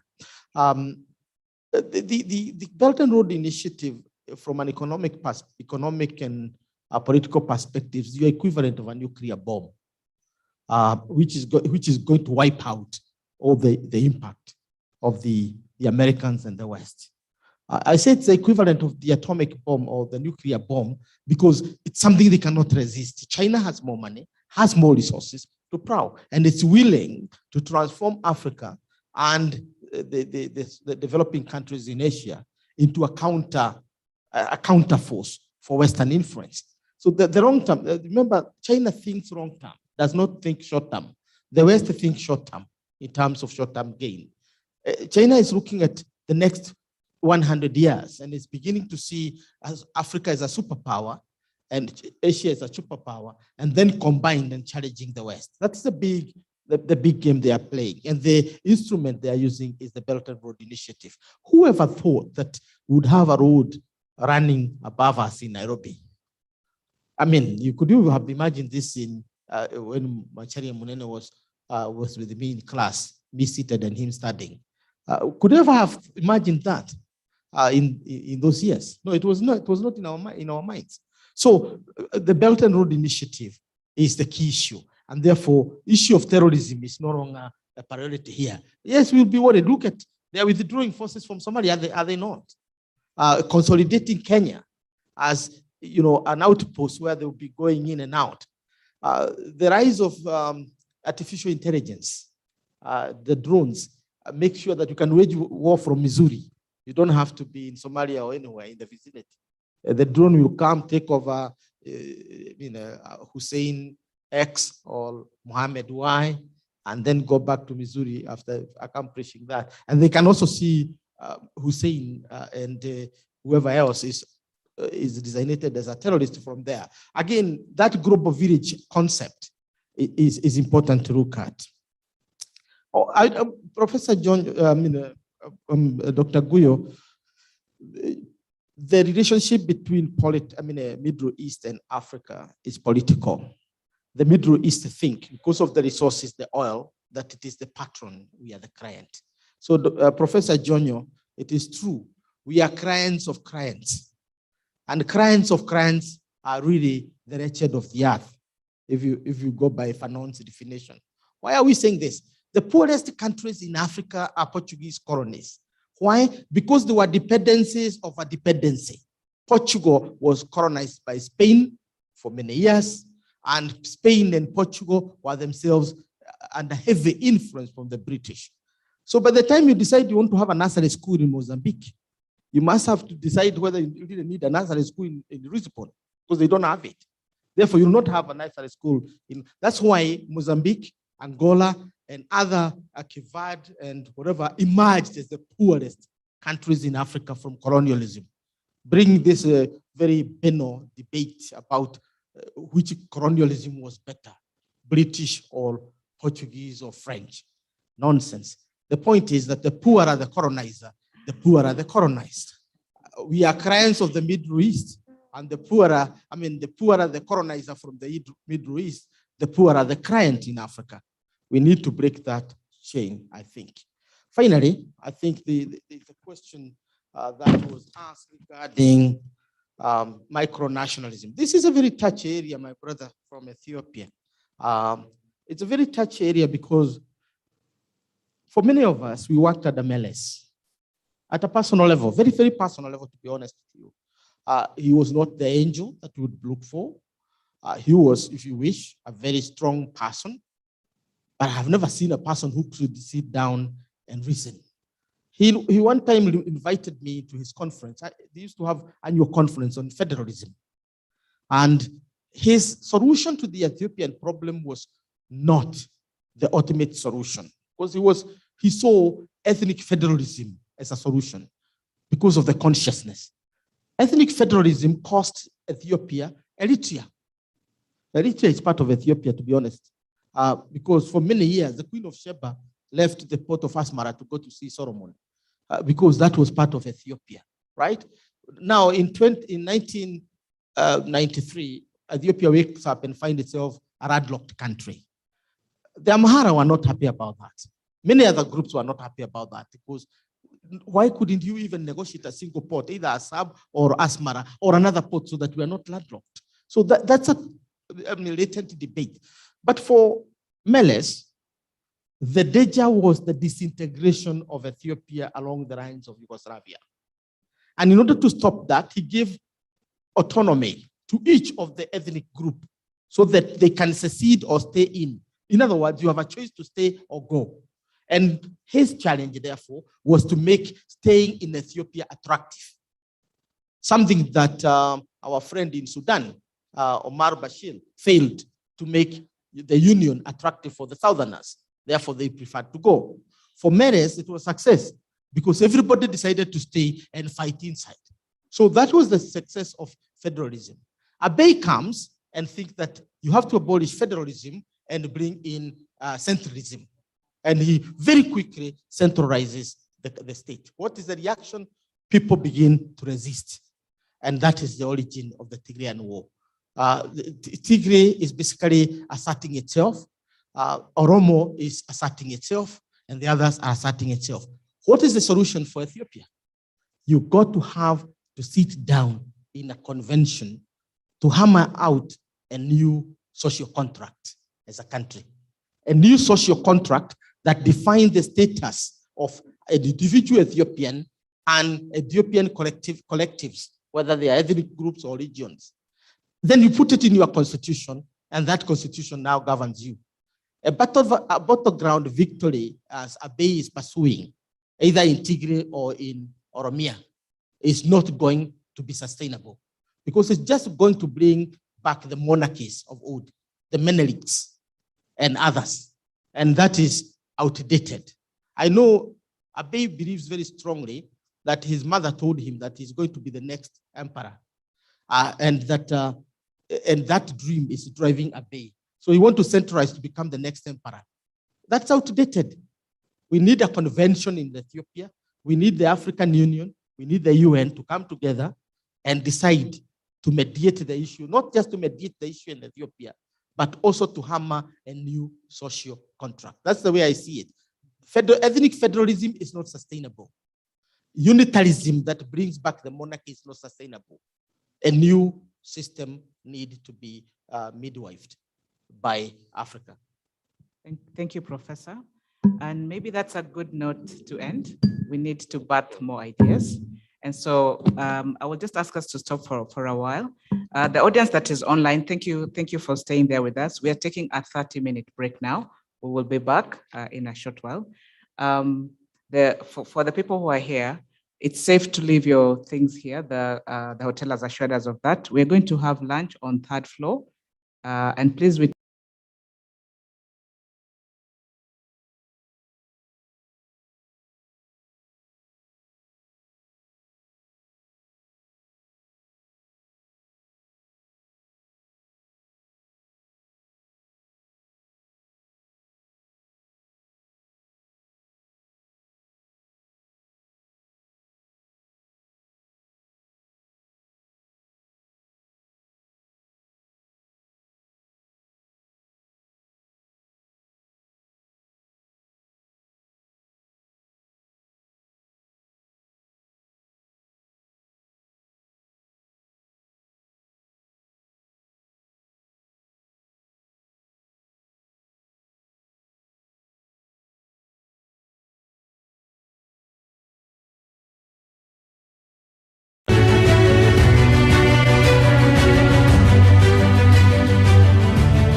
Good.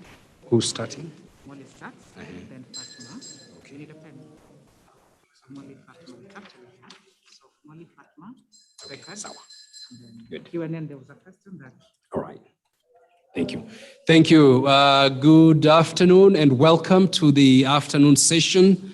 If we are going to release you at exactly 4, then we need to start now.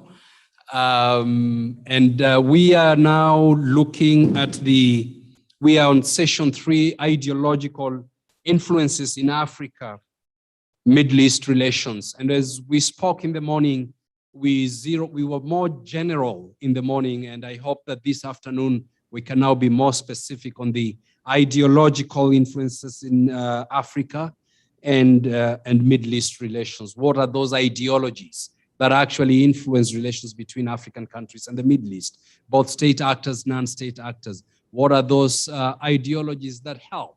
What are those ideologies that actually undermine relationships between Africa and Middle East? And to start us off, we will go straight to Molly Ellenberg, a research fellow, International Center for the Study of Violent Extremism based in the United States of America. She's joining us online, and she is going to help us understand the intellectual and ideological expansion of the Islamic State, Daesh. For those who don't know, Molly is a research fellow at the International Center for the Study of Violent Extremism, ICSVE. She is a doctoral student in social psychology at the University of Maryland, and she holds an MA in forensic psychology from George Washington University and a BS in psychology with specialization in clinical psychology from UC San Diego. Molly, I'm sure you can follow us. The floor is yours. Thank you so much. I'm going to go ahead and share my screen. And all right, good afternoon, everyone. It's morning here in Washington, D.C. My name is Molly Ellenberg from the International Center for the Study of Violent Extremism. And as our host said, I'm going to be talking about the intellectual and ideological expansion of ISIS in Africa and the Middle East. But before talking about the intellectual, ideological expansion, I want to give a brief overview of the physical expansion, the ISIS affiliates in Africa. Now, I know that ISIS goes by a lot of different names. My use is ISIS, just as a shorthand.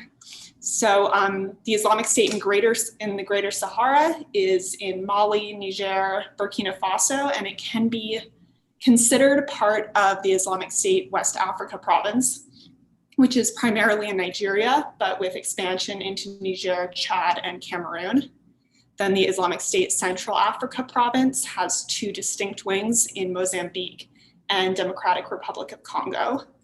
And then the others are, in their own countries, in ISIS in Algeria, in Libya, in Sinai in Egypt, and in Somalia. And that is separate from Al-Shabaab, which is affiliated with Al-Qaeda.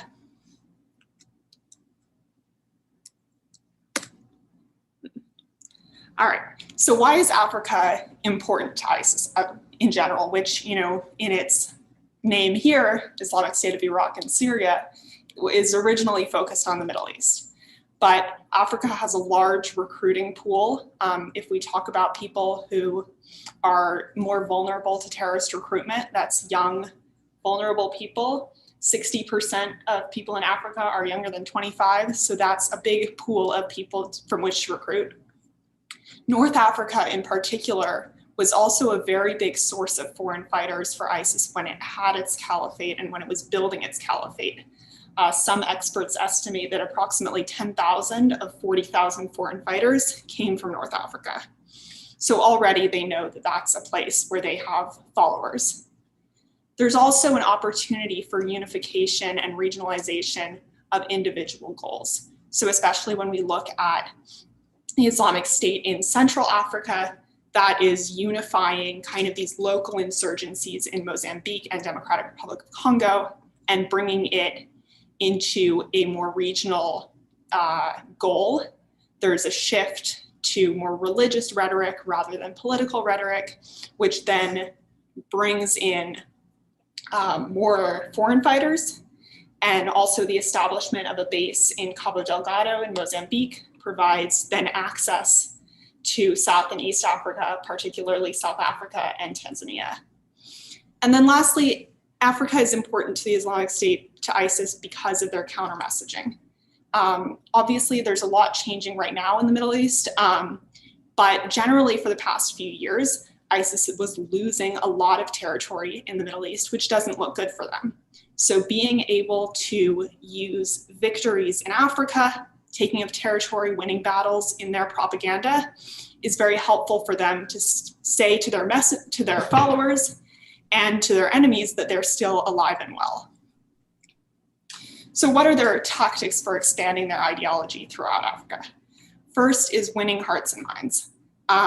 Provision of food and services, exploiting grievances about political exclusion, about people who think that their own religious leaders are not doing enough to fight political exclusion and marginalization, foreign economic influence, feeling that their land is being plundered by foreign powers, and human rights abuses and violence.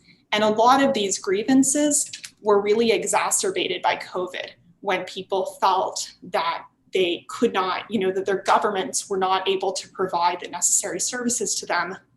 ISIS is able to say, that's proof that our ideology is better, that your secular government, your Christian government cannot provide for you like we can. And from the human rights perspective as well, these kind of military crackdowns on extremism then provide more grievance for ISIS to exploit, to say that your country is at war with Islam, at war with you and your people. And then there's also this important utilization of local networks. We talk a lot about ISIS and its incredible, really very powerful skill online, which I'll be talking about in a moment. But in Africa, there is still a big reliance on in-person ties. So families, friends, madrasas, mosques, youth organizations, businesses, and some of these are building off of an ideological foundation that's already in place. So what I mean by this is that, very conservative schools of thought, Salafism, Wahhabism, are not inherently violent at all. But ISIS claims that, that its ideology is derived from those ideologies, which are already taught in some of these schools. And so they're able to build off of this foundation that's already there. And then social media. This is where ISIS has really made a name for itself over the past decade or so, is using their social media to gain lots of international attention. And so when all of these kind of local insurgencies that I mentioned before, groups in all of these different countries, they didn't have great social media presences, generally, not exclusively, but generally. And so when they pledge allegiance to ISIS Central, they get new media equipment and skills and training, as well as a larger online audience. So now ISIS is posting their local groups' individual victories to their hundreds of thousands of followers all over the world. And so they're getting a huge online audience that they never would have gotten in keeping with these local networks and kind of in-person ties. But of course, social media isn't totally popular everywhere in Africa, but it is growing. So we can see in all of these countries that I listed where ISIS is the most active, there's a huge growth in Facebook penetration particularly. Facebook tends to be one of the most used social media platforms, and it's also the most easily accessible statistics, which is why I'm using Facebook as kind of a proxy for social media here. But we see there's growth in all of the countries, and that in North Africa specifically, the penetration is quite a bit higher. In Libya particularly, 93% of the population is on Facebook. We can compare that to only 78.9% of the United States, which is on Facebook. So quite a large Facebook usage in Libya, but growing everywhere. And so then our question is, how do we counter that? This growing influence of ISIS, its ability to expand throughout Africa with the continuous growth of social media. And so ICSVE has a project that was started in 2015 called the Breaking the ISIS Brand Counter-Narrative Project. And basically our director, Anne Speckard, who's gonna be speaking later, has interviewed 271 ISIS defectors, returnees, and prisoners. And for those who consent, their videoed interviews are cut into short counter-narrative videos ranging between 1 and 5 minutes long. And if they request, then their faces are blurred and their names are changed. But these videos are then used in Facebook ad campaigns in which the people are talking from an insider's perspective about how ISIS lied to them, manipulated them, wasn't what they thought it was going to be, that it was un-Islamic, that it was corrupt. And so I'm going to show you one of the videos and then talk about how these Facebook campaigns have performed in Africa generally. And I am sharing my sound, so hopefully this will not be a problem. أنا رحت يعني مشان نشوف الدولة اللي كنا نقرأ عليها يعني ونحن صغار في الكتب دولة النبي مثل السيرة وكذا كنا نقرأ في السيرة كثير. فواحد مسلم يتعطش يعني لهذا الشيء. رجعت على مشفى متاع الميادين مشان عالو مشان النمرة الصدرية كنت ما استطيع حرارة وكذا وغبرة فهمني كثير. فجأة يعني لقيت روحي وحيد فهمت ولا حتى تسجنت لأني رفضت القتال فهمني ولا تسجنت 10 أيام فهمني ولا لأنه رفضت إني نرجع للصفوف يعني متاع القتال يعني في الجبهات فهمني ولا بقيت 10 أيام مسجون. بالأول جاونا قالوا لنا يا تخرجوا استشهاديين وانغماسيين مشان تخرجوا من السجن يعني فخلاص يعني موت يعني يا تركب في عربة مفخة وتمشي تنفذ مشان تخرج من السجن فهمني أو تروح انغماسي تدخل يعني في منطقة فيها كما نقولوا العدو متاعك. جيت ما لقيت هذا فهمني جيت قام كذبوا علينا في كثير أشياء.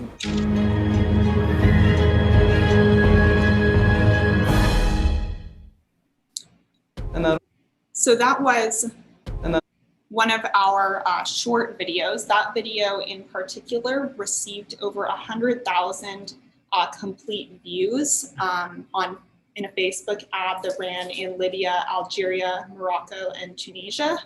And it also resulted in 100 landing page views of our website, therealjihad.org, which is a repository of all of the counter-narrative videos, especially the longer ones, as well as blog posts from an Islamic scholar that kind of break down ISIS's ideological arguments and explains why they're wrong, why they're misinterpretations of scriptures and things like that. And also links to on-the-ground de-radicalization and counseling resources, as well as online resources. So the Breaking the ISIS Brand videos generally in Africa, just as kind of a snapshot, you can see that they are reaching quite a few people. So reaching millions of people in Libya, Morocco, Tunisia, over 3 million people in Algeria, and still hundreds of thousands in Mali, Niger, and Burkina Faso, where Facebook penetration is a lot lower. And we also have, very large numbers of 100% views, which is fairly rare for anyone who has tried to market something on Facebook. People don't have a huge attention span to watch an entire video, but we are getting tens of thousands, if you add them up, hundreds of thousands of complete video views of our counter-narrative campaigns in Africa. And also landing page views, again, hundreds of thousands of people clicking on the link to learn more, which is really promising, not only in showing that people are willing to learn more, that they're interested, that their interest is piqued by the videos, because the point of the videos is not to, immediately de-radicalize somebody on the spot, but rather to counter ISIS's ideological expansion, where they're saying maybe something that I have heard isn't completely true, and I want to learn more. And that's what the landing page views shows us. And so what are the implications of everything that I have spoken about so far? First is that a focus on ISIS in the Middle East generally has allowed for broad expansion in Africa, that we have not, focused as much as we can, from an international perspective on ISIS's expansion in Africa. We also know that as much as we talk about social media being important, local in-person networks are still crucial to ISIS's expansion, especially in West and Central Africa. As we can see, they might be a lot more successful online in North Africa, but really, really important kind of these in-person networks in West and Central Africa.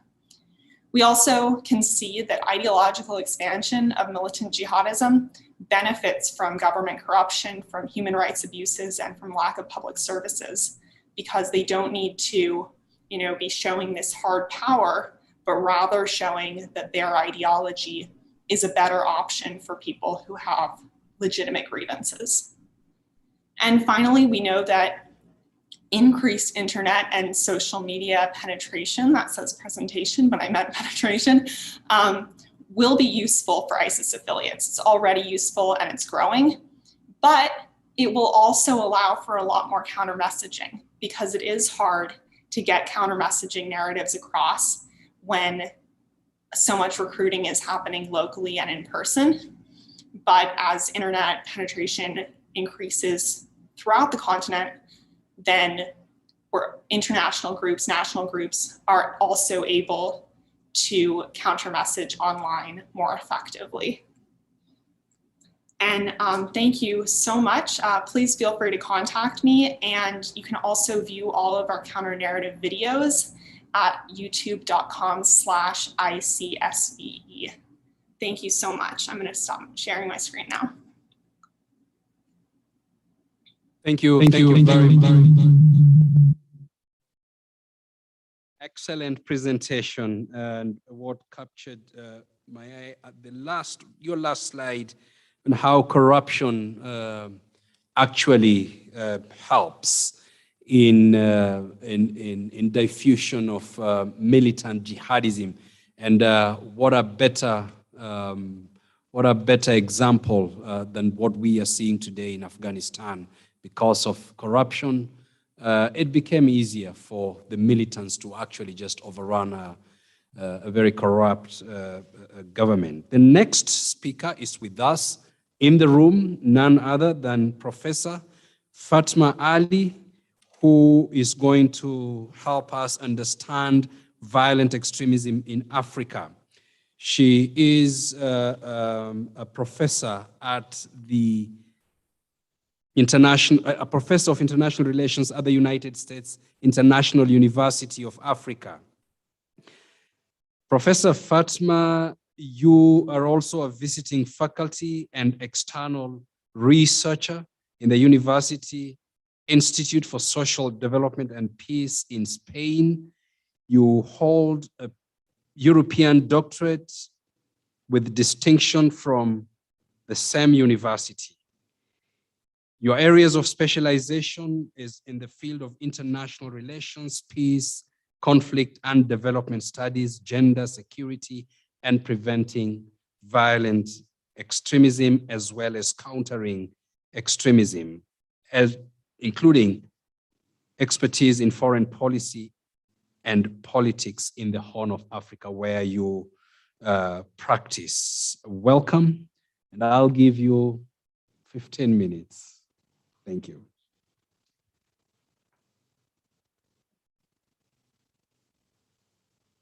Good afternoon. Okay, first and foremost, I'd like to thank the Horn for giving me this opportunity, and I must say I'm very excited because I think this is one of the first conversation in terms of violent extremism where we're bringing scholars, practitioners to discuss violent extremism. I know that the violent extremist group have already had their own conversation because they accept one another and they create this affiliation. So I think this is a timely, but also a very promising conversation. I would like to thank Molly. I think she's done a very wonderful presentation in terms of statistics, which I will not be explaining statistics today. I'll just give general ideas. And what I will try to explain or look at is the ideological influence in terms of violent extremism in the African continent. Just general ideas, and then when we have the discussion, I think we can go deeper and discuss some of these ideas. All right, so first and foremost, I think also it's good to bring the idea of violent extremism in this continent, to just not look at the fact that violent extremism is a security challenge. It also has a historical, political, ideological, religious, economic, cultural, and social dimension and context. And this morning, a lot of these context and dynamics were echoed and they were mentioned, which I will not go into it, but I think it's also important to look at that, because sometimes we think that all this violent extremism came out of nowhere and there was no reference. So, and of course, there's been a lot of debate whether these are homegrown or they are exported ideas to this continent. The other thing is that violent extremism have political, personal, and economic motive. And I think Molly, when she explained about ISIS, it came out very clearly. And that's why also sometimes we might think that most of these violent extremists in our continent are just trying to pursue religious ideology. But this religious ideology is like what is anchoring them. However, behind that, they already have what they want to pursue. And that's why they all want to create these Islamic states, or regionally or locally. And personal, today we had about the power issue. And, if you look at some of them, like Al-Shabaab, they've already had a power struggle, in terms of power relation within those kind of institutions. Economically, you've had that some of them are not just there to change ideology, but they're there to make money. So, for example, Al-Shabaab, Boko Haram, they have gotten a lot of money from kidnappings, from creating very sophisticated systems of taxation where they've been able to accumulate a lot of money. Now, the other thing is that the African continent, there's been a lot of questions. Why is this possible? Why are we so vulnerable to this kind of ideology? It's because the continent presents a very fertile ground for this kind of seeds to germinate, because there are both situations that local dynamics that facilitate this. And these dynamics were mentioned today, like historical marginalization, injustice, unemployment of the youth. And Molly also mentioned groups like ISIS would come and recruit because they know that we have bulge of youth who are not doing anything. And some of them, they would love to go somewhere because of adventure, because of whatever benefits that they will get out of that. So it's because of what already exists in the continent. So sometimes we always think that all these groups are coming here and they're able to take our kids, or our kids are appealed by their ideologies. And that's why I remember we had from 2015, a lot of our young girls and boys going to ISIS, to Syria. Imagine leaving classrooms, leaving the comforts of their home, and not only here in Kenya, but in the whole of the continent, because of the condition that already exists. Now, the other connection that makes these ideas of violent extremism to be planted and grow in this continent is that there is an interesting dynamic that we hardly look at. And this dynamic is the religious knowledge, because they come with an interpretation, like reviving what true Islam is.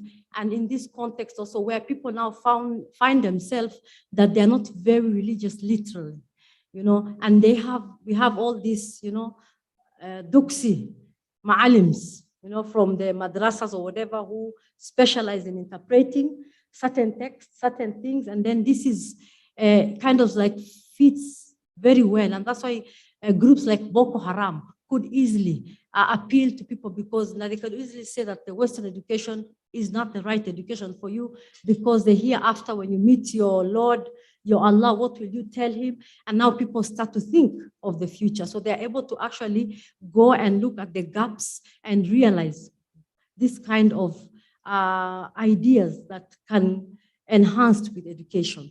Now, the other thing is that what makes the continent also very vulnerable, I think today it was explained very well, is the fact that we have a lot of weak and failed governance in our continent that allow or don't do much when these ideas come, or when something happens, you say, many people were surprised why there is a group called Al-Shabaab in Mozambique, without realizing or looking at the context of Mozambique in the first place, and also understanding the dynamics between the relationship of the people of Cabo Delgado and the government and the regime in place. Now, the other thing is that there are so many leaders of this violent extremist group who were either educated or had experience in this organization in the Middle East. So that's why I'm saying that also we have to look at the context. What has united, or what has led to most African extremist group to adapt or to interpret or create their own ideologies based on these ideologies of the Middle East. So most of the people who went and studied, maybe in Saudi Arabia, came back with the Wahhabist idea, now created a group of people around them who understand that, and they were able to spread. So for example, this morning it was mentioned, for example, Ahmed Abdi Godane, one of the founding members of Al-Shabaab, spent time with Osama bin Laden in Afghanistan. So what do you expect with someone like that when they go back home?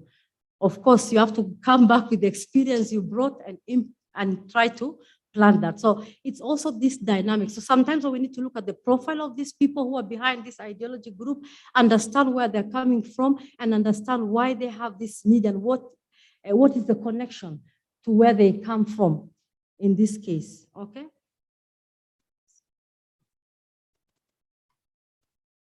Now, also recently, we also had a lot of our young people who have been appealed ideologically by the religious discourse of this transnational violent extremist group, where a lot of them wanted to go and join them, like the hijra idea, of migrating. So a lot of young people felt that, okay, I'm not doing anything here. What should I do? So I think I should just migrate, go join ISIS, go join Al-Qaeda, because it was much more appealing and it was an alternative to the kind of ideology that they already have, because some of the ideology that we have politically is not making sense to these young people, because probably this ideology have another dynamics, it's mainly ethnicized, it's mainly very marginalizing the youth, they don't have a space to express themselves. So you find that this organization gives them that opportunity, and that's why young people are always vulnerable to this organization, whether in the continent or beyond the continent. Now, I think also one thing that we need to understand and look at is to just understand the dynamics of what violent extremism has been in this continent. So we can actually look at it from two perspectives. One, try to understand the new violent extremism in the African continent, which we can say that it always has been in the name of religion. So whenever we've had violent extremism, is in the name of religion, and this has come with religious extremism, and not only from Islam, but also from Christianity. Remember, Lord Resistance Army, Boko Haram, if you pay close attention, they are copying and pasting everything. And Lord Resistance Army did in the 1990s, kidnappings, trying to take resources from the communities that they come from and trying to create alliance with those communities, So we have more or less, religion being the main idea that is driving this new kind of violent extremism. Then we have the old kind of violent extremism that was in the name of political emancipation. So the likes of Muslim Brotherhood, which was formed in 1928 in Egypt. And the idea was another alternative to use a more conservative, more traditional way of removing the British to get independence. But right now, it's not about independence. It's about bringing back those religious values. And that's the idea is all about that, bringing back that idea of being a good Muslim, living in a true Islamic society. And that's why most of them are obsessed in putting the Sharia, because the Sharia law is now what now distinguish that the extremist group type of governance from the normal type of government that is in place in the same territory. Are we together? Can you guys follow me? I know it's very difficult talking at now after lunch when all our blood is in the stomach. Okay. Now, the other thing is that also it's interesting to pay a close attention to how this violent extremist group have risen in the continent, and not only risen, but they're rising. So I know that some people think that now the Daesh is over and they've created, but of course, the indication, the fact that the Daesh has been able, I think Molly shared with us when she talked about the physical location of these Daesh provinces, they have created their provinces. They have been able to replicate what they were not able to achieve in the Middle East. So that's also a very interesting dynamics to understand how and why is it growing in the continent. Now, the other thing is that when we pay close attention to the rise, of course, and that's why we all talk about Islamic violent extremism, is that Islam is not new in this continent, but what is new is the interpretation of the religion. This has drastically changed in the last 2 or 3 decades, how religion has been interpreted, because before in this continent, Islam was more traditional, more tolerant Sufi form of Islam, and this was replaced by the radical and decisive Salafist interpretation, which now came with a strong theological backing, from the Sunni jihadist groups such as Al-Qaeda and, of course, the Islamic State. So some of the people who came with this ideology, they already had knowledge. So they were able to produce knowledge of what this new kind of religious interpretation will be, and they're able to convince people, because right now you come and people are playing music, they're dancing, and you're told all that is haram. When you go to hell, you will burn. What I'm doing here, if they see me, it's haram. Because I'm talking in front of all these men, you're not related to me, are you? No. So when they come with this interpretation and they're able to convince people and they're able to use text and they dominate the language, not only from ideological, but also from the knowledge itself, because they give people certain things that they were not aware of, that the theology behind, and also the hermeneutic, the interpreting of the text itself to kind of convince their audience. Now, the other thing is that the rise of, and this also has led to a lot of debates, and I think even this morning that debate was surfacing, whether this extremist group are homegrown, like they actually are part of the process that is taking place in this continent, or they are an import from the other jihadist groups, like from the Middle East. So the question is that if they are homegrown, where does it start? And if it's imported, how does that disconnect from the original ideology that came from the Middle East? So for example, now if you look at the 6 provinces plus Tunisia, which is not a province of the Islamic State, the Central Islamic State. So how does that, how is it different from the Central Islamic State? And for those who had a lot of influence from Al-Qaeda, like Al-Shabaab, how is it different from Al-Qaeda? Now, the other thing is that the rise of violent extremism in the African continent can be attributed to 2 factors, that is the internal and the external factor. I know my time is going, but I'll just try to rush. So the internal factor are, for example, the Wahhabi Salafist theological ideology or explanation. So, I mean, like just going back to the pure form of Islam. And of course, this was done by religious, knowledgeable people, whatever, even if they are, whether they have higher education or just the madrasa level of education, but they become authority, they are an authority in that area, and they're able to convince people. And of course, this idea did not only sell in this continent, but it is an idea that has been accepted by the Muslim community in the Middle East, in Asia, in places like the Philippines, and in many places, Indonesia. So it's an idea that they were able to make it more universal. So it's not only, and this is also where we see now the beginning of the globalizing of Islamic ideology, okay, because of this Salafist idea. Now, the second external factor is a pan-Islamism.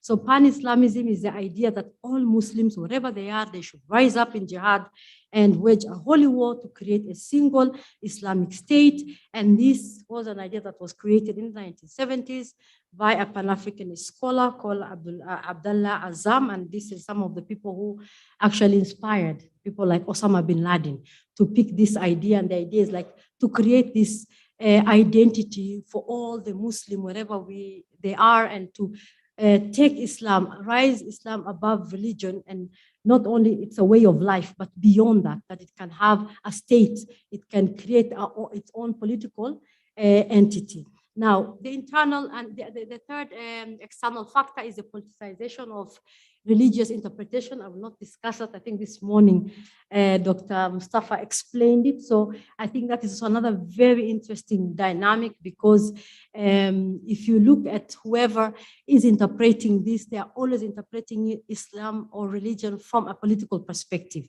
So it's not just religion, you know, that it's a relationship between you and your God, I mean, between you and Allah, but it's beyond that. It's you and your community. How good are you here? And what are you taking after here? And then it also has a political connotation.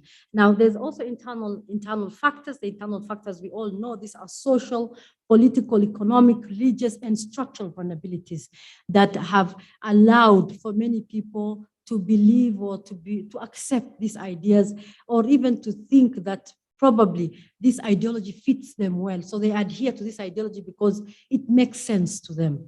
Now, ideological influences can be understood from the creation of spaces for specific theological take on Islam, in particular the Salafi teachings. And if you look at all these radical groups that we have in the African continent, most of them are Sunni Salafist, violent extremist group. And of course, most of the theological background comes from the Salafist teaching.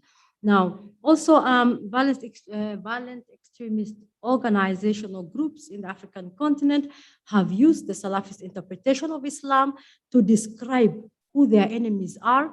And that's why also Boko Haram is able to convince the Muslim that Western education is not the right education for them. Al-Shabaab is able to say, all the people who are coming to our country, they are our enemies, they're invading us, and they're able to create that. And that's a very powerful way of creating not only your identity, but also showing who is the enemy. Now, the other thing is that not only to create, to explain who is the enemy, but also their mission, what their mission is all about, their objective and justification of why they use this violence. And if you guys have followed Al-Shabaab, you know that there was a lot of disagreement between the founders. You know, this is Hassan Dahir Awais and Godane, and Godane justified so many times why Al-Shabaab should use violence. And this also from this Salafist interpretation of Islam. Now, the other thing is that religious identity have also excavated the ethnic and resource conflict. So we have a very interesting case happening in Central African Republic. Some people, when they hear that there's a group called Salaka, Muslim Salaka, and the anti-Balaka, and they have just used the religion to actually fight over resources and use the ethnic identity as well to just create this spectrum and the difference between them.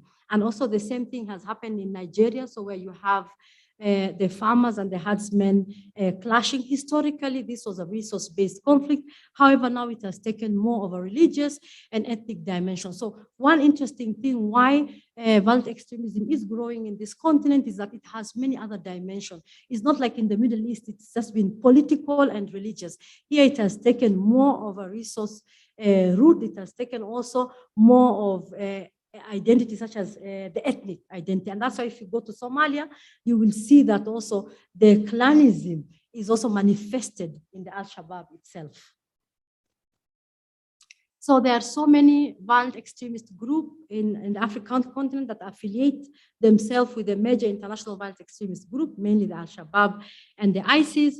And then, of course, you have also these local leaders who choose to affiliate themselves, not just because of the ideology, but also because of the resources, the training. I think Molly talked about that, inspiration. And that's why I think we should, personally, I would be watching Al-Shabaab very closely, because Al-Shabaab has similar dynamics to what Mustafa said today about Afghanistan, and maybe it might be because right now everyone is thinking it's weekend, it is nowhere, but Al-Shabaab is in the margin, in the periphery. Probably no one knows what they're doing there. And we are more relaxed because now the COVID, and we are not paying close attention to what is happening. So they take a lot of inspiration from these other groups. So that also is quite interesting to look at that. And of course, also when they make connection or they make affiliation with these international ones, is a way also to affirm their political leverage, to show their constituents that they're internationally recognized and they are powerful, and they try to show so the government that even us, we have space. If you're not giving us space here, we have more international space. I think my time is almost gone. Now, we should also be asking ourselves the implication of the current Taliban takeover of Afghanistan in the African continent. So does it mean Al-Shabaab, Boko Haram can replicate, or those things can happen? I think this is one of these open discussion that should take place. And I think also watching very close what is happening now. What has made violent extremism group thrive in this continent? Why? I think one is power vacuum, and that's why most of them try to create space to enter into this power vacuum, see it as an opportunity to recruit, opportunity to assemble, and of course to mount the operation. The other thing also, we have the local versus the international dynamic, because that also makes them thrive. The other thing also is the role of the government that was mentioned, sometimes also how the government has responded. This has also had a spillover effect. So some people have felt it's better to join this terrorist, violent extremist group because we are already marginalized, we are already being persecuted by the government. And then of course, what makes them also thrive is the fact that they have the ability and capacity to fundraise locally and internationally. And you believe me, if you look at the system of how Al-Shabaab has set its way of fundraising itself, it's so sophisticated, it's so dynamic, and it's very unique. So that also is a strength for them. The other factor is that the resilience that this group has. They have the capacity to surprise, the capacity to look like they're dead. For two times Al-Shabaab, Boko Haram was pronounced dead. It does not exist anymore. And then they were able to revive, the same with Al-Shabaab. And I think that is also a very important thing. And the last one, I think, is the autonomy that this group have created for themselves. Whether they are affiliated with international groups or not, they're still able to have the autonomy, whether they are a branch, a province. And this autonomy is not only in identity, but also is in how they carry out the ideology, how they carry out the operation, and how they fundraise for themselves. Because if they didn't have that autonomy, right now all these provinces will be going underground, like they will not be in existence because the ISIS is not anymore that much relevant. So I would like to stop here because I think it's already time, and I'm open to questions and discussion. Thank you. Sorry.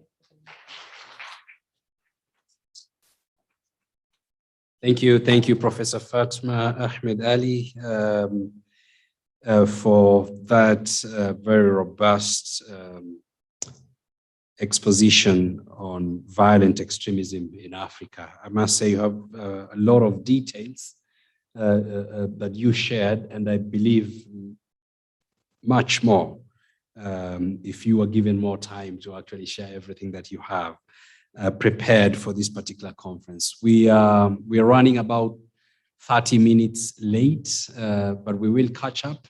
I wanted us to finish quicker so that we can, there are questions that were asked in the morning that were not answered, so that during the question and answer time, we will be able to answer some of those questions or reflect on some of those observations that you shared with us this morning.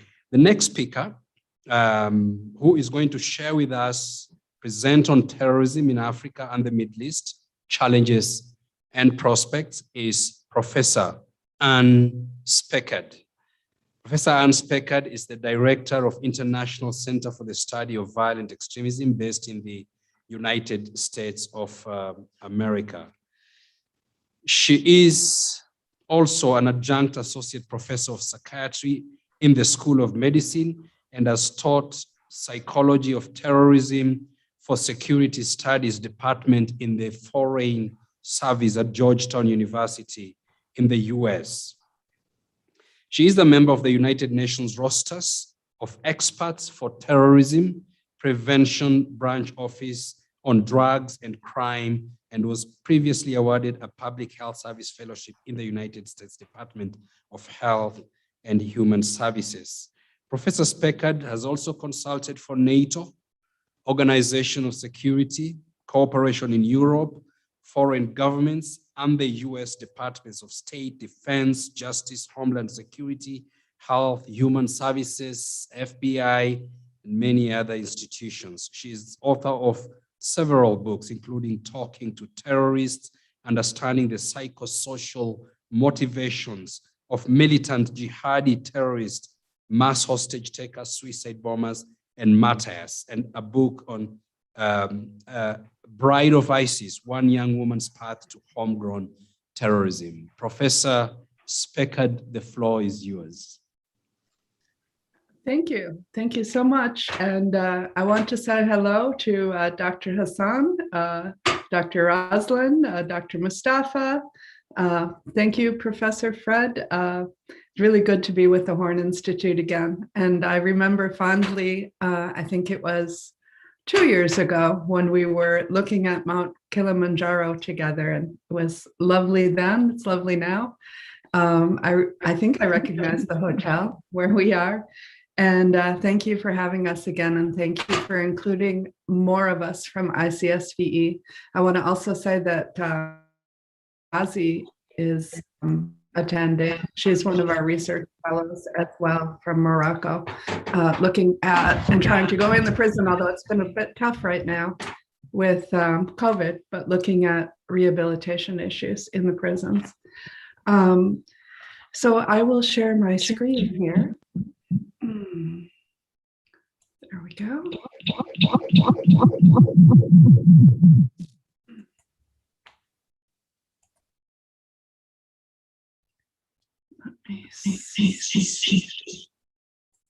Are you hearing me okay?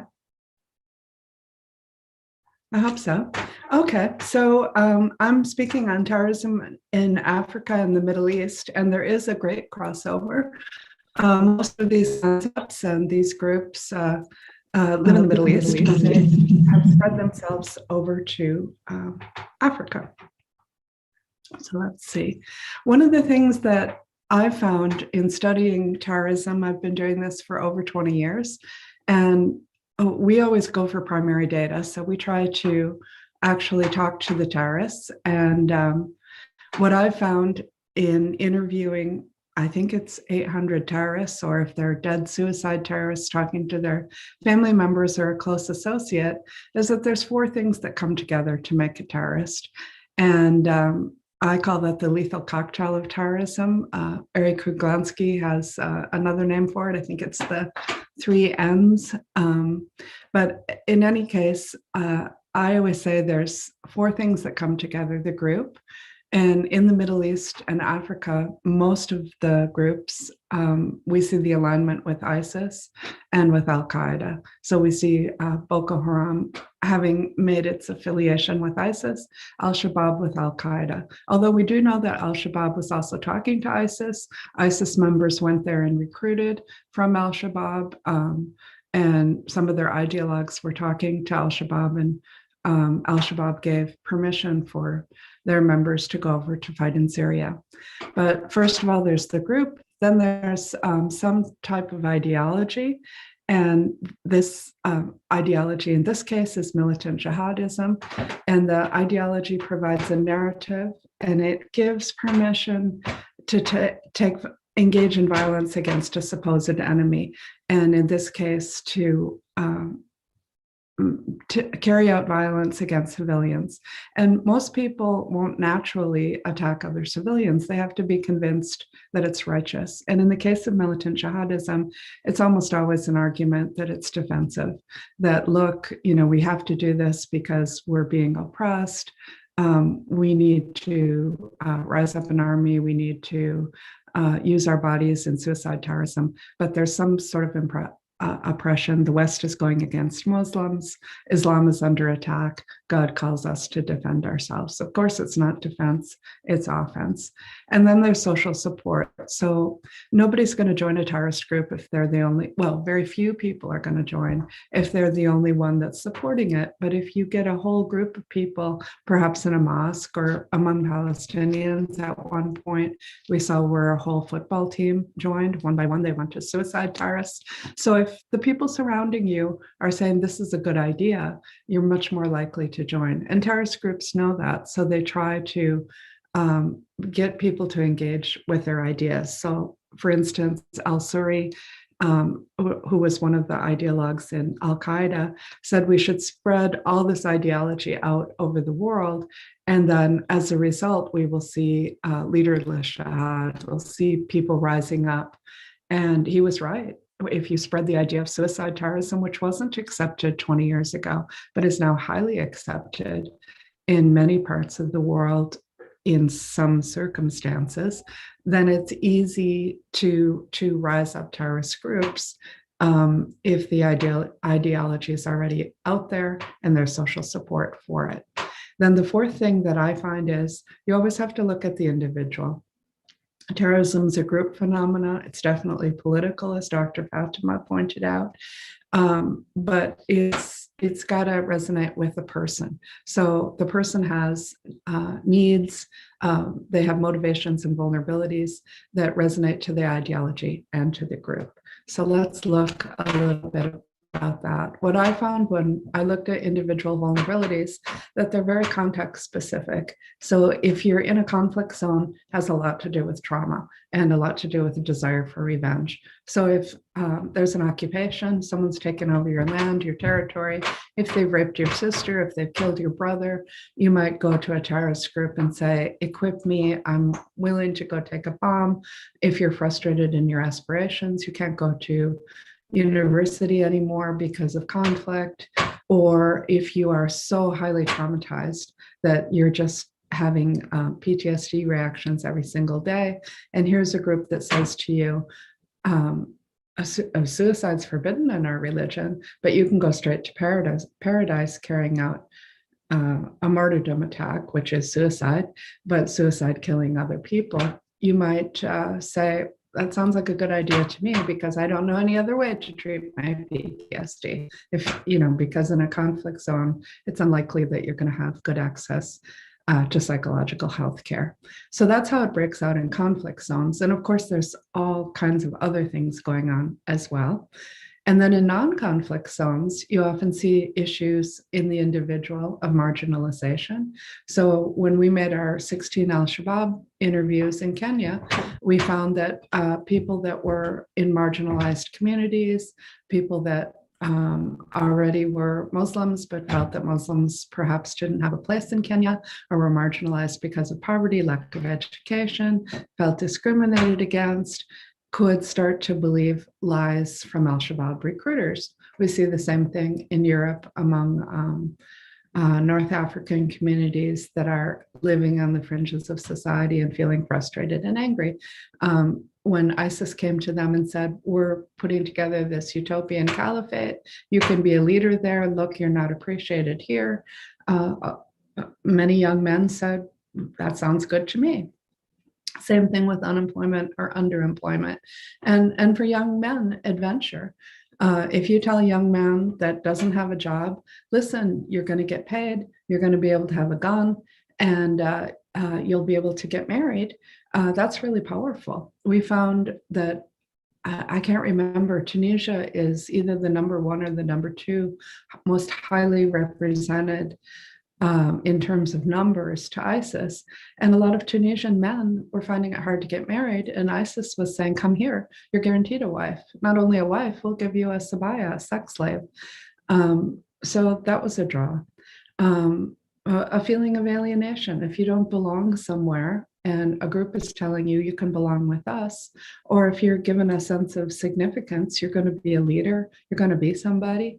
Or if you're on the internet reading about geopolitics and you feel angry at what you're seeing.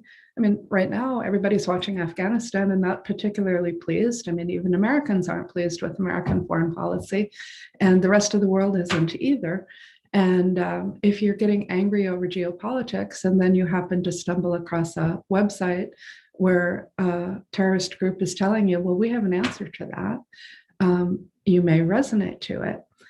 There's plenty of young men and women, particularly from more well-to-do families or highly educated, that have a normal desire for justice. And, you know, they would probably become leaders in their communities anyway. And when they see things that are really wrong, may resonate to a terrorist group that promises to right those wrongs. A secondary trauma, which is the same as trauma in a war zone. We see drug addiction. We've just been doing a lot of interviews in the Maldives with people telling us that the kids that are drug addicted are getting pulled into terrorist groups who tell them you need to redeem yourself, and it's impossible to get off of drugs, but you can do it with the help of Allah. The path of Allah is straight. It's into jihad. And if they can't stay off drugs, well, then the way to redeem yourself is a suicide mission.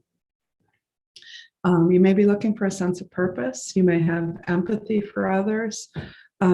You might fall in love. I mean, there were schoolgirls that fell in love in the UK and went over to join ISIS because they were on a big romance.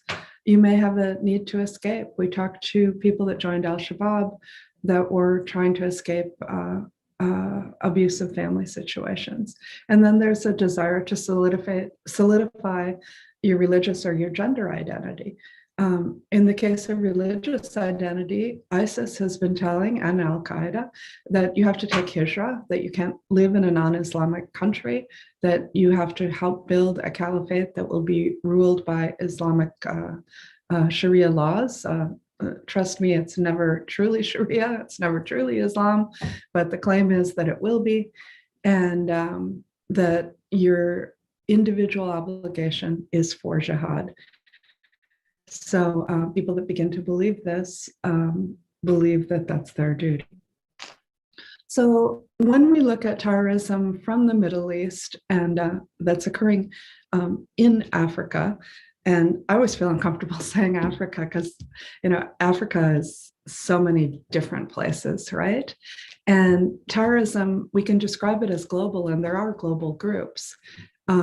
And there's global movements and international movements, but terrorism is always a local phenomena.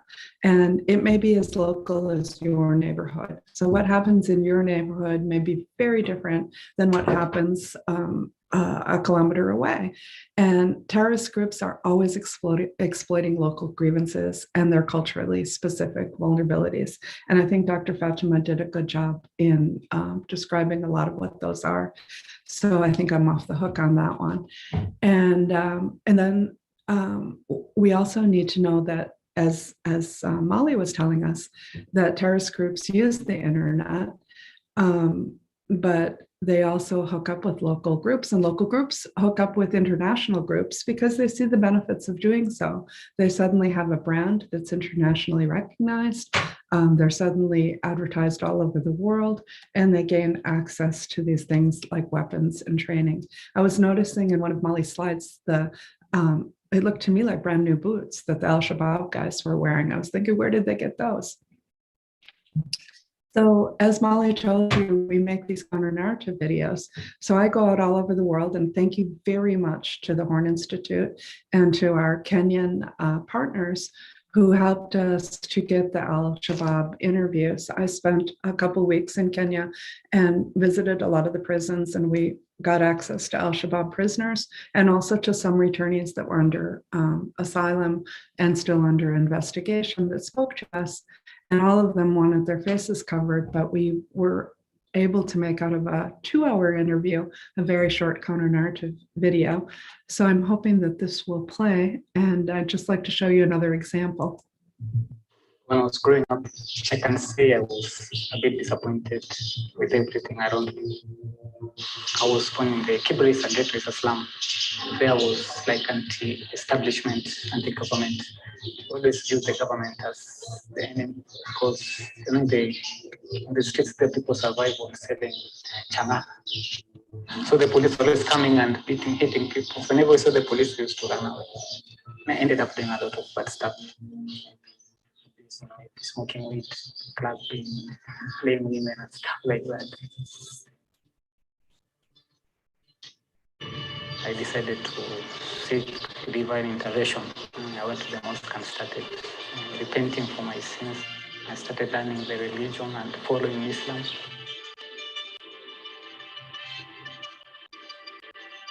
I was like, this is not the right place to be. Then I contacted my friends in Somalia and went to Somalia. I was eager to go and fight and stuff like that. So,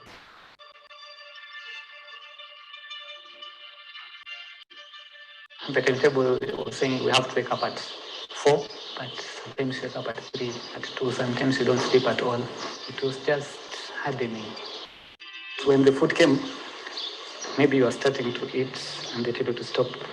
The food maybe is in your mouth, you're told to spit it out, go back to training, starving and sweating and not sleeping, and basically just messing up your reasoning and just like please don't put the take your phones and stuff like that.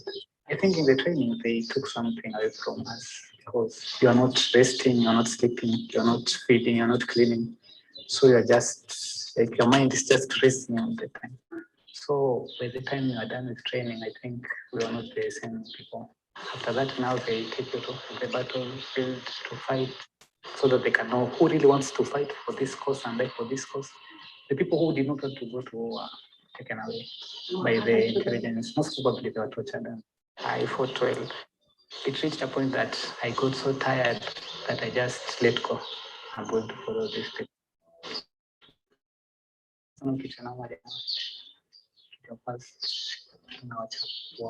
Closeness, ile emotions, ile unajiachilia. So inakuwa wewe kazi yako unakuwa kama tu robot. So after we completed training, they called us and they told us to come to Kenya. We walked for 22 days.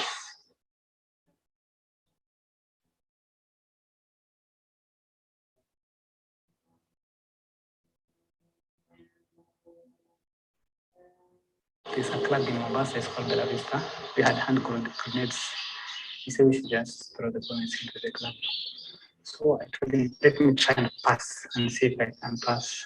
So when I was passing, I don't know what got into his head.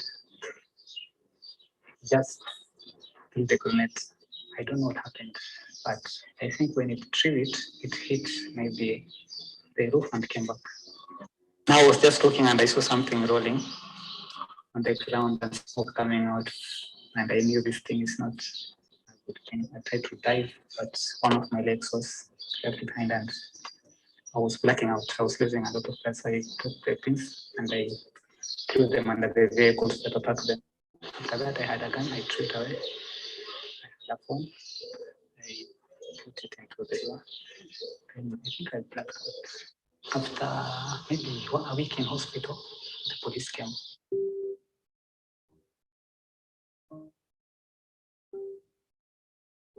I told them I'll just cooperate with you. Once someone is hopeless and restless and angry, you know, your reasoning gets clouded with emotions. You cannot make the right decision. We should learn the Quran, history, before they make decisions. So that once you're informed, you can make an informed decision. Ask for forgiveness. Okay, I've hurt a lot of people who should never be hurt. I try to get close to my God and also want a chance to beg forgiveness from those people. I don't know. Don't deserve it. You can lose your limb. you can lose your eyes. You can be disabled for the rest of your life. And once you are incapacitated, you are not needed anymore.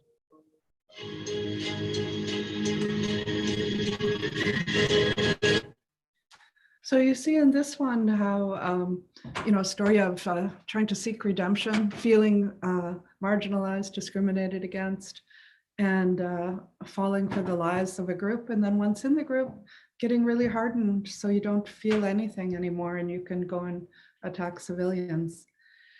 And what I like about his story is that he gets again redeemed by the kindness of the doctors and nurses caring for him, and rehumanized.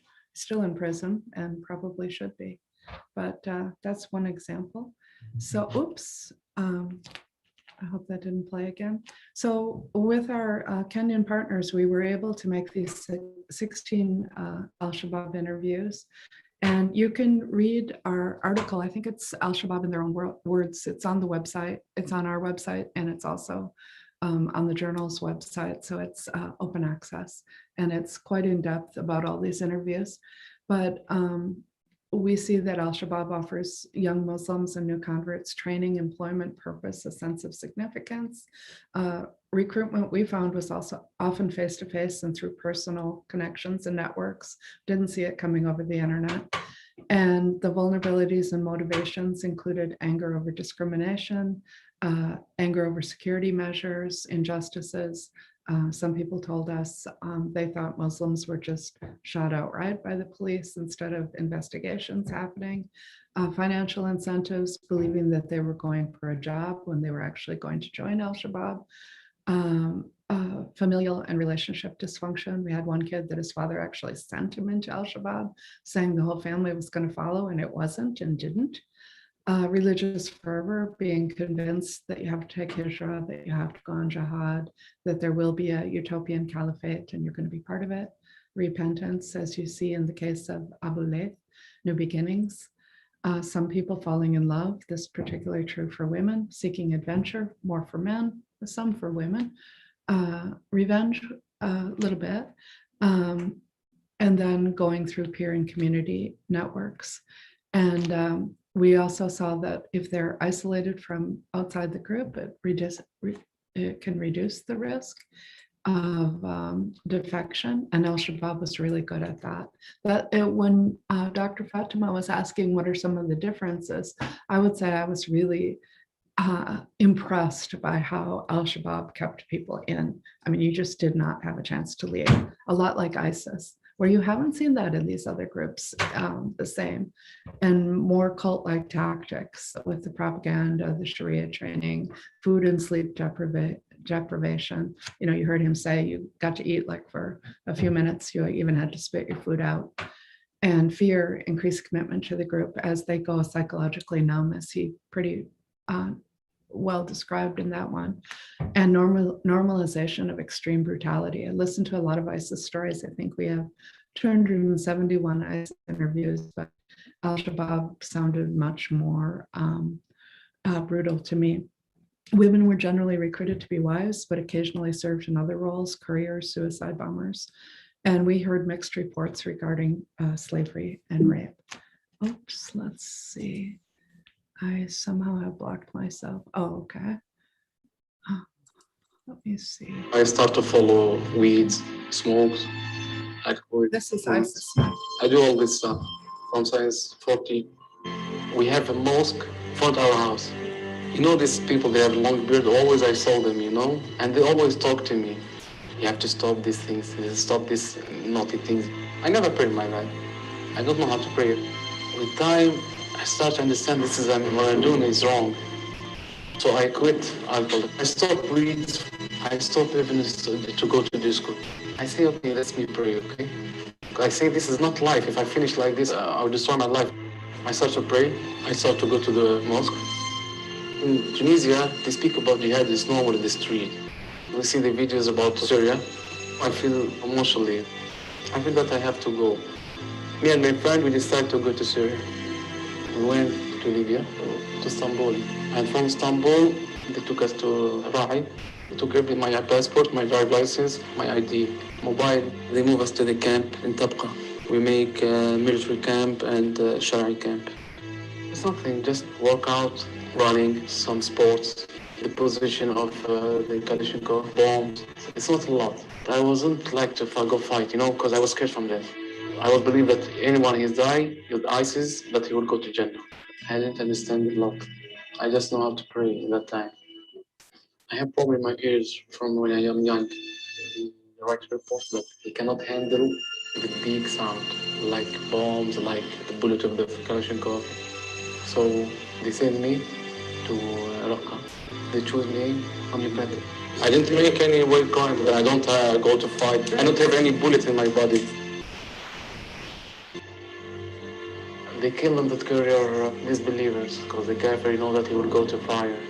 They say that you have to kill kafir because you get ajr. And if you go out from ISIS, you're a disbeliever too. ISIS, they choose to close this office. So they send me about cars in service office.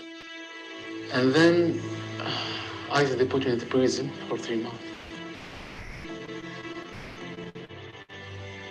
Because in that time I was thinking to go out from ISIS. I get caught with my phone that I was talking to my mom that I asked her for money. They don't find nothing. Then I go out from I moved from Raqqa in 2017. We go to Deir Mayadin. It came the bombs of Russia, Russian bombs, a lot of missiles. One time I get a bomb from the house, maybe 10 meters. My kids was yelling, you know, and I was so scared. My wife was so scared. And after this, I moved to another place, to Shara. And every time we changed the village, it came bombs again, Russia. And I heard that the Amniyin, they look for me again.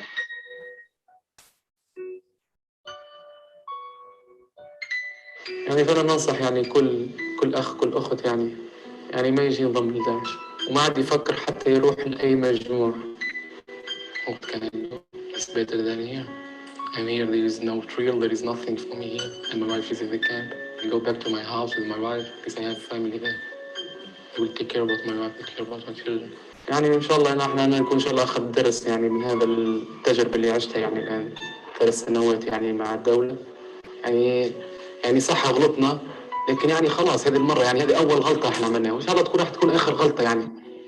أكيد يعني أنا تونسي يعني نبقى تونسي يعني منطقتي خاصة منطقتي اللي عايش فيها يعني أنا حتى ما كنت أفكر إني أروح لأوروبا يعني عايش في أوروبا يعني فأنا أحب تونس يعني ومن الأخير أنا تونسي يعني كل فداء تونس يعني. What I always think when I go to Syria is just this waste of humanity, that 40,000 people from all these different countries went there. And we have to keep in mind too, that this is part of the connection because the Tunisians are mostly still in Syria. They were either killed there or they're still in the Syrian prison because the Tunisians are refusing to take them back. But probably eventually they will have to take them back. And they all have family members. So there is this connection with ISIS, whether they want it or not, given so many people went. So as I was saying, North Africa provided 10,000 of these 40,000. And we've made in-depth psychological interviews with 13 African ISIS members from Tunisia, Morocco, Libya, Algeria, Kenya, and Mauritania and Togo. We found, and it's not a representative sample, it's a sample of convenience, but most were middle or upper class. And their most common vulnerabilities included parental separation, divorce or death, family conflict, substance abuse, as you saw. And half were recruited to join ISIS by friends, but over the internet in many cases, through direct recruiters or friends and through passive viewing. And I have to say with the Tunisians, we talked to quite a few that said that Professor Anne Specked, we are really running late and we will need a lot more time so that we can have interactions with the scholars that are gathered here physically. If you can just take 1 minute to wind your presentation, please. Thank you. No problem. So, well, you can get my slides and you can see next time. So yeah, I think I can finish right there. We now know that there's 82 partners. There's been more included in the global coalition to defeat Daesh. And feel free to contact me, and thank you for having me and our group speak from ICSVE. Very happy to be included. Thank you. Thank you. Thank you. Thank you very much, Professor Speckert, for that deep exposition on this subject matter. And we are now going to have a plenary session, and the presenters, please remain online so that you can answer some of the questions. At the end, I'll give you 2 minutes each to make your final remarks. And we can engage in these discussions in the room here, online. You can type in your questions for those that are following online on Zoom and on Facebook. But these are some of the parameters or questions that are going to guide our discussions. And perhaps one is, other than jihadi Salafism, what other ideological strands influence the expansion of the Islamic State across the Islamic world? On violent extremism in Africa, we can discuss how does external actors' influence shape the Muslim religious practice and Islamic discourse across Africa? Given the geopolitical environment in Africa and external influence across Africa, what approaches can be employed to reverse the spread of terrorism? And given the years of countering terrorism and violent extremism in Africa, what are the lessons learned so far? On terrorism in Africa and the Middle East, challenges and prospects, perhaps some of the questions we can broach and discuss is, how does external financing of terrorism counteract local efforts to eradicate terrorism in Africa? And given the challenges encountered with securitized approaches to counter-terrorism, what other measures and policy frameworks can be adopted to respond to counter-terrorism comprehensively and effectively in Africa? The floor is open for comments, observations, and questions. And I'll start with Ambassador Mbaya, then Ambassador Guyo, then Professor Jonyo, and then Professor Alexi. Let's start with those 4. Or is there another hand up there? You'll say your name. Sorry, I didn't get your name. Janet. Then Janet. So let's have those 5 questions, observations, or comments. Yeah, thank you very much. I have 3 points really. One will be coming out of this afternoon's presentation.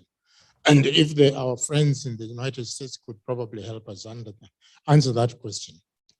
In my view, President George Bush declared war on international terrorism in 2001. And this year, President Joe Biden ended that war.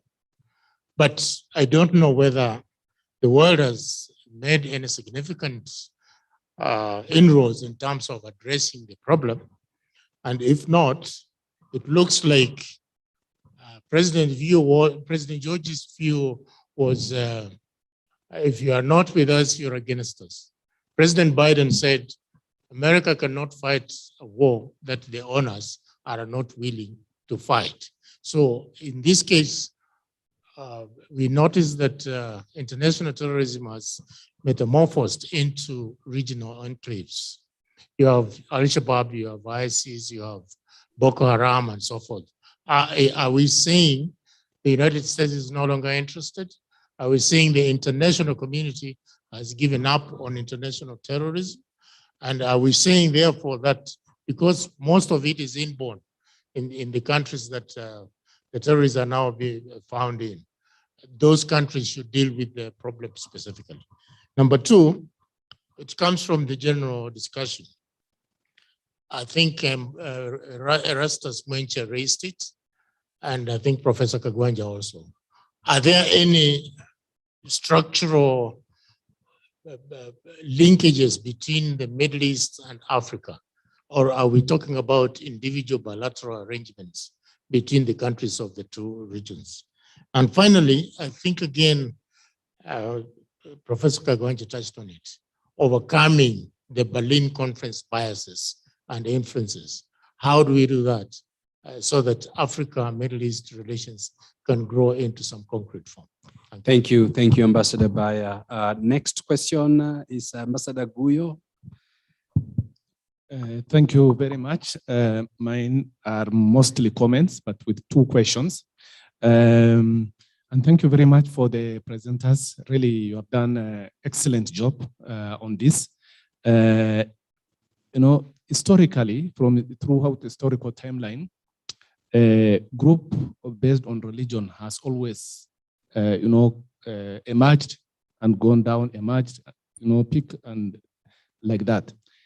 At some point, Christians during the crusade, they were the key, then of course the Judaism, also the Jewish group, now Islam.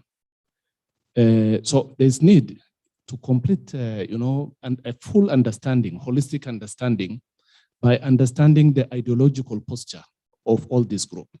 You also mentioned, Professor, about LRA and Boko Haram. So there is need to understand what are the common understanding among this group and what are the points of differences. My other observation is that extremist groups are migratory in nature, dynamic, and pragmatic. In their pragmatism is also the need to overcome bureaucracy, especially Al-Shabaab. They try to overcome bureaucracy by employing principles of subsidiarity. What can be done by the lower level group should be done. So that gives them one of the major strengths. Then there are 3 issues which drives Al-Shabaab and so on. What are the 3 antidotes? The 3 issues are as follows. 1 is ideology for political purpose, arms and ammunition for territorial expansion and intimidation. And then the other one is resources, sufficient, sustainable, and predictable resources. So what are the 3 antidotes that we can employ in order to defeat this group? My question now is, we have seen the drama in Afghanistan. What are the key lessons for external interventions? And I'll be very quick again on this. You posed a question, Professor, are Islamic extremist groups in Africa homegrown or imported, or through transnational interaction and so on? This group have historical roots. When we hear about Al-Shabaab, we think as if they are just a group of yesterday.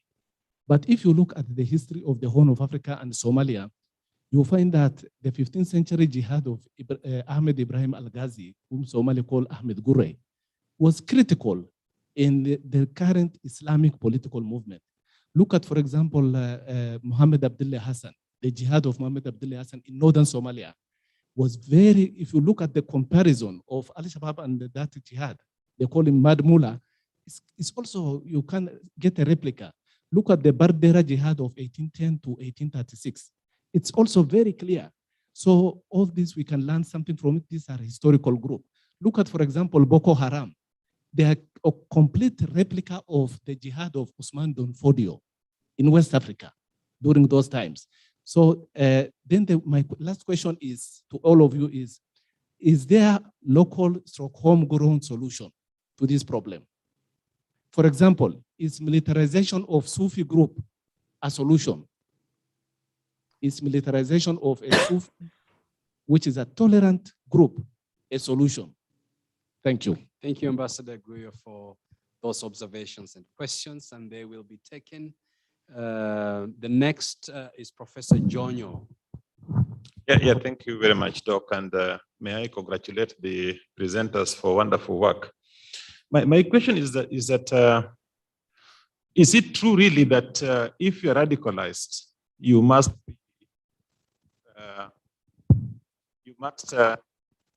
It's working, Prof. Be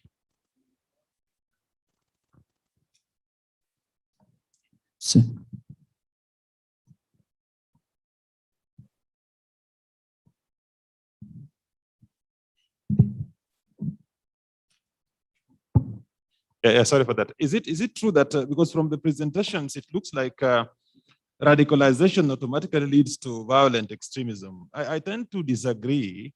There are people who are highly radicalized, but they are not engaged in violent extremism. And there are people who are violently extreme, but they are not radicalized. The other issue is that the issue of deprivation perhaps could have explained radicalization much earlier, but today we find people who are not deprived, but they participate in these activities. And finally, would it be in order to use levels of analysis in looking at radicalization, where you look at the micro level, that is how individuals are socialized. You look at the meso level, these are the enablers or support factors that catalyze radicalization. And finally, at the macro level, government intervention, inequality in society. Would that give us some comprehensive understanding of radicalization? Thank you. Thank you. Thank you, Professor Jonyo. Professor Alexi, your comments and observations.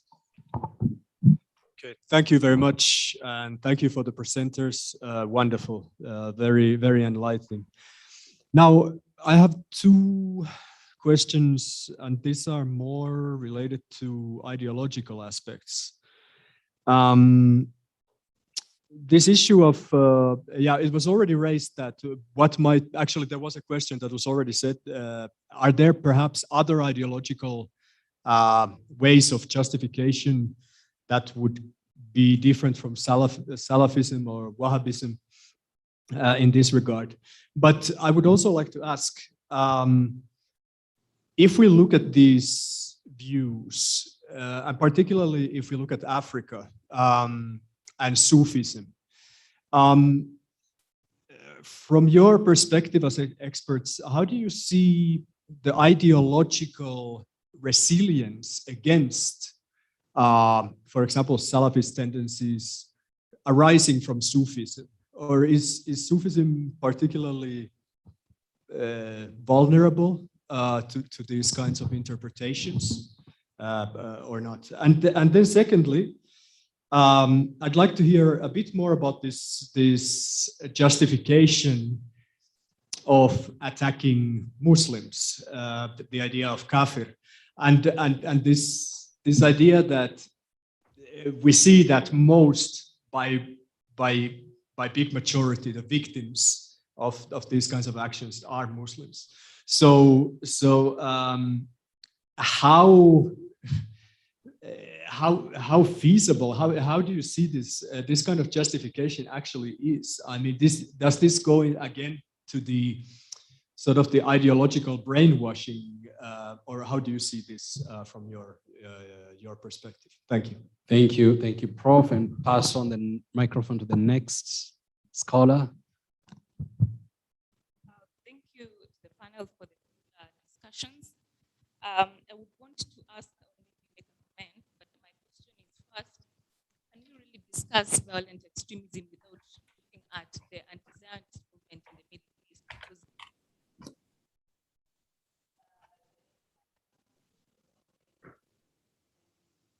Sorry, just say the question again.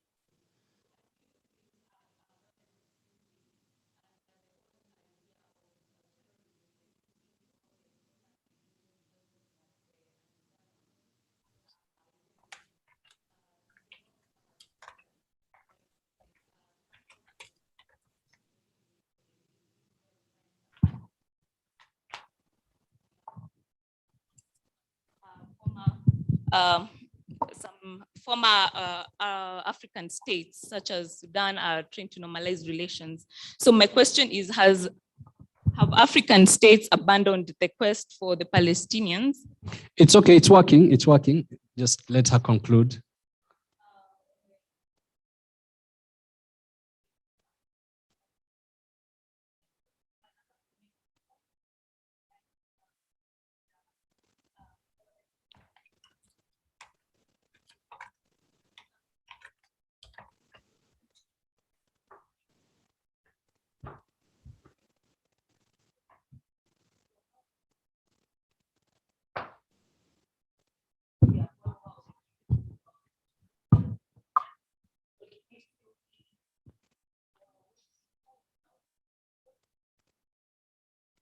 Thank you. Thank you very much.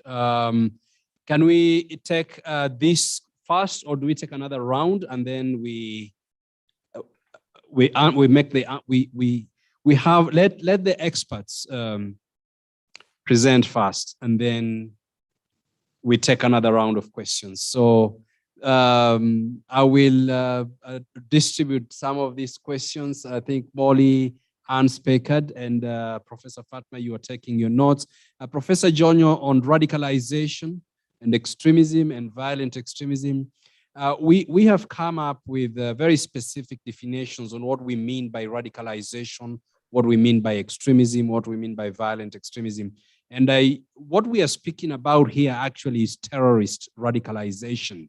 Radicalization in itself is not a bad thing. It's when you're very passionate about an issue, cause, you are a radical. Radical basically means standing at a distance from the mainstream. Standing at a distance from the mainstream. If you hate corruption, and it appears corruption is the mainstream in many of countries in Africa, you are a radical. And if you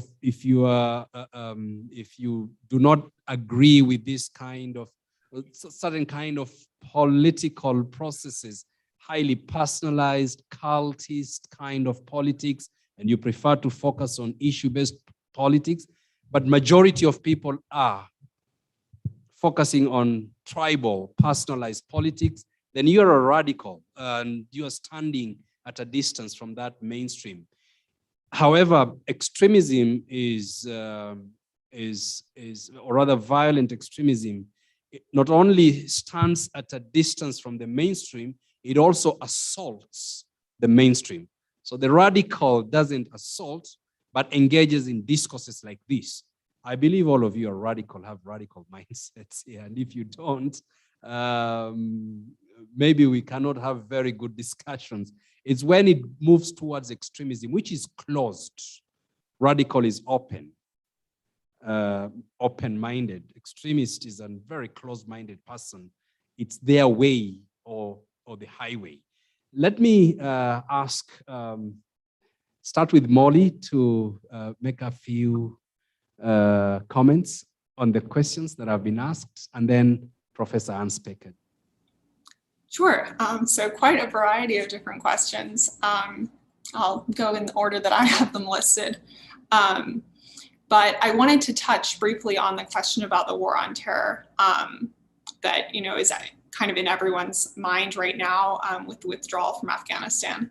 And I'd say that a big lesson that a lot of people learned from the war on terror is that a military can kill individual terrorists. They can't kill an ideology. Hard power alone doesn't solve the problem. And so, we need more innovative solutions than what we had been doing.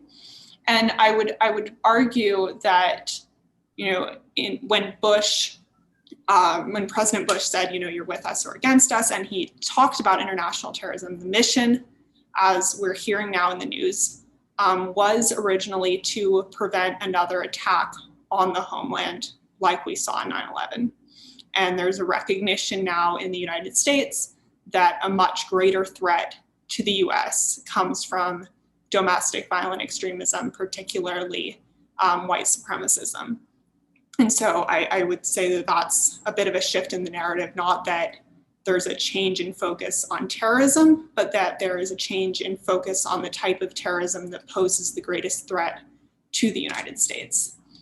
And then to the other questions about foreign influence, there's certainly questions about other countries which fill an education gap in some areas in Africa where the education isn't as strong, and other countries are able to fund schools that propagate a more extreme ideology that militant jihadists are able to build off of.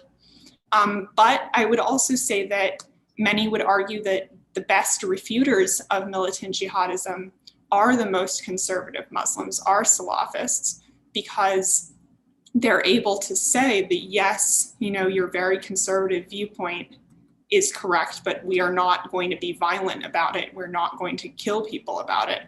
that Salafism does not promote these violent ideologies. Because sometimes, if you bring somebody who you believe is more moderate in, then somebody who is already radicalized to terrorism doesn't see them as a credible source to refute the ideology.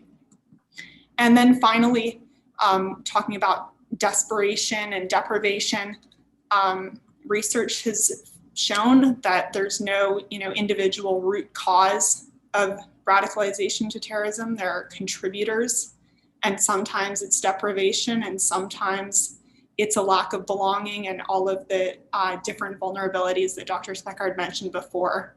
And so it's very difficult, and it would be sort of futile to say that there's one or two or three root causes of terrorism. Thank you. Thank you. Professor Anne Speckhard. Sure. Well, I would echo some of what Molly said, and thank you, Ambassador Baya, for your very good question. At the time that George Bush made his proclamation, my husband was a US ambassador, and we were serving overseas, and many people came to us and said, is your country giving up on bilateralism? I mean, what the hockey sticks? All these treaties are not going to be ratified. And we have seen that over these 20 years of backing off on bilateralism. But I can assure you that Joe Biden has said that he is into country partnerships and bilateralism and upholding treaties that have a long history. So that's a good sign. One thing that we do have to worry, and you were so right to bring up this about the global war on terrorism, that we have withdrawn, or we are attempting to withdraw from Afghanistan. And but the global war on terrorism is an act of Congress, and it continues to be open, and it allows our president to prosecute a war that's on a concept all over the world. And we see our special forces going out. Remember Burkina Faso, when our special forces ended up dead and there was a scandal there. I mean, our special forces are going all over the world fighting terrorists for good, but also in a concerning way where the American people themselves don't even know what's going on. So this is an issue that does need to be addressed. I hope the Biden administration will address it, but you can be assured that our country is still very interested in multilateralism. And I've seen the US DoD and the US State Department put a big emphasis on fighting terrorism in Africa with its country partners and with its regional partners. As far as external actors, we have seen for years now with the Gulf states getting rich off of oil, exporting and building mosques in places that never had mosques before, big grand ones, funding schools, some for good. Qatar has I can't remember what it's called, but a fund that is dedicated to educating children all over the world. I think that's for good. Education is always a good thing for making countries stronger. But then we also see funding going to madrasas and mosques that looks concerning from Gulf states. So countries need to be on top of that themselves, investigating where is the money coming from and what is it going for. And if it's going to fund any type of extremist thinking, it's probably not quite useful. As far as the questions from Professor Genio, this is something that's been debated in the field for a long time. And I would, of course, call myself a radical. Thank you for our chair for naming us all radicals. And, in terms of feminism and other battles that we have all fought, including the men in the room, I'm sure, bravo to us for being radicals. And an extremist is someone that's willing to take up arms and force other people to believe their views. And of course, as Professor Genio pointed out, we need to be looking at this on multi-levels. We can't just look at the individual and their vulnerabilities. We also have to look at what's going on the country level, on the political level. And you have to go at this as a systemic problem, and the system is applying on all different levels. As far as creating resilience, Sufism can be a partner to you, but as Molly pointed out, so can Salafism. And the important thing is that jihadists claim that this is Islam, and they are willing to kill other Muslims and to declassify them as Muslims. This is something that was argued in the Quran and among Muslims way back when.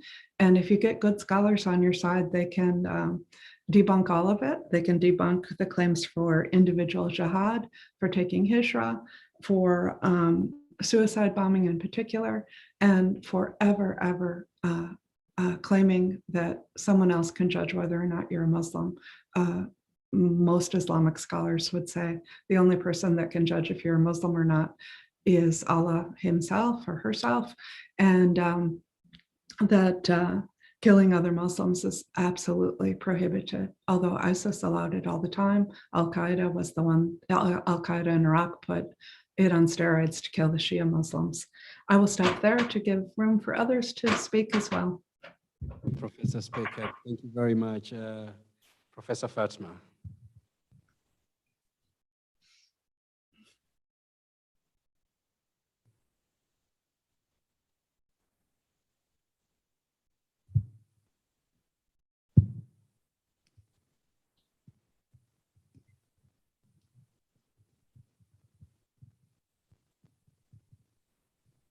Thank you very much. I think those are interesting questions and contribution. Just to add to what the question from Ambassador Bai about the structural linkages, and I think Professor Becker alluded to that. So one of the linkages, apart from the mosque, the education, has also been the diaspora. There's been a lot of diaspora who have gone to the Middle East to study, to get education, and some who have gone for adventure. So also we need to also look at that, because we cannot just say this is a new relationship. It has always been there, especially if you look at the MENA, as it was mentioned today, the Middle East, North Africa, I think they've had closer relationship because of the whole Pan-African, Pan-Arabism, and a lot of connections. And I guess also in the Horn of Africa also, when you look at Somalia, those connections. And that's why also Ambassador Guyo reminded us, like Al-Shabaab is not something that started today, it started in the 70s.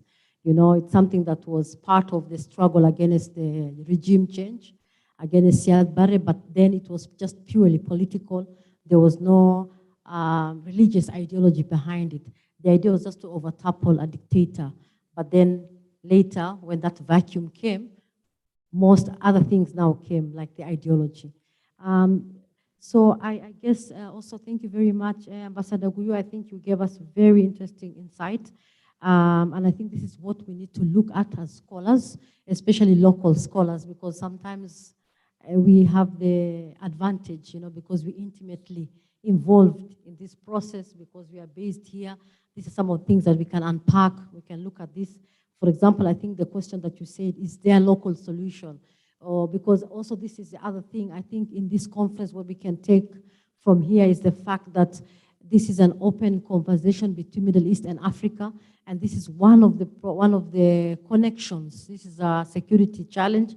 So far, most of these interventions from the West have failed because probably we've not been able to connect this relation. And I think also there's need for more intervention from the Middle Eastern country to kind of find a solution to this as well, because it's part of their problem. We are connected in this, as the conference says, shared peace, shared security, and shared prosperity.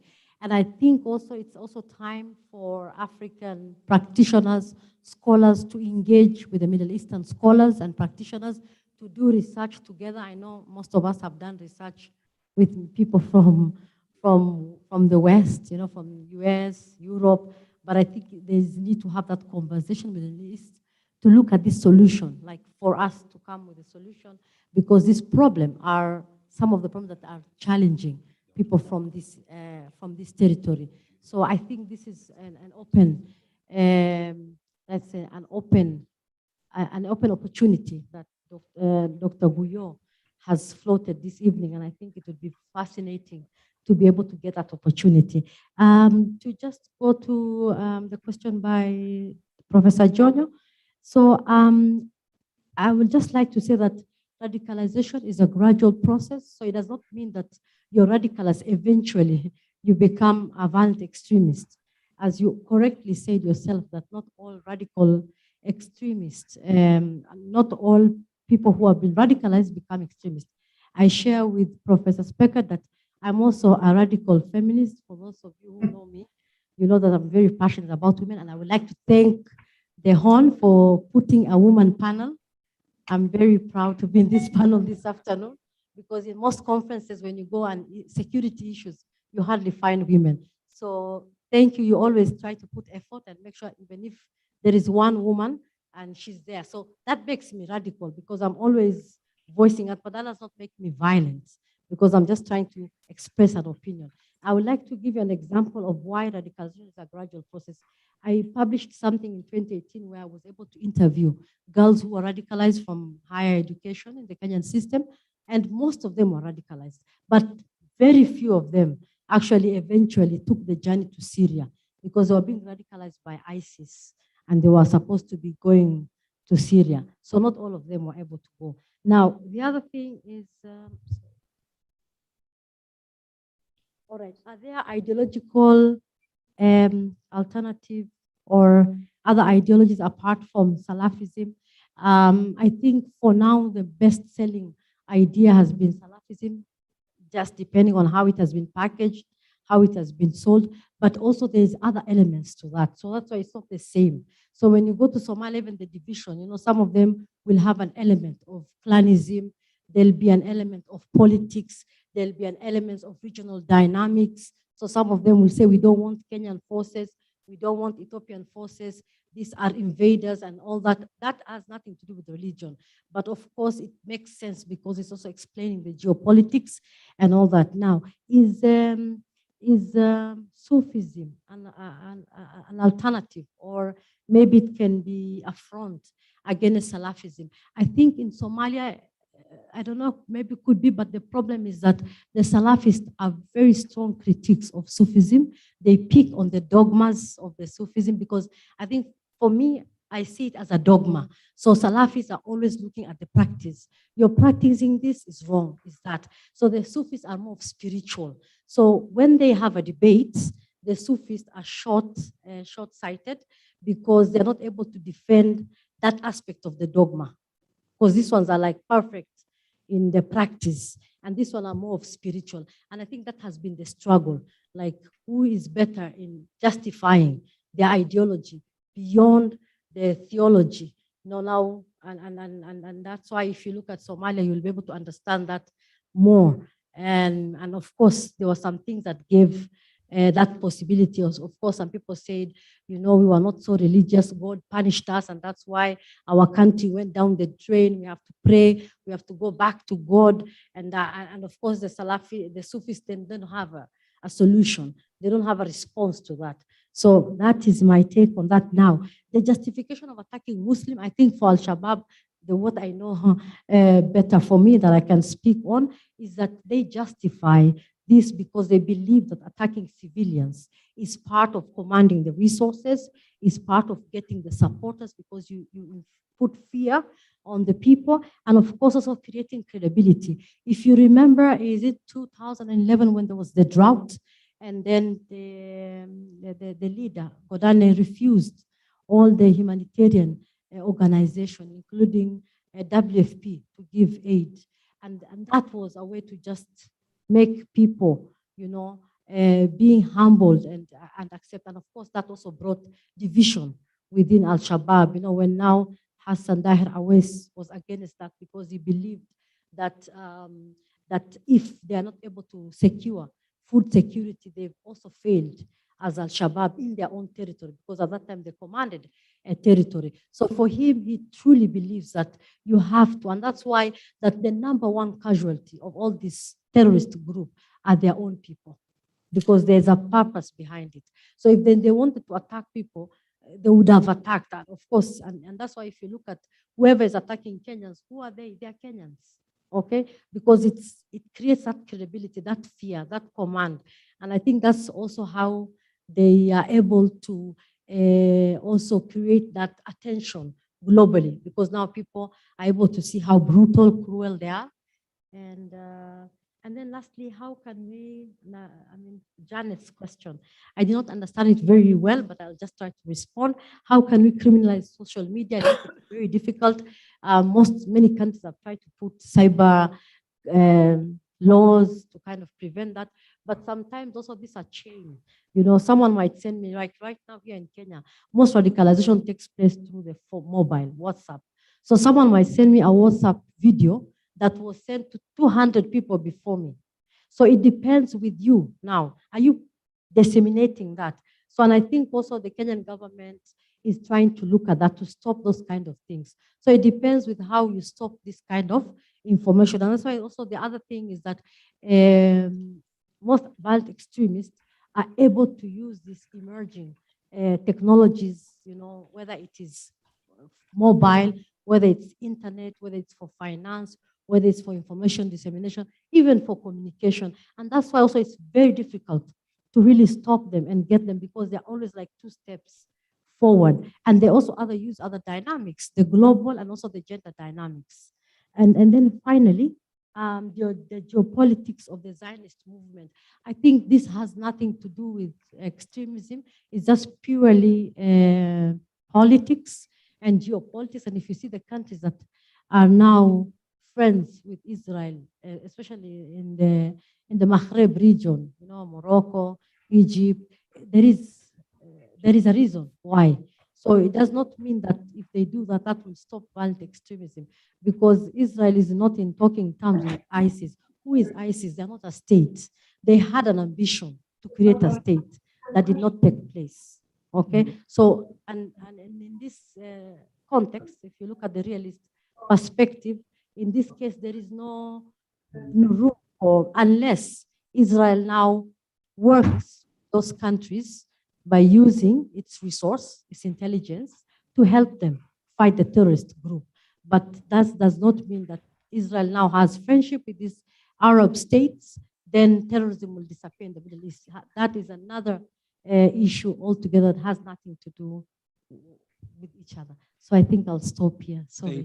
Thank you, Professor Fatma, for shedding more light on these critical issues. And Professor Alexi, you talked about some of the, you know, like Al-Shabaab calling other Muslims, you know, kafir, and you know, these are the takfiris. That it's a kind of a theory within Islam that a Muslim can actually call another Muslim a kafir. They are the takfiris, and it's a very dangerous thing actually, because then once a Muslim has called the other kafir, and that would belong to the takfiri group. Al-Shabaab is one of those. Al-Qaeda, Daesh, these are takfiris.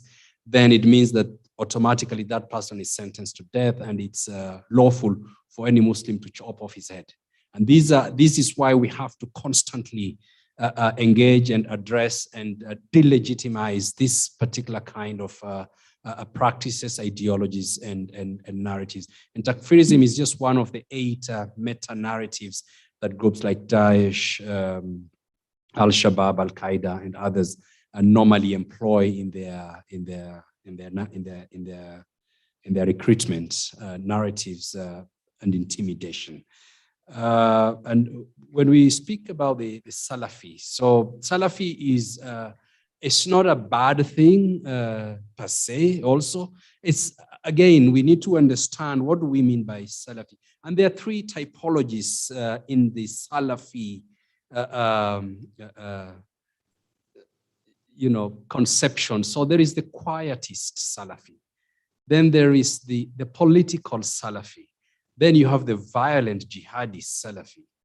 The quietist Salafi is the equivalent of the monk in a monastery. They spend all their time in the monastery or the church, very spiritual, deeply spiritual.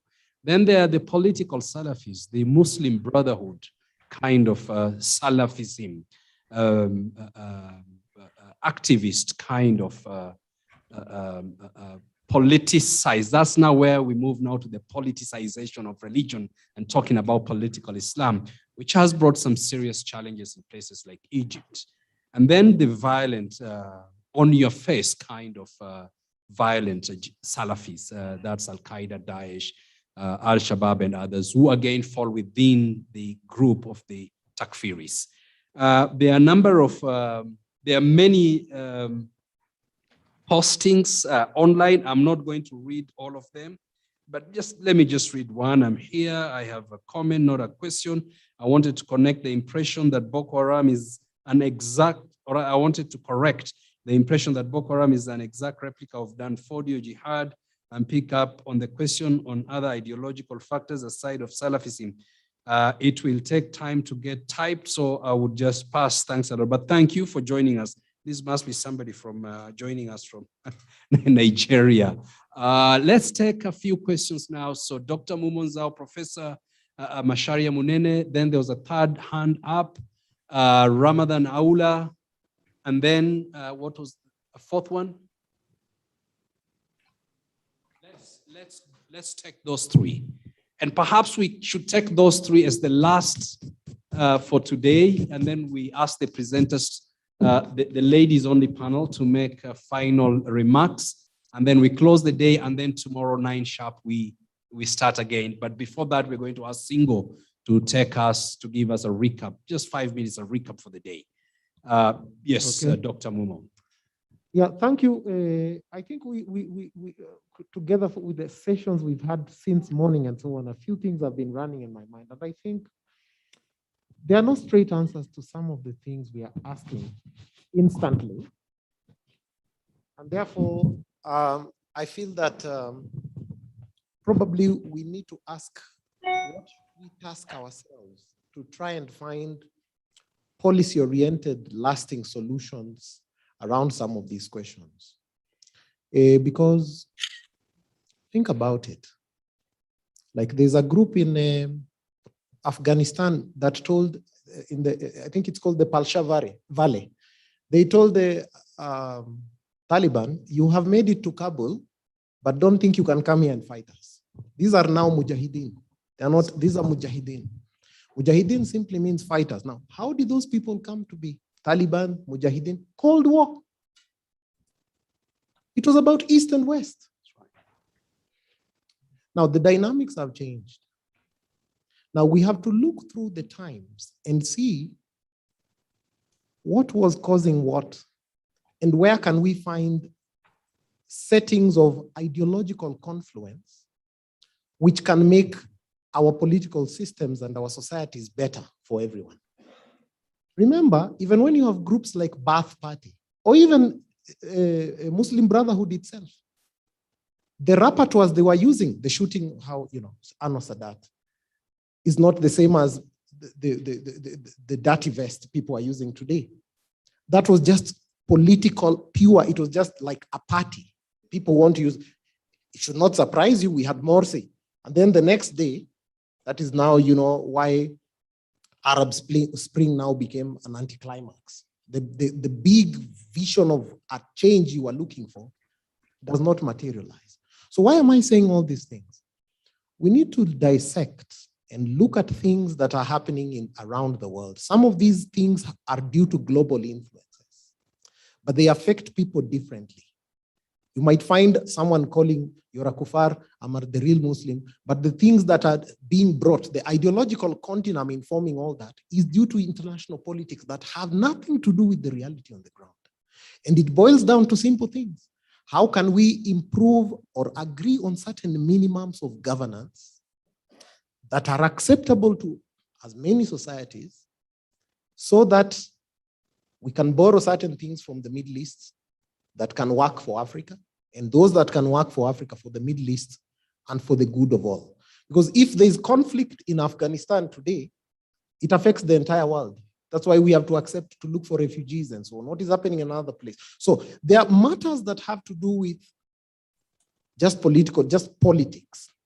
But there are other matters that have to do with the international political economy, great power politics, and other issues which are finding their own domestication in other differences elsewhere. For example, if you say Cabo Delgado, the group there calling itself Ansar Sunnah is very different from that revivalist one that is calling itself Medina al-Tawhid wal-Mujahideen in DRC Congo. And then you have, then Boko Haram, Jamaatul Ahl-Islam Dawat wal Jihad. So that one is something that you might find it has something to do with very local politics. But what Ambassador Guyo was saying is that you have your own local differences and realities today. And then someone goes back to the shelves and finds something ideological. Says, Usman Dan Fodio did this. I'm the one. I take you run with it. Abud Wahab. And you run with it. And you domesticate to your current situation. Then you say, we are the young youth, yeah? Al-Shabab al-Mujahideen. We are the rising youth. And you domesticate to your context. So what I'm saying is that we need to dig deeper into these issues. We are now beyond the fundamental issues. Look back from 2001, today is 20 years down the line. A lot has happened in what was originally called "you're against us or with us" and the global war against terror. Now we are looking back and learning lessons. What happened in Syria? What happened in that battle for Aleppo and these places? What happened in Afghanistan? And then what happened now in Somalia, even closer home and other places? We have to look at broader so that we start looking for certain areas of ideological confluence, which can be supportive for sustainable political change and stability for our regions, for our countries. It can be difficult, but that I think is the task we have ahead, and we have to think it through. Otherwise, you can be caught up between Takfir war Hijra and Jaish Muhammad and all these. And those things are just different, go to their own domestic issues that have got nothing to do with all that, but they are fed from different political and economic issues global. So not to talk so much, and then thank you, but it's just my comment. And it's food for thought as we head forward around some of these. Thank you, Dr. Mumunzao, for that observation. Professor Macharia Munene. Thank you very much. I have 2 or 3 points to raise, and that's for all the panelists, if they may wish to comment or respond. One, most of the organizations and peoples trying to study others, to study the Africans and the Middle Northerners or Northern Middles on the issue of extremism and terrorism. They are mostly Western. North America, mostly Western Europe, studying these others. Would that explain, maybe, why there is very little attention to Christian and other religious extremisms outside? I mean, Islam is the focus of these things. Why not the other religions? Especially their cults, and they are full of cults, which are likely to be organs of promoting terrorism and different varieties of extremism. So why no attention to these other religions? The other is, since the people studying these are these, studying those, do the terrorists, or whoever they are, we call terrorists. And we've mentioned some organizations, this Boko Haram, that's Al Qaeda, or ISIS, and all those, we mentioned those people. But I would like to know whether they too have think tanks like these ones that spend a lot of time analyzing what you people are doing here, what they are doing at Chatham House, what they are doing at Brookings, do they have their own think tanks that are 2-3 steps ahead of everybody else? And which are also thinking of countering or creating new narratives in their favor. Do they have think tanks? Thank you. Thank you, Professor Macharia Munene. And thank you for giving us a word, North and Middle. That might be a name for North Africa with respect to far North Europe. From our perspective in the South, from that African perspective, that's right. And the far North, the Scandinavian. Okay, the next question. And which is the last question and observation today? Thank you very much. And first of all, I would like to say thank you to all the presenters. Since morning, I think they've been doing very, very good job. And this afternoon, actually, the ladies have done wonderful. Mine has something to do with all the presentations, actually, just like the way Professor Muma was talking about. The war on terror has been here for quite a long time. Afghanistan is one of the examples where war on terror has not yielded anything. And very soon, just recently, they actually pulled out. We saw the same thing in Somalia some time back. We also saw the same thing in Iraq. And as soon as the Allied forces get out of these particular countries, there are people who take advantage of those and then they destabilize their own countries. We now are seeing like we are still trying to apply the same old tactics in Cabo Delgado. African countries are now converging in Cabo Delgado. We have seen what made America under the Allies move out of Iraq, out of Syria, out of all these countries, and without bringing good results for the locals. My question would be, what is the lesson that Africa Middle East relation would learn out of what happened in in Afghanistan recently, in the light of what is happening in Cabo Delgado today? Thank you. Thank you very much for that observation, Rama Aula. Rama Aula is running a very important program called Deep Dialogue and Building Resilience Against Violent Extremism in Kenya, and is engaged deeply in trying to prevent and reintegrate those who are coming back into the country.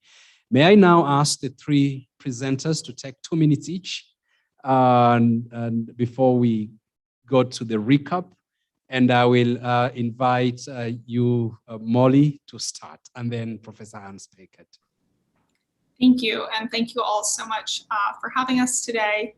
I just want to finish by reiterating what so many of the speakers and commenters have said, which is that we need long-term sustainable solutions to the underlying grievances and geopolitical problems that terrorists exploit. We need to focus on making vulnerable people less vulnerable to recruitment, basically making it harder for terrorists to sustain their narrative by solving so many of these underlying issues. And that's about it. Thank you so much for having me.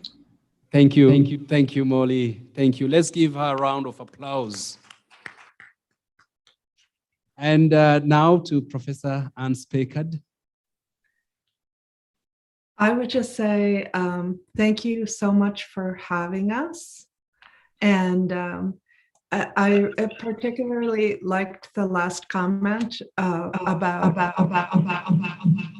sorry, I'm hearing an echo, but I like the last comment about that others coming externally to study is a bit offensive. And I think it's so important, and I've always followed this myself, to have local partners so that you're not studying it alone, because someone from the outside may come at it more objectively, may come with ideas that don't exist on the ground anymore or are not there yet. And they may be totally wrong-minded ideas. I've seen this many times working with the embassy, where they bring in experts to helicopter in and they don't know anything. But on the other side, we can learn as we go, looking in different contexts and sometimes seeing the same things of how these organizations replicate themselves around the world. So I think both is really important, but we do need to be respectful in that regard. And that was a really important point to bring out. And I thank you so much to the Horn Institution for putting this together. Excellent as always. And thank you to everyone that I had the opportunity to listen to. I learned a lot, as I always do. Thank you. Thank you, Professor Spekard. Let's give her a round of applause. Professor Spekard has been a partner with the Horn Institute, and we've been exchanging ideas and working together. And we have learned a lot from her institute, and I believe she has also learned a lot from the Horn Institute. And it's this kind of interactions that we would like to see and build on in order to develop and refine knowledge that is going to help us in policy frameworks that we are always struggling to develop in order to deal with these issues that are affecting ourselves, our communities, and our nations. Professor Fatma. Respond to my professor. First of all, I will try Rahman and my colleague Mumunzao's. So, Prof, you asked why there's little attention. I think in the African continent, because right now the urgent matter is Islamic extremism and the violence it has caused, and that's why the focus is there. But in Europe, they've moved beyond that. They're looking more at right-wing extremist groups, like neo-Nazism, anarchists, and they're also getting into the politics of the day. So you find university like Leeds giving people funds to just go and do research on those political parties and what they're doing and stuff like that. When you go to places like Burma, Thailand, they are more looking at Buddhism, because Buddhists now have also, it's supposed to be one of the most peaceful religion, right? And if you follow what is happening in Myanmar, you know how they have been also very violent towards other religions. And in this case, actually it's Islam that is receiving on the other end, both in Thailand and Myanmar. So now most focus is looking at Buddhism. When you go to India, and this is the work of Modi, I know people praise him and think he's the best president that India has, prime minister India has ever had, but he was able to revive certain tension between the Muslims and the Hindus because of his ideas, his background, and of course reviving that Hinduism, what is it called, supremacy or something like that. So in India now, they're not only looking at the tension between Islam from just their neighbors who are the Pakistan, and that is one of the conflicts that they have, but also they're looking internally because of the rise of Hinduism. So of course, in other continents, this tension, religious tension, exists, and they're looking at that. But I think in our continent now, it's just the magnitude. It's just the magnitude of the violence that has been experienced with radical Islamism. Or, for me personally, I don't think it's Islamism. It's just radicalism from violent extremist group, and this is why the attention is there. But of course, in some places also could be a possibility of looking at Christianism. Now, you asked if the violent extremist group have think tanks. I don't know. Al-Shabaab has a think. I know they have an intelligence. Probably the intelligence serves as a think tank because they know everything about anyone, and they're able to gather information. So I don't know if you will call that intelligence and think tank, because they know much. So I don't know if they use it in that way. The ISIS and Al Qaeda, I don't think so, but of course, some of the leaders are very learned, apparently, in Islamic way. So I don't know if that makes them scholars in their own rights, you know, and that they're able to, but I don't know if really they have, but probably there is a way that they are able to study their constituents, they know what are the gaps, and they know how to attract them. So for example, I'll give you one example, the perspective of gender. So people thought that this radical Islamist group will never capitalize on gender. Why? Because, you know, in Islam, gender relations and gender roles are very clear. However, if you look at ISIS, they've really exploited the idea of gender. They wanted to create a state, and one of the requirements for a state is population, right? What did they do? They created these guys who could lure girls with, you know, promises of marriage, romance, blah, blah, blah, and brought many girls from Europe and all over, and even here in Kenya. So many girls went to join them. And their idea was once they get there, apart from the pleasures, but it's also to reproduce. So they were able to capitalize on that. And I think even European governments were not expecting that. When so many of these young girls were taking flights from Turkey, you know, from Istanbul to Syria, they didn't think of that dimension. The same with Al-Shabaab. Al-Shabaab have recruited women, not only from Somalia, but also from other places. And they have seen the purpose. So I think also that is interesting to see how they're able to think one step ahead and also think of that dynamics.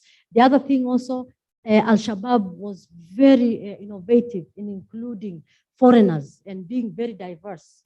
You know, you had these foreigners who came to train, who take them a notch higher in terms of publicity, you know. And I think that, for me, I will think there is some intellectuals behind all that thinking. I don't think they just do it because, and that's also, I think for a long time, we just thought that these violent extremists are just group led by Duxis, Ma'alim, you know, this Ma'alim from madrasas, and we don't understand the strategy they have.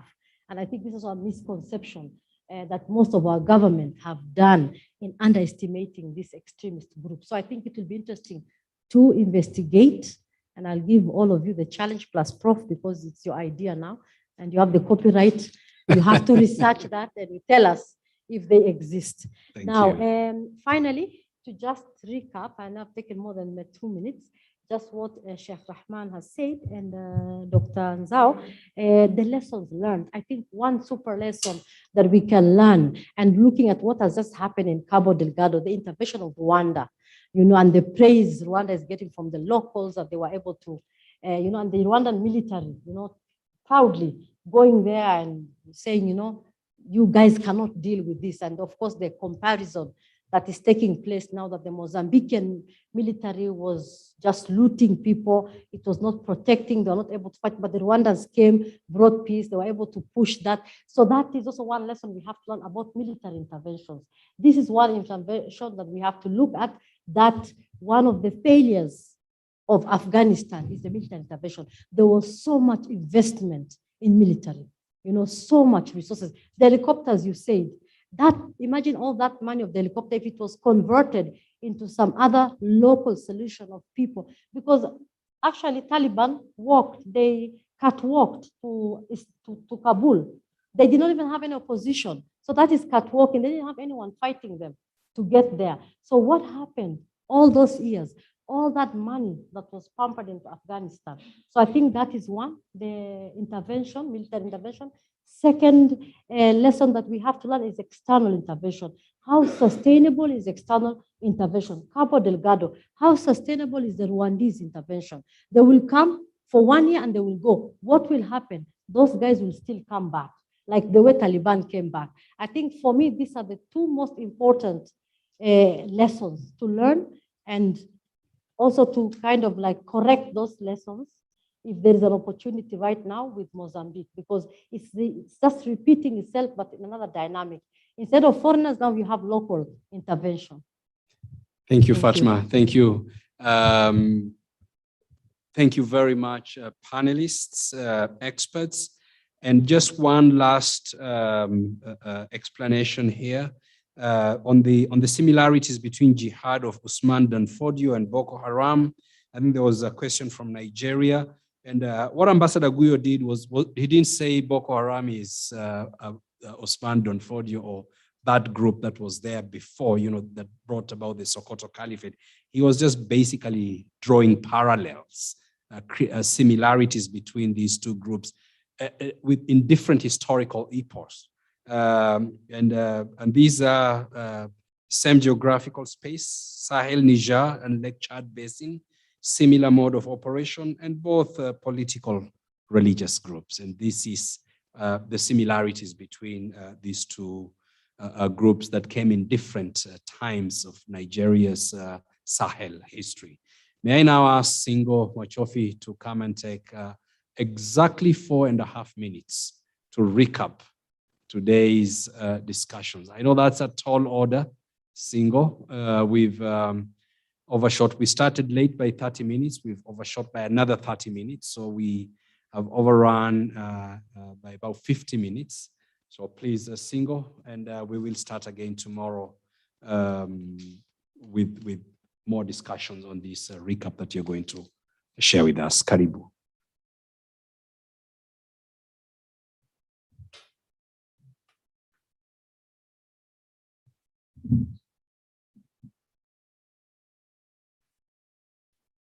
Thank you.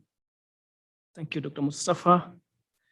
Thank you, participants. Thank you, our online audience. My name is Singo Machofi, and I have been asked to recap today's proceedings in 4.5 minutes.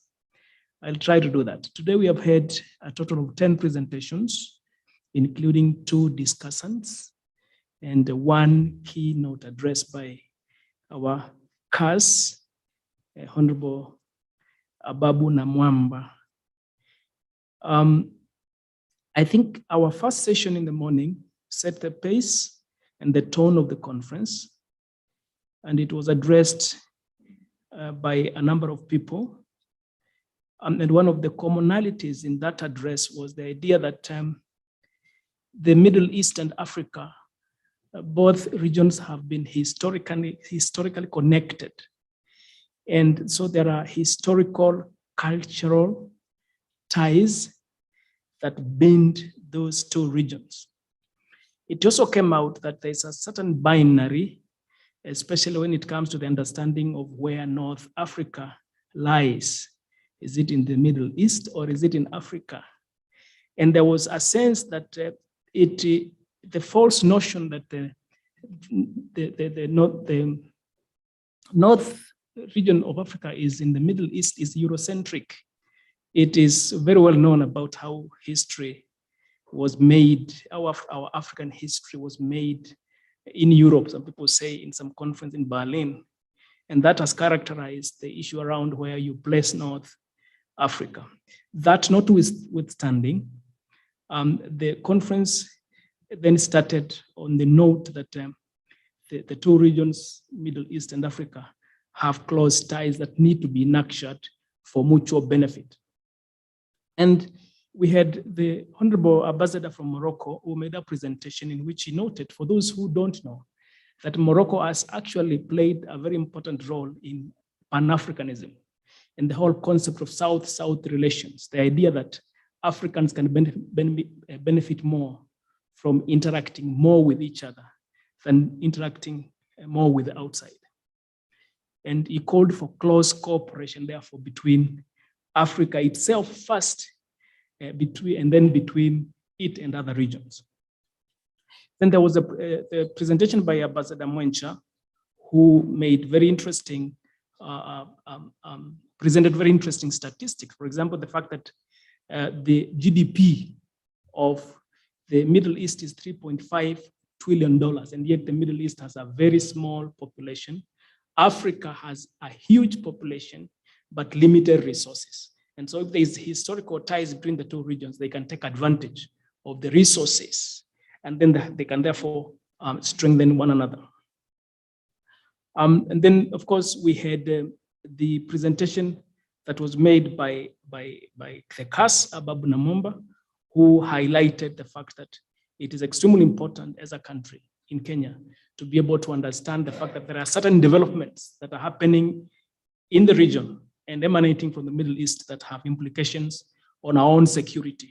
And we need to be able to discuss those issues. He noted that, for example, the Middle East provides 200,000 jobs and sources of income for Kenyans who are based there. So migration, labor issues, and trade are important factors that shape the relations between the two countries. Then in session 2, we had the presentations on Africa-Middle East relations on the issue of political security and economic engagements.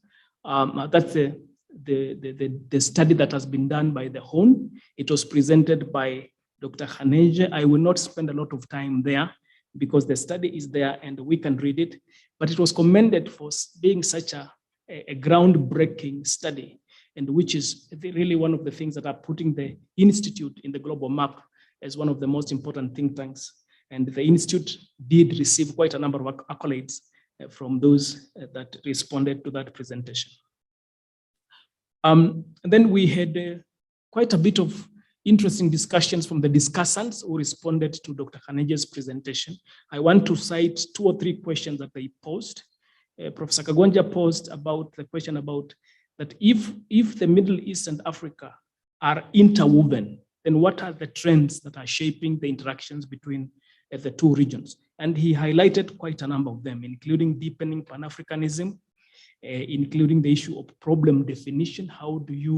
The problem of definition, how do you define the region? And then he also mentioned the issue about rise of micronationalism, and that issue actually did start a bit of a debate in the context of Ethiopia and how the activities in Ethiopia are interfacing and affecting relations in the home. Dr. Mustafa Ali, in his response, raised the question about how do we manage governments that are coming out of crises? How do we manage governments that are coming out of crises? And he made a call that if we are not careful, then places like Somalia will become the next Afghanistan for Africa. And he called then for governments in the region to do everything they can to prevent these things happening and the continent suffering more from activities of organizations like Al-Shabaab, etc. There followed a Q&A, which I won't go into. Then session 3 this afternoon has highlighted issues on ideological influence in Africa, Middle East relations. And we had presentations from our friends from the US on intellectual and ideological expansion of the Islamic State. That presentation was key because it posed the question, why is Africa important, especially in the context of the expansion of the IS, the Islamic State? And the presenter made quite a number of arguments to show why Africa is important and the manner in which the IS is expanding. The second presentation was about violent extremism in Africa by Professor Fatma Ali, who actually spoke last. And Ali spoke about violent extremism as a top security challenge in Africa, which I think everyone agrees. And he highlighted why Africa provides fertile ground for the seeds of violent extremism to germinate. He cited issues of weak and failed governments. And he cited issues about ideological appeal of young Africans, or young people in Africa, and why then how these have been exploited by these groups to find a foothold in Africa and to destabilize the continent. She talked about she posed a question about whether African violent extremism is homegrown or it's external, or it's foreign, yeah? And highlighted internal and external factors that influence VE. And then the last presentation has been on the challenges and prospects in the context of terrorism in Africa by Professor Anne Spickard. And she spoke about why would an individual join a terror group? I personally have always wondered, especially those that are willing to kill themselves, so long as they can kill as many people as possible. It's a concept I have never personally been able to understand, how one can strap themselves with bombs and kill themselves first, as long as they kill many other people. That I have never understood. Now that presentation presented some of the explanations for why individuals join terrorist groups, including ideology, including social support, individual vulnerabilities. And she went on to detail those individual vulnerabilities that have driven quite a number of people to join terrorism. She presented to us here virtually. We saw videos that show those interviews and the insights, including one Kenyan from Kibera, who joined this thing. And he speaks himself finally to say that he finally did not see any need, any benefit really that he got. And one of the places he cited that he intended to bomb is actually the social joint where I play pool when I'm in Mombasa. The Bella Vista Club is on Moi Avenue. And that shocked me, that he had been tasked to come and bomb our club, which is quite sad. Chair, I want to stop there. There was a Q&A afterwards, and I think you have listened to that Q&A. In conclusion, though, I think that the one point that has been made is that we need long-term strategies to deal with terrorism and violent extremism.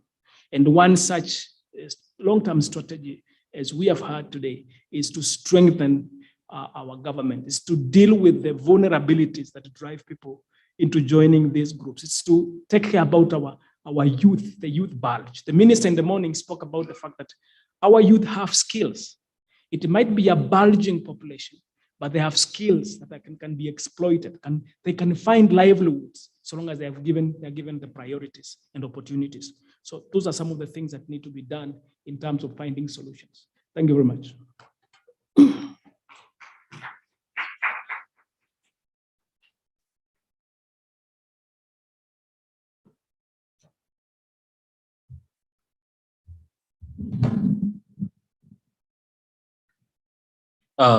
Thank you very much, Comrade Singo, for that recap. Once again, we're coming to a close for today's session. And though we went a little bit over the time than we had earlier planned, we're going to try to make sure that tomorrow we stick strictly on the times and that we're able, those of you who are commuting here, to leave our houses early enough so we can beat the Nairobi traffic. I want to appreciate our audience online, both the presenters today for the wonderful presentations you made, and those who've been following our event virtually from wherever you are, in whichever corner you are in the world. We do appreciate and we expect that you're going to be with us tomorrow. There are going to be very interesting topics still to discuss with regard to the subject matter. Now, for the audience here today, I would like to encourage you to come early so you can be able to have your bite in the morning before the session starts. We're also going, of course, in a typical African tradition, extend talking of appreciation to our presenters and moderators tomorrow, and a little bit of transport allowance. We know how difficult it is to move around Nairobi. That's going to take place tomorrow. And so we encourage you to make arrangements to be here in time and to be here with us for the better part of tomorrow, which is going to culminate into the launch of the study. And so with those remarks, I would like to formally close today's session and welcome you to what we call a 4 o'clock tea, which is already 5 out there. So for our virtual audience, thank you very much for being with us. Please sign in tomorrow. There are very thought-provoking topics tomorrow, probably even could be more interesting than even today's. And so it's something you don't want to miss out. Thank you very much.